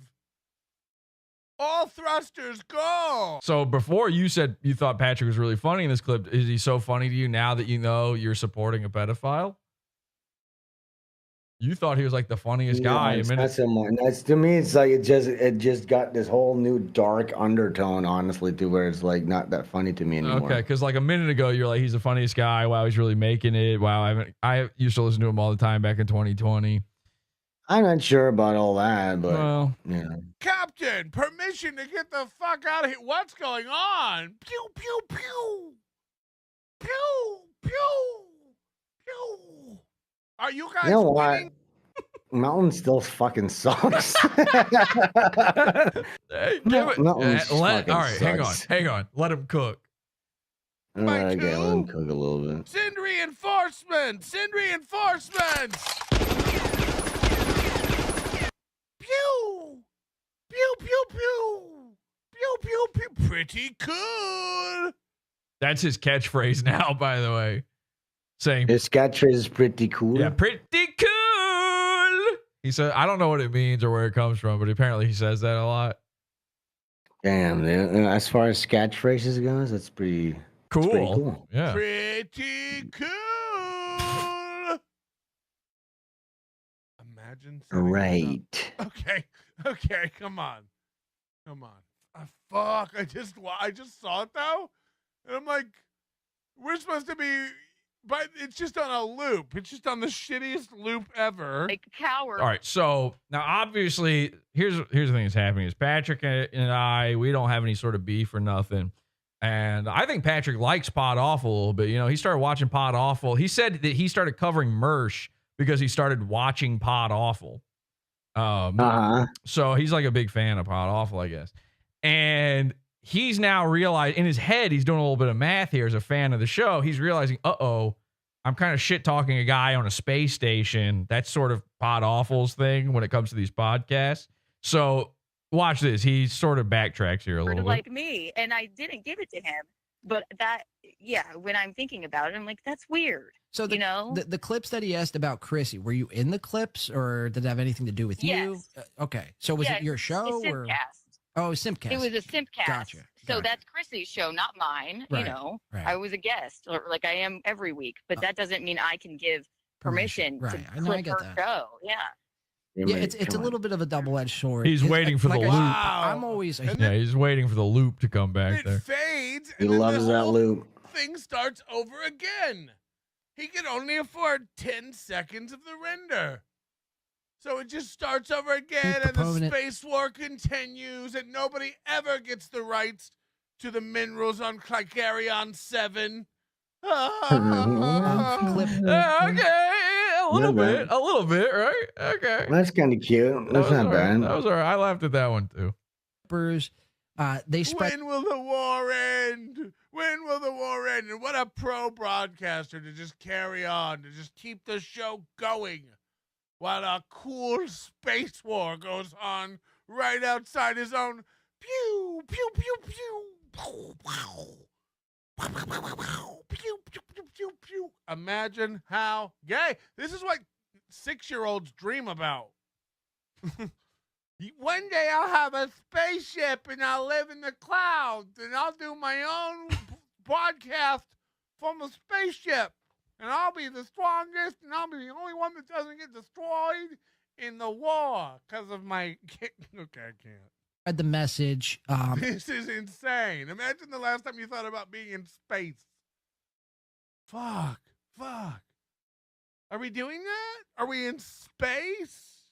Okay, Patrick, do you have to say it so many times? I mean, it's just like a social experiment to see how long I can withstand Patrick's little space bit. This is all building to something. Watch this. Okay. Oh, you just talked over. He's just getting to it. All right. Are we doing that? Are we in space? And again, Jesse PS is creative. I'm not even. That's a next level. That's next level commitment and like creativity. This is this is like, no, it'll be like I'm in space. Did you say he's scared? You think he's scared? Yeah, he's afraid. He's afraid. Oh, okay. Yeah, people have said that. People have said that before. In fact, you know who said that before was Aaron Imholt. I don't think Patrick wants Jesse PS smoke. Jesse's a fucking weirdo. Stein is on a blimp, and it's like at least a spin on this. This is like he went on a graphics website like, what could I download? Cool. Okay, so does any. I think maybe, Sven, what we are picking up on here, what we've been seeing this whole time, is that this guy, this Win by 2 fella, is copying Podawful. Yes, I think that's the logical conclusion here. I mean, it's the only thing that makes any Through sense. our deductive reasoning and research over the past hours, I think the only logical conclusion we can come to is that Blade has, in fact, been copying my best friend Jesse PS from Podawful. Right. Well, okay. Now, here's the thing. You call him Blade. Did you know that for years now they've been calling me Bullets? I did not know that. So, what is that in reference to?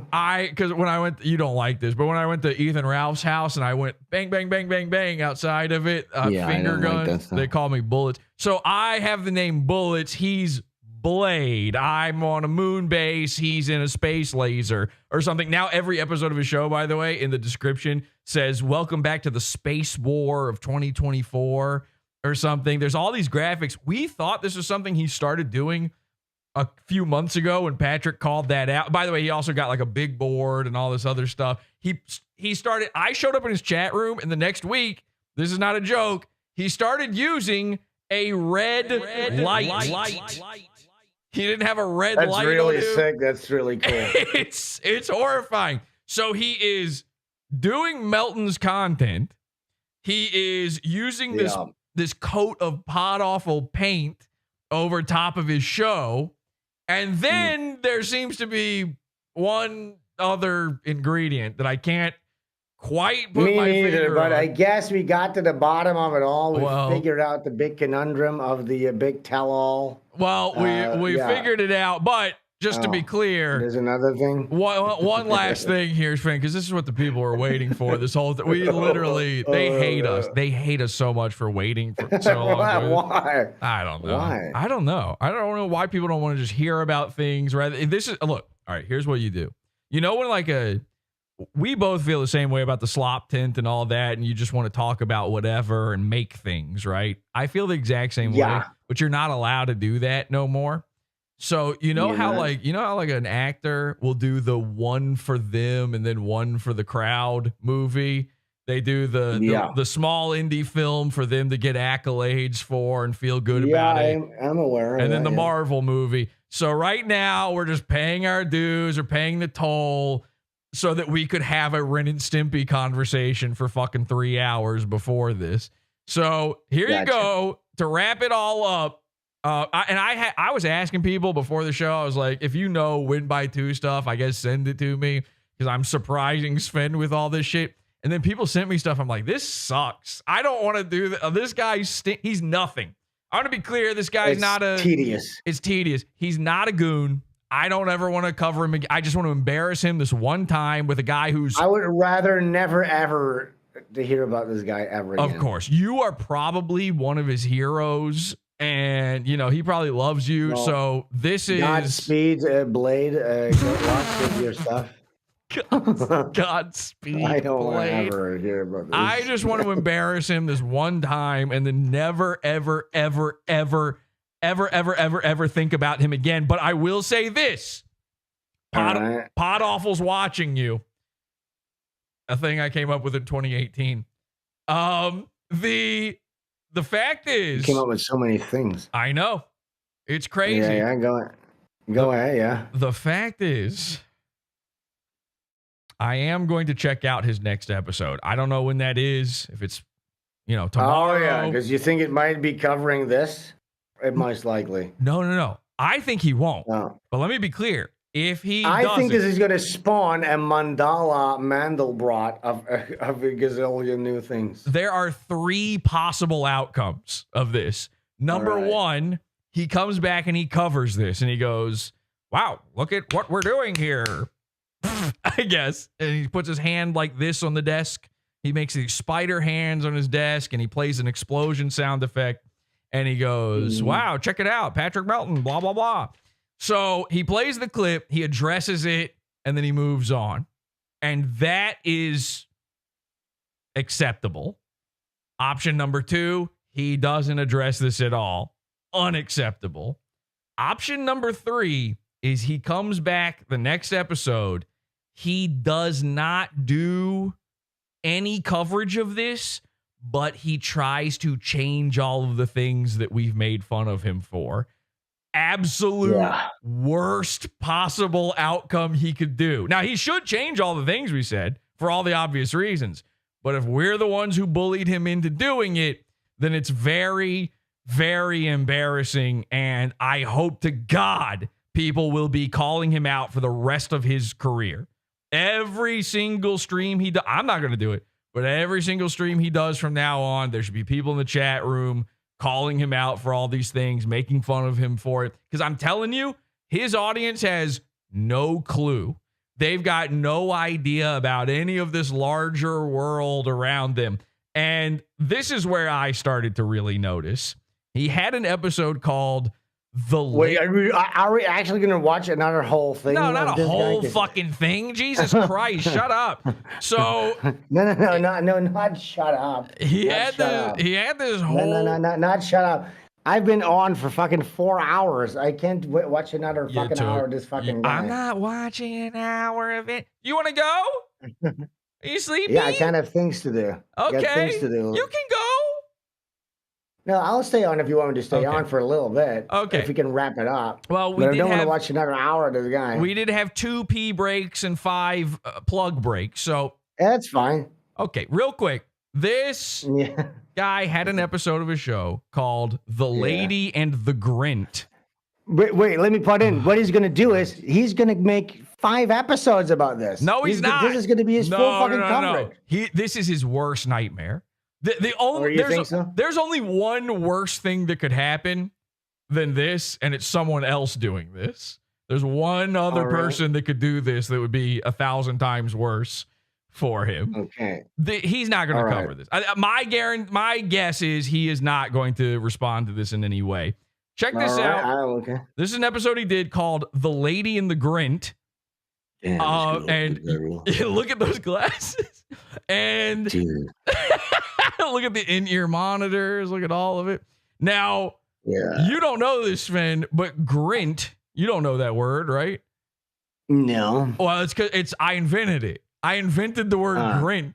Okay. And he's using it? And he's using it in his title of his episode here. It just means a grift hint. It's what Mersh does when he goes on Twitter and says like, "Oh, my computer broke again. Oh well." He's hoping that people will. It's like donate. the opposite of a humble brag. It's like a grift hint, a grint. So he names his episode that. He thinks that's his word now. Check this out. Could be tomorrow. Could be somewhere down the line, the next week. I think we're just going to cover everything Patrick does, much like, Patrick and a bunch of us did the Steel Toe. By the way, Aaron M. Holt, ladies and gentlemen, give it up for yours truly, Aaron M. Holt. So his bright idea is to cover Patrick Melton in this episode. That's a thing he's inventing here, is covering Patrick Melton. No one's ever done that before. No. I don't think everyone's ever done that before. By the way, I love his little tin silver chain. It's really good flex. Yeah. Watch it. Thank you. And what's my name, Aaron? What's his name? I almost said Jesse. It's not Jesse. No. Sean. He has a sound drop on his board where Aaron Imholt, the guy he makes fun of every episode, accidentally confuses him for Podawful. He says Jesse. What's his name? Jesse. And he plays it. He plays it into his own stream as if it's not one of the most embarrassing things that has ever happened to a guy. And it's the first time he's been acknowledged by anyone, probably. I mean, I don't know about that. I don't watch him. I don't know. I'll never, ever, ever learn anything else about this. Jesse, can you promise me? Yeah. That you will never, ever cover this guy again? Can you promise me that? He would have to do something so outrageous for me to ever do it again. Look, if he goes over this episode, you'll have to pull it up a little bit, right? Maybe, but you don't think he does? I don't think he does, and I probably won't. And at the very least, if I do, I won't do it publicly. But I'll say, how many episodes has he done? Is this like a staple? Is he like, because you see a lot of these little, derivative guys, and they just do 10 shows and then they stop. No, how many has he done? He's been doing it for a few years now. He's like a couple. Oh, for real? Yeah, he's a couple years in. This is his evolution. You're seeing him having grown as a guy. I see. There is one last thing, just an image. It's not a video. It's not a video. Where the fuck did it go? I hope the best for him. I never want to hear about him again, though. He deleted a video. He deleted a video, or he's like hidden it. He's hidden it behind a membership thing. Today, I guess, because I had this up. This is all I've got now. This screenshot. It's gone. Maybe he did that because he knew this was happening. I think he had an idea. I think somebody might have clued him in. This is his last stream he did. He's full on in a space station now. He wasn't even in his normal, he's got this whole studio he built out with what money, I have no clue. And for some reason, he's just in front of a green screen on his last episode with like the world's worst stock space station image. This video was up earlier today, as far as I know. In fact, I commented on it. Luckily, I screenshotted my comment with him on here because he responded to it, believe it or not. And here is what he said. So I said, cool set on this video. This is a full episode, a full stream that is now missing from his YouTube. He hearted my comment saying cool set, and he said, thanks, this took a long time to build. I've seen other people in his comments call him out for various ripoffs like this. It is maybe one of the most embarrassing things I've ever seen in my entire life is this guy's show. I'll put it to you like this, Sven. I did an episode over a year ago on Steel Toe Morning Show, and I said I only covered them because they had stolen one of my guys that I cover, like a guy that it makes no sense for anyone else to ever do a show about. And so I did a show about that. That was the entire bit. And I said, I will never cover them again. And I didn't cover them, and I didn't cover them, and I didn't cover them. And a year went by. And then Steel Toe, turns out he was a cuck and he was wife swapping with Nick Rekieta. So I did break that whole jazz. So it would have to be that level for me to cover Win by Toe again. What's his name? Win by Two. His name is Blade, dude. His name is Blade, aka Bullets, aka In the Paint podcast, aka whatever. That guy was mega embarrassing. He sucked. But yes, that was the tell all. That's what I wanted to come on to tell you guys about. Thank you so much, everybody. Sven's tell we all. Love Blade. That was a tell all. I hope you guys got what you wanted from that. I think it was a pretty good success. I think that was pretty good. People liked the whole thing. They were not definitely tuning out over and over again, then tuning back in to see if you actually said anything worthwhile. No, I mean, what do you mean? What did they want me to say? We were here to cover Blade, and I think we did a good job. We talked about... Oh, my God. Wait a second. I'm just realizing the title of the show, the Sven Stoffels Tell All. Yeah. Do you think... No. You don't think it's possible they thought we were going to talk about... I don't know what you're talking about. Talk about what, possibly? I think everything's been covered. Yeah, I don't know what else it could be, to be honest. Anyway, so Sven, thank you so much for doing the show with me here. And thank you, I know this is really tough for you because you've been having some diarrhea issues. You didn't even know the half of it. It's been the worst couple of days of my life. Can I make we go? The Gaza war is going on in my tummy. Before we go, can I make one suggestion on that? Yeah. Can we also do like a slow kiss into the microphone? I was hoping to God. See, that's nice. All right, See, that's what so people are tuning in for. I really liked having you. I liked our conversations. I think we really align on a lot of things, but I want to help you out with this one last bit. I know you've been having diarrhea trouble. I was going to make a suggestion. Please. Have you considered wearing diapers?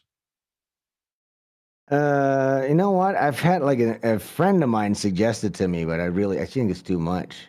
But maybe we'll get into that next time. All right, next episode, everybody. Next time on Podawful. Tune in next time. Sven, the new permanent co-host of Podawful. I'll be here 24 hours a day, 7 days a week from now on. Butch Killigan on Kickstarter.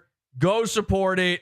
Everything we've done here tonight is a joke, but I do like Sven's work, and I always have, even when he was really, really, really mean to me. And I don't remember any of that. Well, he drew a picture of me one time as something really, really fucked up. As a black guy.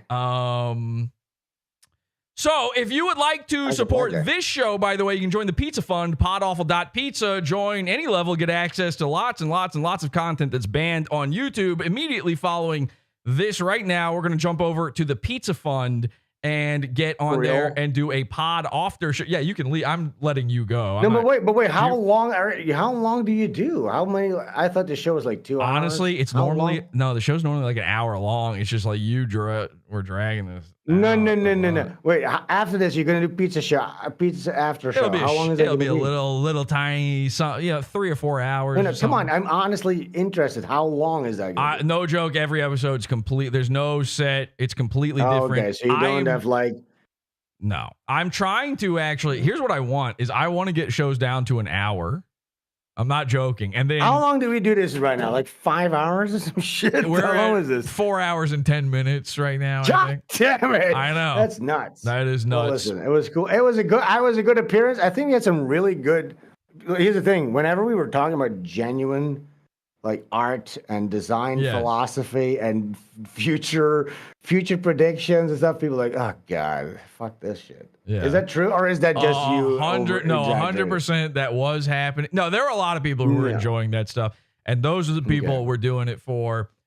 Look, obviously, a lot of people tuned in because of the title of this fucking. Obviously, but that's Listen, but we covered that too. You got what you wanted. You got everything. You got future Ren and Stimpy downs, talk, conflict, antagonism, friendships, love, hate, blossomings of friendships, dwindlings, reblossomings. And you got surprise Patrick Melton coverage by the guy who literally invented making fun. I invented Patrick Melton. Making fun of Patrick Melton. I mean, yes.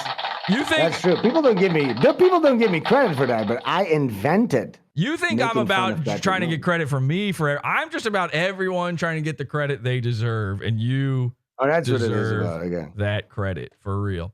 Right. So. All right. Cool. Anyway, right, Jesse. Thank you for having me. Oh wait. Oh, sorry. No, you can go. Bye. No. Wait. I think. What is happening? He's just stuck there. I'm stuck with Sven, just looking at him and being a part of his life now. I don't think so, mister. What is going on?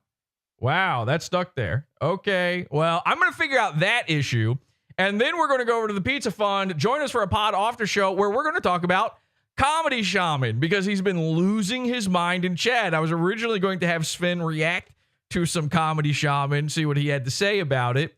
But I didn't feel like doing that to him. And to be honest, I think Clay would have liked it too much. I also saw people in the chat were calling the Comedy She-Man the Sodomy Shaman, which I like a lot. Congrats on that. Join the Pizza Fund, podawful.pizza, $6 level. Get immediate access to this Pod After show and all of our Pod After shows and so much more. Podawful.pizza.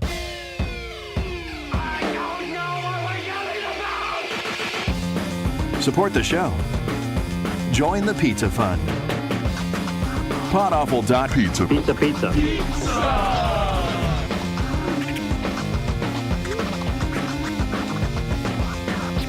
Podawful.pizza.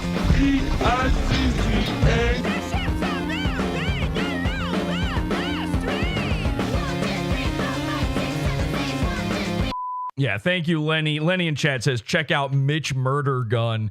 Be sure you subscribe to Sven's podcast, Mitch Murder Gun, on Apple Go. All right, and until next time, see you over in the Pizza Fund. Have an awful day. Bye.